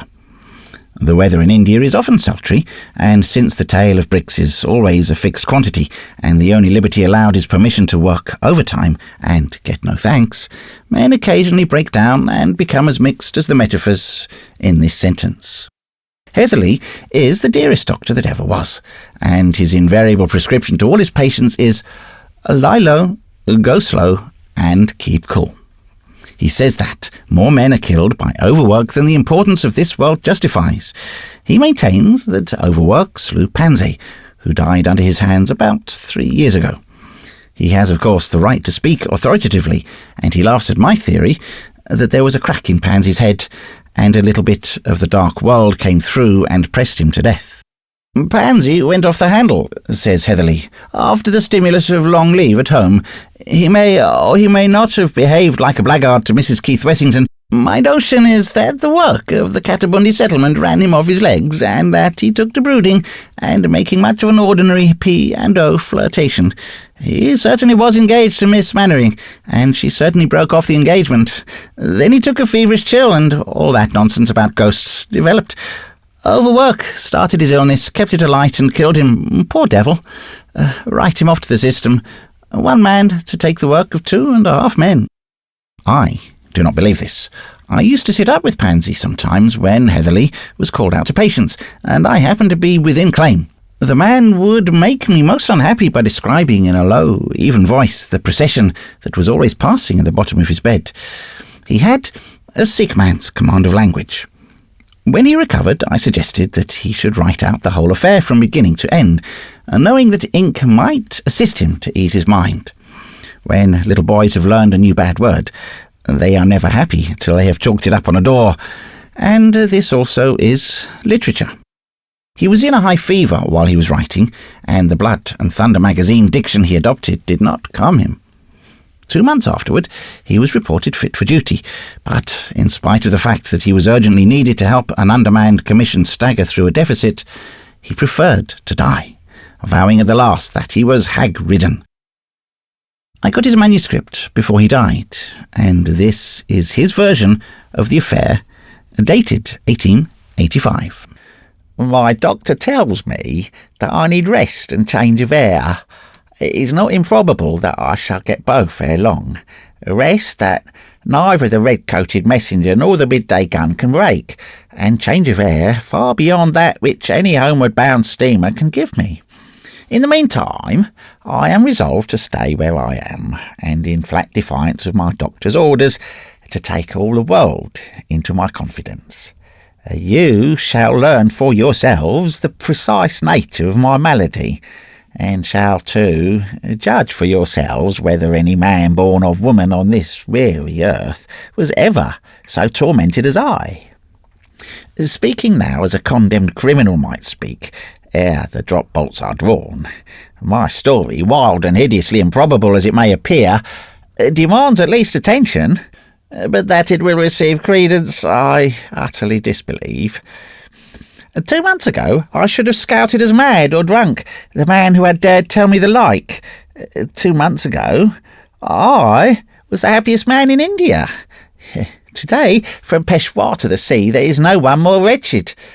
My doctor and I are the only two who know this. His explanation is that my brain, digestion and eyesight are all slightly affected, giving rise to my frequent and persistent delusions. Delusions, indeed. I call him a fool, but he attends me still with the same unwearied smile, the same bland professional manner, the same neatly trimmed red whiskers, till I begin to suspect that I am an ungrateful, evil-tempered invalid. But you shall judge for yourselves. 3 years ago it was my fortune, my great misfortune, to sail from Gravesend to Bombay, on return from long leave with one Agnes Keith Wessington, wife of an officer on the Bombay side. It does not in the least concern you to know what manner of woman she was.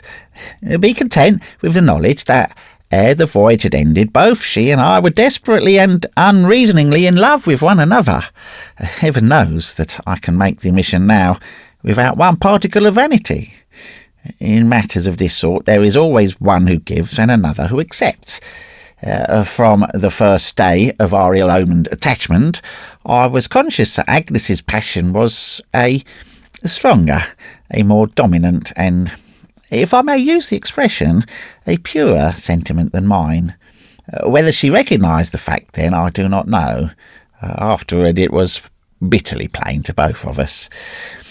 Arrived at Bombay in the spring of the year, we went our respective ways, to meet no more for the next 3 or 4 months, when my leave and her love took us both to Simla, and there we spent the season together, and there my fire of straw burned itself out to a pitiful end with the closing year.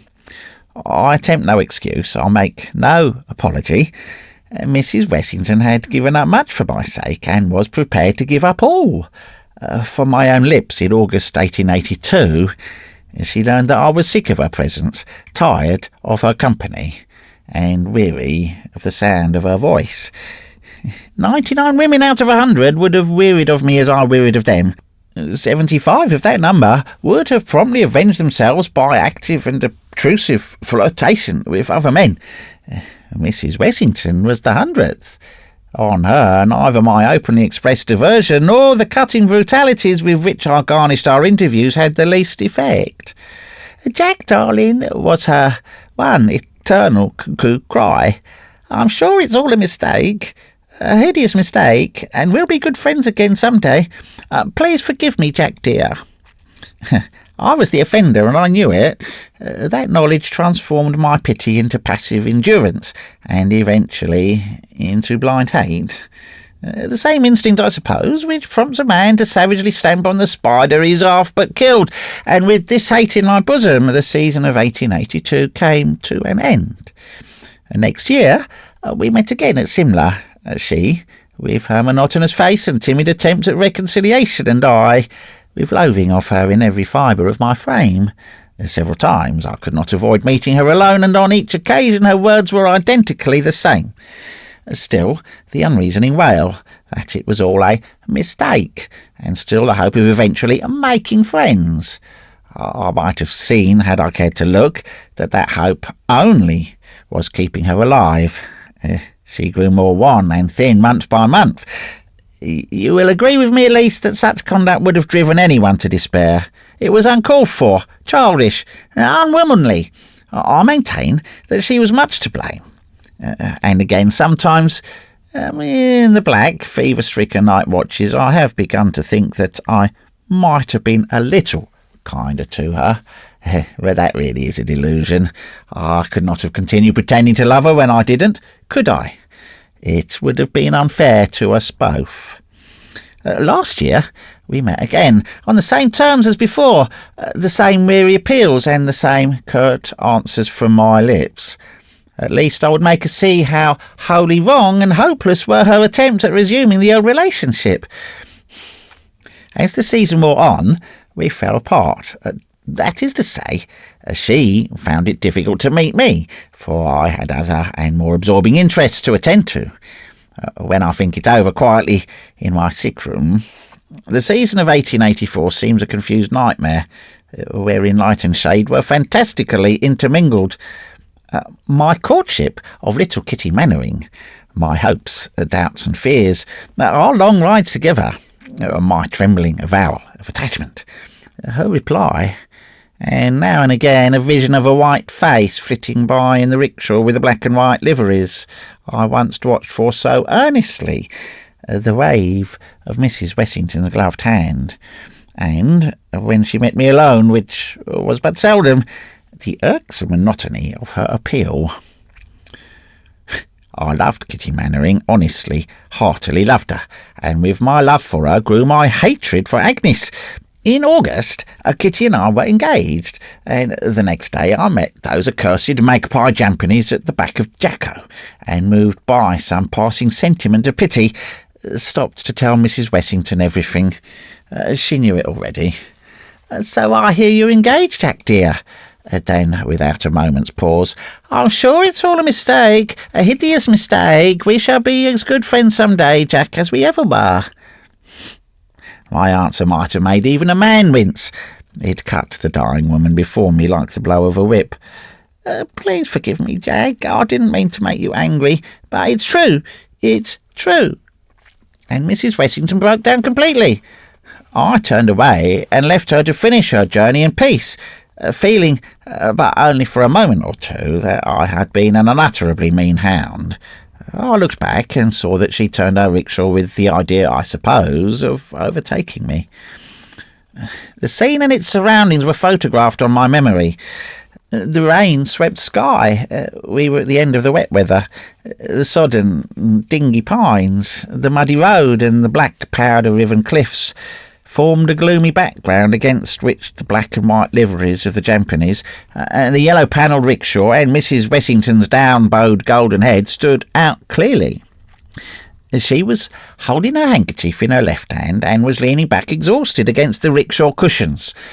I turned my horse up a bypath near the Sanjowly Reservoir, and literally ran away. Once I fancied I heard a faint call of "Jack." This may have been imagination. I never stopped to verify it. 10 minutes later I came across Kitty on horseback, and in the delight of a long ride with her, forgot all about the interview. A week later, Mrs. Wessington died, and the inexpressible burden of her existence was removed from my life. I went plainsward perfectly happy. Before 3 months were over, I had forgotten all about her, except that at times the discovery of some of her old letters reminded me unpleasantly of our bygone relationship. By January I had disinterred what was left of our correspondence from among my scattered belongings, and had burned it. At the beginning of April of this year, 1885, I was at Simla, a semi-deserted Simla, once more, and was deep in lovers' talks and walks with Kitty. It was decided that we should be married at the end of June. You will understand, therefore, that, loving Kitty as I did, I am not saying too much when I pronounce myself to have been at that time the happiest man in India. 14 delightful days passed, almost, before I noticed their flight. Then, aroused to the sense of what was proper amongst mortals, circumstanced as we were, I pointed out to Kitty that an engagement ring was the outward and visible sign of her dignity as an engaged girl, and that she must forthwith come to Hamilton's to be measured up for one. Up to that moment, I give you my word, we had completely forgotten so trivial a matter. To Hamilton's we accordingly went on the 15th of April 1885. Remember that, whatever my doctor may say to the contrary, I was then in perfect health, enjoying a well-balanced mind and an absolutely tranquil spirit. Kitty and I entered Hamilton's shop together, and there, regardless of the order of affairs, I measured Kitty for the ring in the presence of the amused assistant. The ring was a sapphire with 2 diamonds. We then rode out down the slope that leads to Combermere Bridge and Politti's shop. While my whaler was cautiously feeling his way over the loose shale, and Kitty was laughing and chattering at my side, while all similar, that is to say, as much of it as had then come from the plains, was grouped around the reading room and Politti's veranda, I was aware that someone, apparently at a vast distance, was calling me by my Christian name. It struck me that I had heard the voice before, but when and where I could not at once determine. In the short space it took to cover the road between the path from Hamilton's shop and the first plank of the Combermere Bridge, I had thought over 6 people who might have committed such a solecism, and had eventually decided that it must have been singing in my ears. Immediately opposite Politti's shop, my eye was arrested by the sight of 4 Japanese in magpie livery, pulling a yellow-panelled cheap bazaar rickshaw. In a moment, my mind flew back to the previous season and Mrs. Wessington, with a sense of irritation and disgust. Was it not enough that the woman was dead and done with, without her black and white servitors reappearing to spoil the day's happiness? Whoever employed them now, I thought I would call upon and ask as a personal favour to change her Japanese livery. I would hire the men myself and, if necessary, buy their coats from off their backs. It is impossible to say here what a flood of undesirable memories their presence evoked. "Kitty," I cried, "there are poor Mrs. Wessington's Japanese turned up again. I wonder who has them now." Kitty had known Mrs. Wessington slightly last season, and had always been interested in the sickly woman. "What? Where?" she asked. "I can't see them anywhere." Even as she spoke, her horse, swerving from a laden mule, threw himself directly in front of the advancing rickshaw. I had scarcely time to utter a word of warning when, to my unutterable horror, horse and rider passed through men and carriage as if they had been thin air. "What's the matter?" cried Kitty. "What made you call out so foolishly, Jack? If I am engaged, I don't want all creation to know about it. There was lots of space between the mule and the veranda, and if you think I can't ride—" Whereupon wilful Kitty set off, her dainty little head in the air, at a hand gallop in the direction of the bandstand, fully expecting, as she herself afterwards told me, that I should follow her. What was the matter? Nothing indeed. Either that, or I was mad, or drunk, or that Simla was haunted with devils. I reined in my impatient cob and turned round. The rickshaw had turned too, and now stood immediately facing me near the left railing of the Combermere Bridge. Jack, darling, there was no mistake about the words this time. They rang through my brain as if they had been shouted in my ear. It's some hideous mistake, I'm sure. Please forgive me, Jack, and let's be friends again." The rickshaw hood had fallen back, and inside, as I hope and pray daily for the death I dread by night, sat Mrs. Keith Wessington, handkerchief in hand and golden head bowed on her breast. How long I stared motionless I do not know. Finally I was aroused by my psyche taking the whaler's bridle and asking whether I was ill. From the horrible to the commonplace is but a step. I tumbled off my horse and dashed, half fainting, into Politti's for a glass of cherry brandy. There 2 or 3 couples were gathered round the coffee tables discussing the gossip of the day. Their trivialities were more comforting to me just then than the consolations of religion could have been. I plunged into the midst of the conversation at once, chatted, laughed, and jested, with a face, when I caught a glimpse of it in the mirror, as white and drawn as that of a corpse. 3 or 4 men noticed my condition, and evidently, setting it down to the results of over many pegs, charitably endeavoured to draw me apart from the rest of the loungers. But I refused to be led away. I wanted the company of my kind, as a child rushes into the midst of the dinner party after a fright in the dark. I must have talked for about 10 minutes or so, though it seemed an eternity to me, when I heard Kitty's clear voice outside inquiring for me. In another minute she had entered the shop, prepared to roundly upbraid me for failing so signally in my duties. Something in my face stopped her. "Why, Jack," she cried, "what have you been doing? What has happened? Are you ill?" Thus driven into a direct lie, I said that the sun had been a little too much for me. It was close upon 5 o'clock of a cloudy April afternoon, and the sun had been hidden all day. I saw my mistake as soon as the words were out of my mouth. Attempted to recover it, blundered hopelessly, and followed Kitty in a regal rage out of doors amid the smiles of my acquaintances. I made some excuse, I've forgotten what, on the score of my feeling faint, and cantered away to my hotel, leaving Kitty to finish the ride by herself. In my room I sat down and tried calmly to reason out the matter.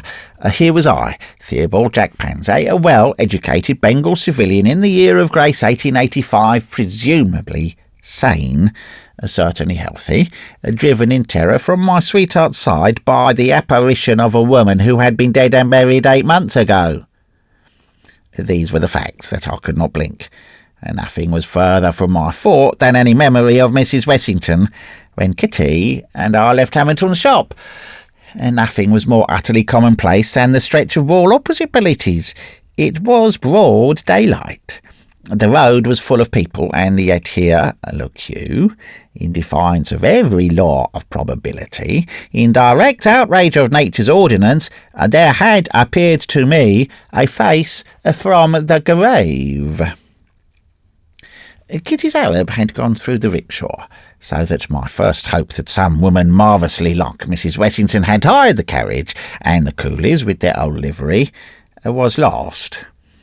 Again and again I went round this treadmill of thought, and again gave up baffled and in despair. The voice was as inexplicable as the apparition. I had originally some wild notion of confiding it all to Kitty, of begging her to marry me at once, and in her arms defying the ghostly occupant of the rickshaw. After all, I argued, the presence of the rickshaw is in itself enough to prove the existence of a spectral illusion. One may see ghosts of men and women, but surely never of coolies and carriages. The whole thing is absurd. Fancy the ghost of a hillman. Next morning I sent a penitent note to Kitty, imploring her to overlook my strange conduct of the previous afternoon. My divinity was still very wroth, and a personal apology was necessary. I explained, with a fluency born of night-long pondering over a falsehood, that I had been attacked with a sudden palpitation of the heart, the result of indigestion. This eminently practical solution had its effect, and Kitty and I rode out that afternoon, with the shadow of my first lie dividing us. Nothing would please her save a canter round Jacko. With my nerves still unstrung from the previous night, I feebly protested against the notion, suggesting Observatory Hill, Jutto, the Boiling Gunge Road, anything rather than Jacko round. Kitty was angry and a little hurt, so I yielded from fear of provoking further misunderstanding, and we set out together toward Chota Simla. We walked the greater part of the way, and, according to our custom, cantered from a mile or so below the convent to the stretch of level road by the Sanjowli Reservoir. The wretched horses appeared to fly, and my heart beat quicker and quicker as we neared the crest of the ascent. My mind had been full of Mrs. Wessington all the afternoon, and every inch of the Jacko Road bore witness to our old-time walks and talks. The boulders were full of it, the pines sang it aloud overhead, the rain-fed torrents giggled and chuckled unseen over the shameful story, and the wind in my ears chanted the iniquity aloud. As a fitting climax, in the middle of the level men call the Ladies' Mile, the hurrah was awaiting me. No other rickshaw was in sight. Only the 4 black and white Jampanies, the yellow-panelled carriage, and the gold head of the woman within, all apparently just as I had left them 8 months and 1 fortnight ago. For an instant I fancied that Kitty must see what I saw. We were so marvellously sympathetic in all things. Her next words undeceived me. Not a soul in sight. Come along, Jack, and I'll race you to the reservoir buildings. Her wiry little Arab was off like a bird, my whaler following close behind, and in this order we dashed under the cliffs. Half a minute brought us within 50 yards of the rickshaw. I pulled my whaler and fell back a little. The rickshaw was directly in the middle of the road, and once more the Arab passed through it, my horse following. Jack, dear, please forgive me," rang away in my ears, and after an interval, "It's all a mistake, a hideous mistake." I spurred my horse like a man possessed. When I turned my head at the reservoir works, the black and white liveries were still waiting, patiently waiting, under the grey hillside, and the wind brought me a mocking echo of the words I had just heard. Kitty bantered me a good deal on my silence throughout the remainder of the ride. I had been talking up till then wildly and at random. To save my life, I could not speak afterward naturally, and from Sanjowly to the church wisely held my tongue. I was to dine with the Mannerings that night, and had barely time to canter home to dress.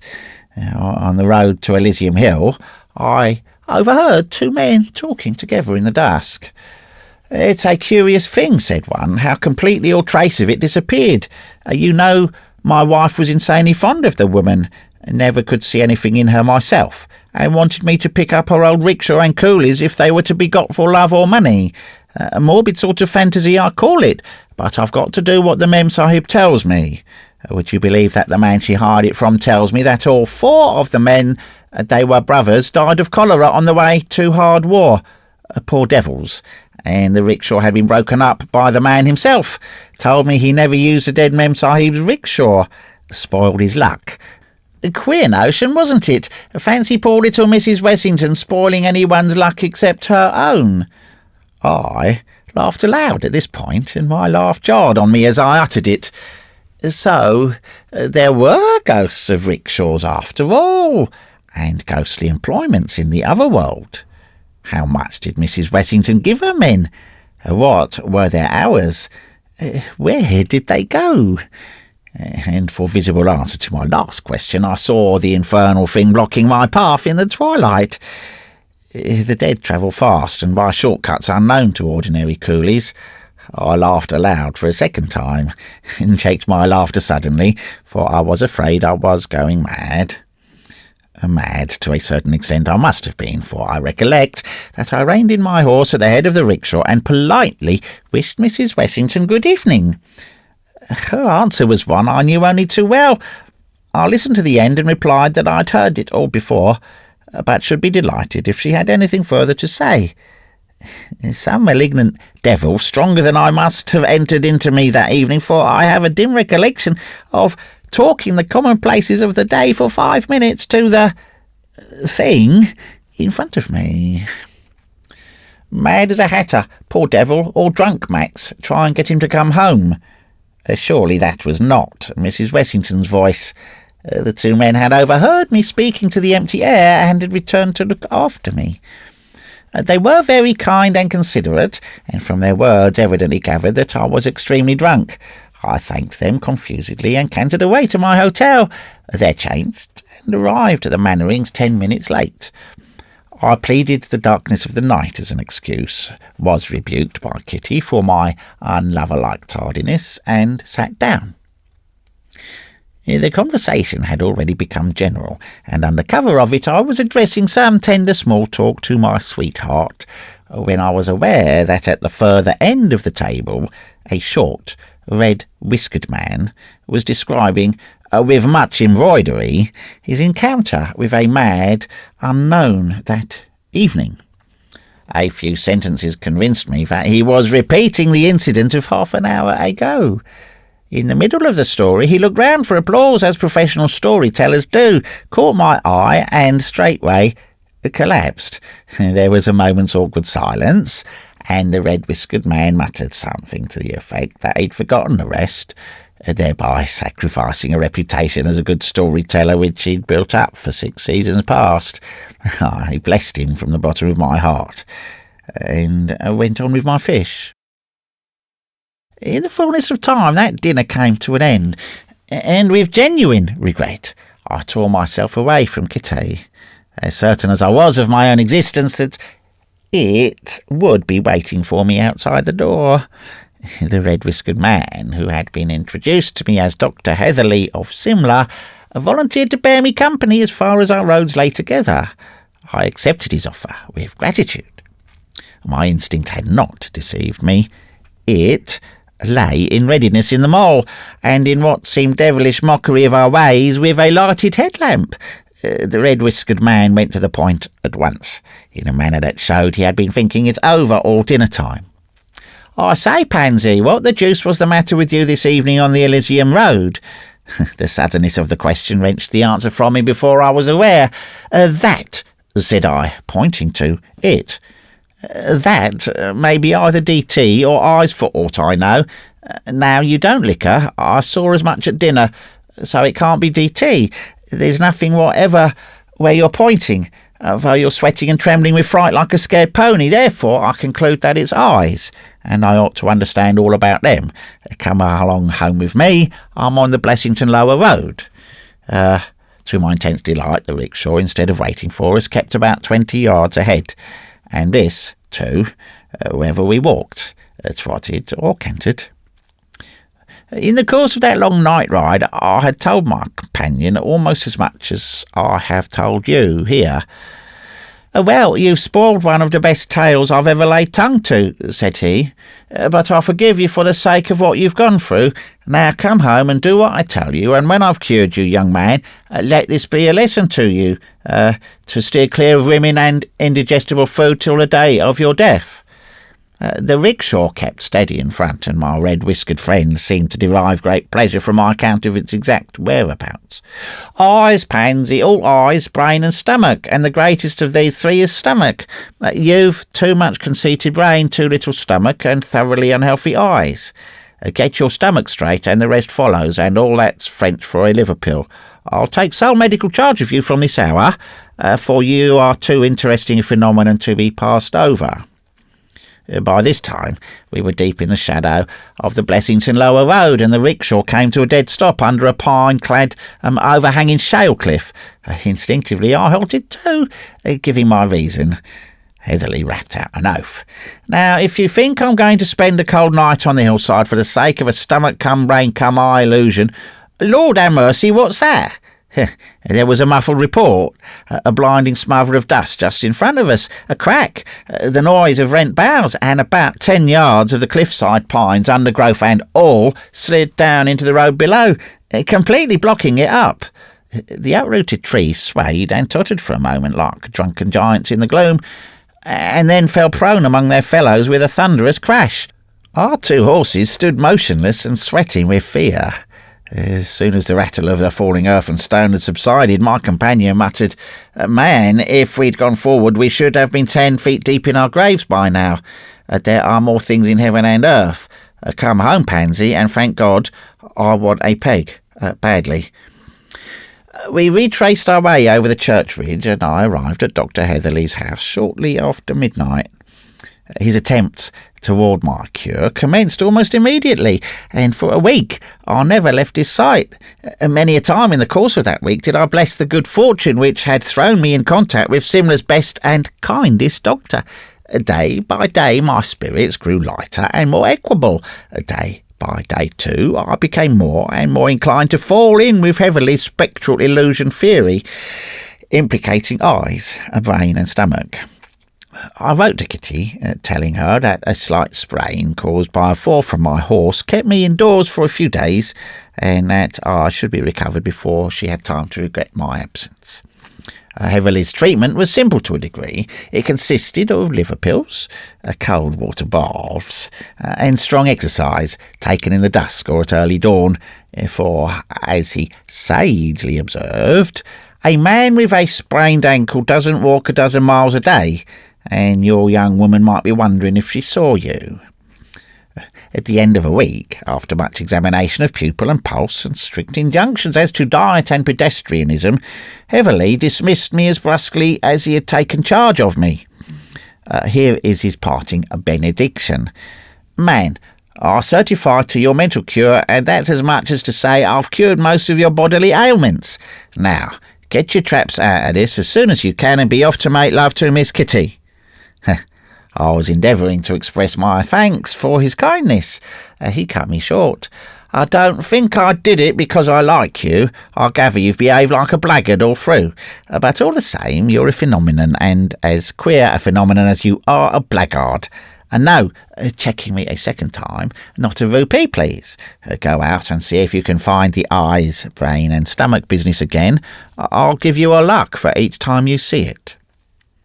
Half an hour later, I was in the Mannerings' drawing-room with Kitty, drunk with the intoxication of present happiness and the foreknowledge that I should never more be troubled with its hideous presence.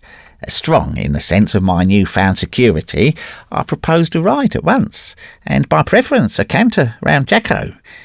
Never had I felt so well, so overladen with vitality and mere animal spirits as I did on the afternoon of 30th of April. Kitty was delighted at the change in my appearance and complimented me on it in her delightfully frank and outspoken manner. We left the Mannerings' house together, laughing and talking, and cantered along the Chota Simla road as of old. I was in haste to reach the Sanjowli reservoir and there make my assurance doubly sure. The horses did their best, but seemed all too slow to my impatient mind.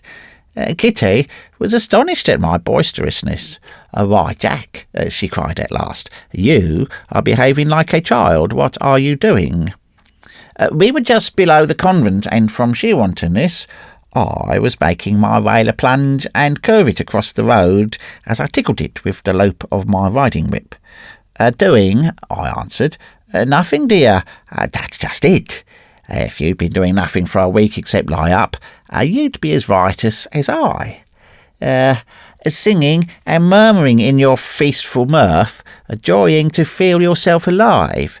A lord over nature, lord of the visible earth, a lord of the senses five." My quotation was hardly out of my lips before we had rounded the corner above the convent, and a few yards further on could see across the Sanjowli. In the centre of the level road stood the black and white liveries, the yellow-panelled rickshaw, and Mrs. Keith Wessington. I pulled up, looked, rubbed my eyes, and I believe must have said something. The next thing I knew was that I was lying face downwards on the road with Kitty kneeling above me in tears. "Has he gone, child?" I gasped. Kitty only wept more bitterly. "Has what gone, Jack dear? What does it all mean? There must be a mistake somewhere, Jack. A hideous mistake." Her last words brought me to my feet, mad, raving for the time being. "Yes, there is a mistake somewhere," I repeated. "A hideous mistake. Come and look at it." I have an indistinct idea that I dragged Kitty by the wrist along the road up to where it stood, and implored her for pity's sake to speak to it, to tell it that we were betrothed, that neither death nor hell could break the tie between us, and Kitty only knows how much more to the same effect. Now and again I appealed passionately to the terror in the rickshaw to bear witness to all I had said, and to release me from a torture that was killing me. As I talked, I suppose I must have told Kitty of my old relations with Mrs. Wessington, for I saw her listen intently, with white face and blazing eyes. "Thank you, Mr. Pansy," she said. "That's quite enough. Psych, go allow." The Sykes, impassive as Orientals always are, had come up with the recaptured horses, and as Kitty sprang into her saddle I caught hold of the bridle, entreating her to hear me out and forgive. My answer was the cut of her riding whip across my face from mouth to eye, and a word or two of farewell that even now I cannot write down. So I judged, and judged rightly, that Kitty knew all, and I staggered back to the side of the rickshaw. My face was cut and bleeding, and the blow of the riding whip had raised a livid blue wheal on it. I had no self-respect. Just then Heatherly, who must have been following Kitty and me at a distance, cantered up. "Doctor," I said, pointing to my face, "here's Miss Mannering's signature to my order of dismissal, and I'll thank you for that luck as soon as convenient." Heatherly's face, even in my abject misery, moved me to laughter. "I'll stake my professional reputation," he began. "Don't be a fool," I whispered. "I've lost my life's happiness, and you'd better take me home." As I spoke, the rickshaw was gone, and then I lost all knowledge of what was passing. The crest of Jacko seemed to heave and roll like the crest of a cloud and fall in upon me. 7 days later, on the 7th of May, that is to say, I was aware that I was lying in Heatherly's room as weak as a little child. Heatherly was watching me intently from behind the papers on his writing table. His first words were not encouraging, but I was too far spent to be much moved by them. "Here, Miss Kitty has sent back your letters. You corresponded a good deal, you young people. Here's a packet that looks like a ring, and a cheerful sort of note from Mannering Papa, which I've taken the liberty of reading and burning. The old gentleman's not pleased with you." "And Kitty?" I asked dully. "Rather more drawn than her father, from what she says. By the same token, you must have been letting out any number of queer reminiscences just before I met you. Says that a man who would have behaved to a woman as you did to Mrs. Wessington ought to kill himself out of sheer pity for his kind. She's a hot-headed little virago, your mash. We'll have it too that you were suffering from DT when that row on the Jacko Road turned up. Says she'll die before she ever speaks to you again." I groaned and turned over on the other side. "And now you've got your choice, my friend. This engagement has to be broken off, and the Mannerings don't want to be too hard on you. Was it broken through DT or epileptic fits? Sorry, I can't offer you better exchange unless you'd prefer hereditary insanity. Say the word and I'll tell them it fits. All Simra knows about that scene on the Ladies' Mile. Come, I'll give you 5 minutes to think over it." During those 5 minutes, I believe that I explored thoroughly the lowest circles of the inferno which it is permitted man to tread on earth. And at the same time, I myself was watching myself faltering through the dark labyrinths of doubt, misery, and utter despair. I wondered, as Heatherly in his chair might have wondered, which dreadful alternative I should adopt. Presently I heard myself answering in a voice that I hardly recognised. "They're confoundedly particular about morality in these parts. Give 'em fits, Heatherly, and my love. And now let me sleep a bit longer." Then my two selves joined, and it was only I, half-crazed, devil-driven I, that tossed in my bed, tracing step by step the history of the past month. "But I am in Simla," I kept repeating to myself. "I, Jack Pansy, am in Simla, and there are no ghosts here. It's unreasonable of that woman to pretend there are.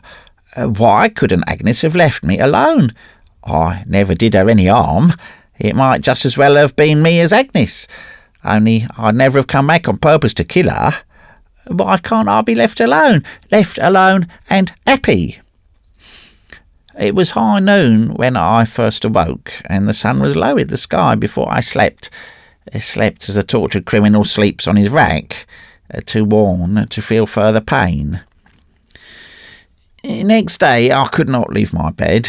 Heatherly told me in the morning that he had received an answer from Mrs. Mannering, and that, thanks to Heatherly's friendly offices, the story of my affliction had travelled through the length and breadth of Simla, where I was on all sides much pitied. "And that's rather more than you deserve," he concluded pleasantly. "Although the Lord knows you've been going through a pretty severe mill, and never mind, we'll cure you yet, you perverse phenomenon." I declined firmly to be cured. "You've been much too good to me already, old man," said I, "but I don't think I need trouble you further." In my heart I knew that nothing Heatherly could do would lighten the burden that had been laid upon me. With that knowledge came also a sense of hopeless, impotent rebellion against the unreasonableness of it all. There were scores of men no better than I whose punishments had at least been reserved for another world, and I felt that it was bitterly, cruelly unfair that I alone should have been singled out for so hideous a fate. This mood would in time give place to another, where it seemed that the rickshaw and I were the only realities in a world of shadows, that Kitty was a ghost, that Mannering, Heatherly, and all the other men and women I knew were all ghosts, and the great grey hills themselves but vain shadows devised to torture me. From mood to mood I tossed backward and forward for 7 weary days, my body growing daily stronger and stronger, until the bedroom looking-glass told me that I had returned to everyday life, and was as other men once more. Curious enough, my face showed no signs of the struggle I had gone through. It was pale indeed, but as expressionless and commonplace as ever. I had expected some permanent alteration, visible evidence of the disease that was eating me away. I found nothing.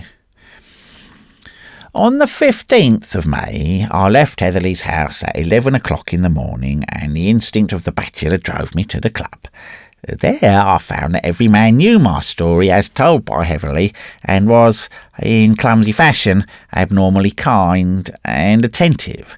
Nevertheless, I recognised that for the rest of my natural life I should be among, but not of my fellows, and I envied very bitterly indeed the laughing coolies on the mile below. I lunched at the club, and at 4 o'clock wandered aimlessly down the mile in the vague hope of meeting Kitty.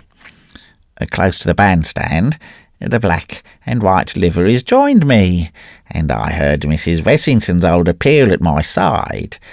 I had been expecting this ever since I came out, and was only surprised at her delay. The phantom rickshaw and I went side by side along Chota Simla Road in silence. Close to the bazaar, Kitty and a man on horseback overtook and passed us. For any sign she gave, I might have been a dog in the road.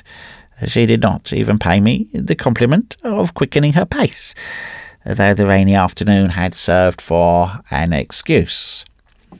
So Kitty and her companion, and I and my ghostly light of love, crept round Jacko in couples. The road was streaming with water. The pines dripped like roof pipes on the rocks below, and the air was full of fine driving rain. 2 or 3 times I found myself saying to myself almost aloud, "I'm Jack Pansy on leave at Simla. At Simla. Everyday, ordinary Simla. I mustn't forget that. I mustn't forget that." Then I would try to recollect some of the gossip I had heard at the club, the prices of so-and-so's horses, anything, in fact, that related to the workaday Anglo-Indian world I knew so well. I even repeated the multiplication table rapidly to myself to make quite sure that I was not taking leave of my senses. It gave me much comfort, and must have prevented my hearing Mrs. Wessington for a time. Once more I wearily climbed the convent slope and entered the level road. Here Kitty and the man started off at a canter, and I was left alone with Mrs. Wessington.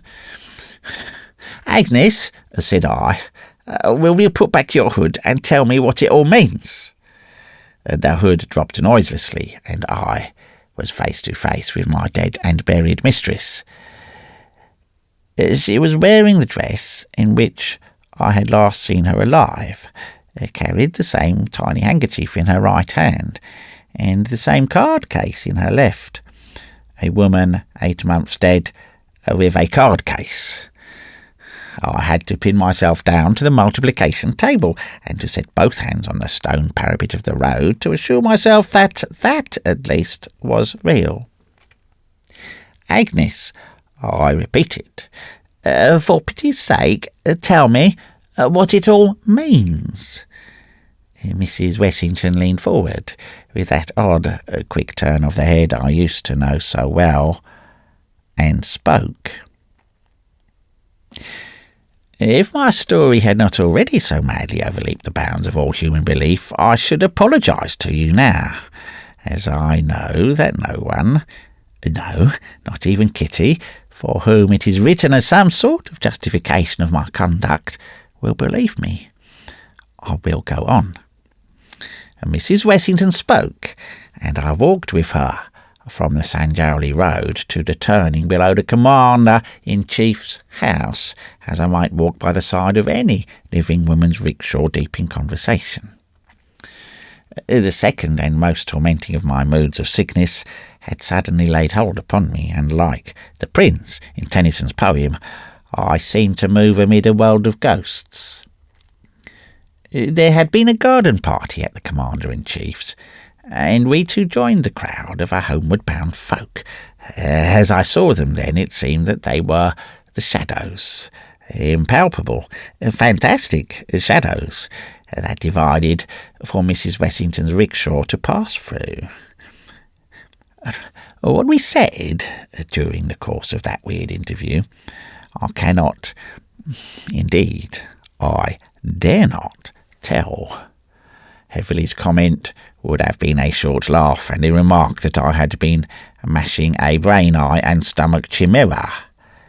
It was a ghastly, and yet in some indefinable way a marvellously dear experience. Could it be possible, I wondered, that I was in this life to woo a second time the woman I had killed by my own neglect and cruelty?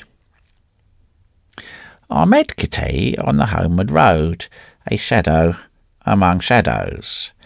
If I were to describe all the incidents of the next fortnight in their order, my story would never come to an end, and your patience would be exhausted. Morning after morning and evening after evening, the ghostly rickshaw and I used to wander through Simla together. Wherever I went, there the 4 black and white liveries followed me and bore me company to and from my hotel. At the theatre, I found them amid the crowd of yelling Japanese outside the club veranda, after a long evening of whist. At the birthday ball, waiting patiently for my reappearance, and in broad daylight when I went calling.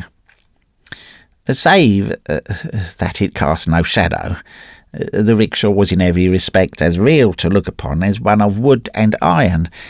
More than once, indeed, I have had to check myself from warning some hard-riding friend against cantering over it. More than once I have walked down the Mall deep in conversation with Mrs. Wessington, to the unspeakable amazement of the passers-by. Before I had been out in about a week, I learned that the fit theory had been discarded in favour of insanity. However, I made no change in my mode of life. I called, wrote, and dined out as freely as ever. I had a passion for the society of my kind which I had never felt before. I hungered to be among the realities of life, and at the same time I felt vaguely unhappy when I had been separated too long from my ghostly companion. It would be almost impossible to describe my varying moods from the 15th of May up to today. The presence of the rickshaw filled me by turns with horror, a blind fear, a dim sort of pleasure, and utter despair. I dared not leave Simla, and I knew that my stay there was killing me. I knew, moreover, that it was my destiny to die slowly and a little every day. My only anxiety was to get the penance over as quietly as might be. Alternately, I hungered for a sight of Kitty, and watched her outrageous flirtations with my successor, to speak more accurately my successors, with amused interest. She was as much out of my life as I was out of hers. By day, I wandered with Mrs. Wessington, almost content. By night, I implored heaven to let me return to the world as I used to know it. Above all, these varying moods lay the sensation of dull, numbing wonder. that the seen and the unseen should mingle so strangely on this earth to hound one poor soul to its grave. August 27. Heverley has been indefatigable in his attendance on me, and only yesterday told me that I ought to send in an application for sick leave, an application to escape the company of a phantom, a request that the government would graciously permit me to get rid of 5 ghosts and an airy rickshaw by going to England. Heverley's proposition moved me to almost hysterical laughter. I told him that I should await the end quietly at Simla, and I'm sure that the end is not far off. Believe me, that I dread its advent more than any word can say, and I torture myself nightly with 1,000 speculations as to the manner of my death. Shall I die in my bed decently as an English gentleman should die, or in one last walk on the Mall? Will my soul be wrenched from me to take its place for ever and ever by the side of that ghastly phantasm? Shall I return to my old lost allegiance in the next world? Or shall I meet Agnes, loathing her and bound to her side through all eternity? Shall we two hover over the scene of our lives till the end of time? As the day of my death draws nearer, the intense horror that all living flesh feels towards escaped spirits from beyond the grave grows more and more powerful. It is an awful thing to go down quick among the dead with scarcely one half of your life completed. It is 1,000 times more awful to wait as I do in your midst, for I know not what unimaginable terror. Pity me, at least, on the score of my delusion, for I know you will never believe what I have written here. Yet, as surely as ever a man was done to death by the powers of darkness, I am that man. In justice, too, pity her, for as surely as ever woman was killed by man, I killed Mrs. Wessington, and the last portion of my punishment is even now upon me.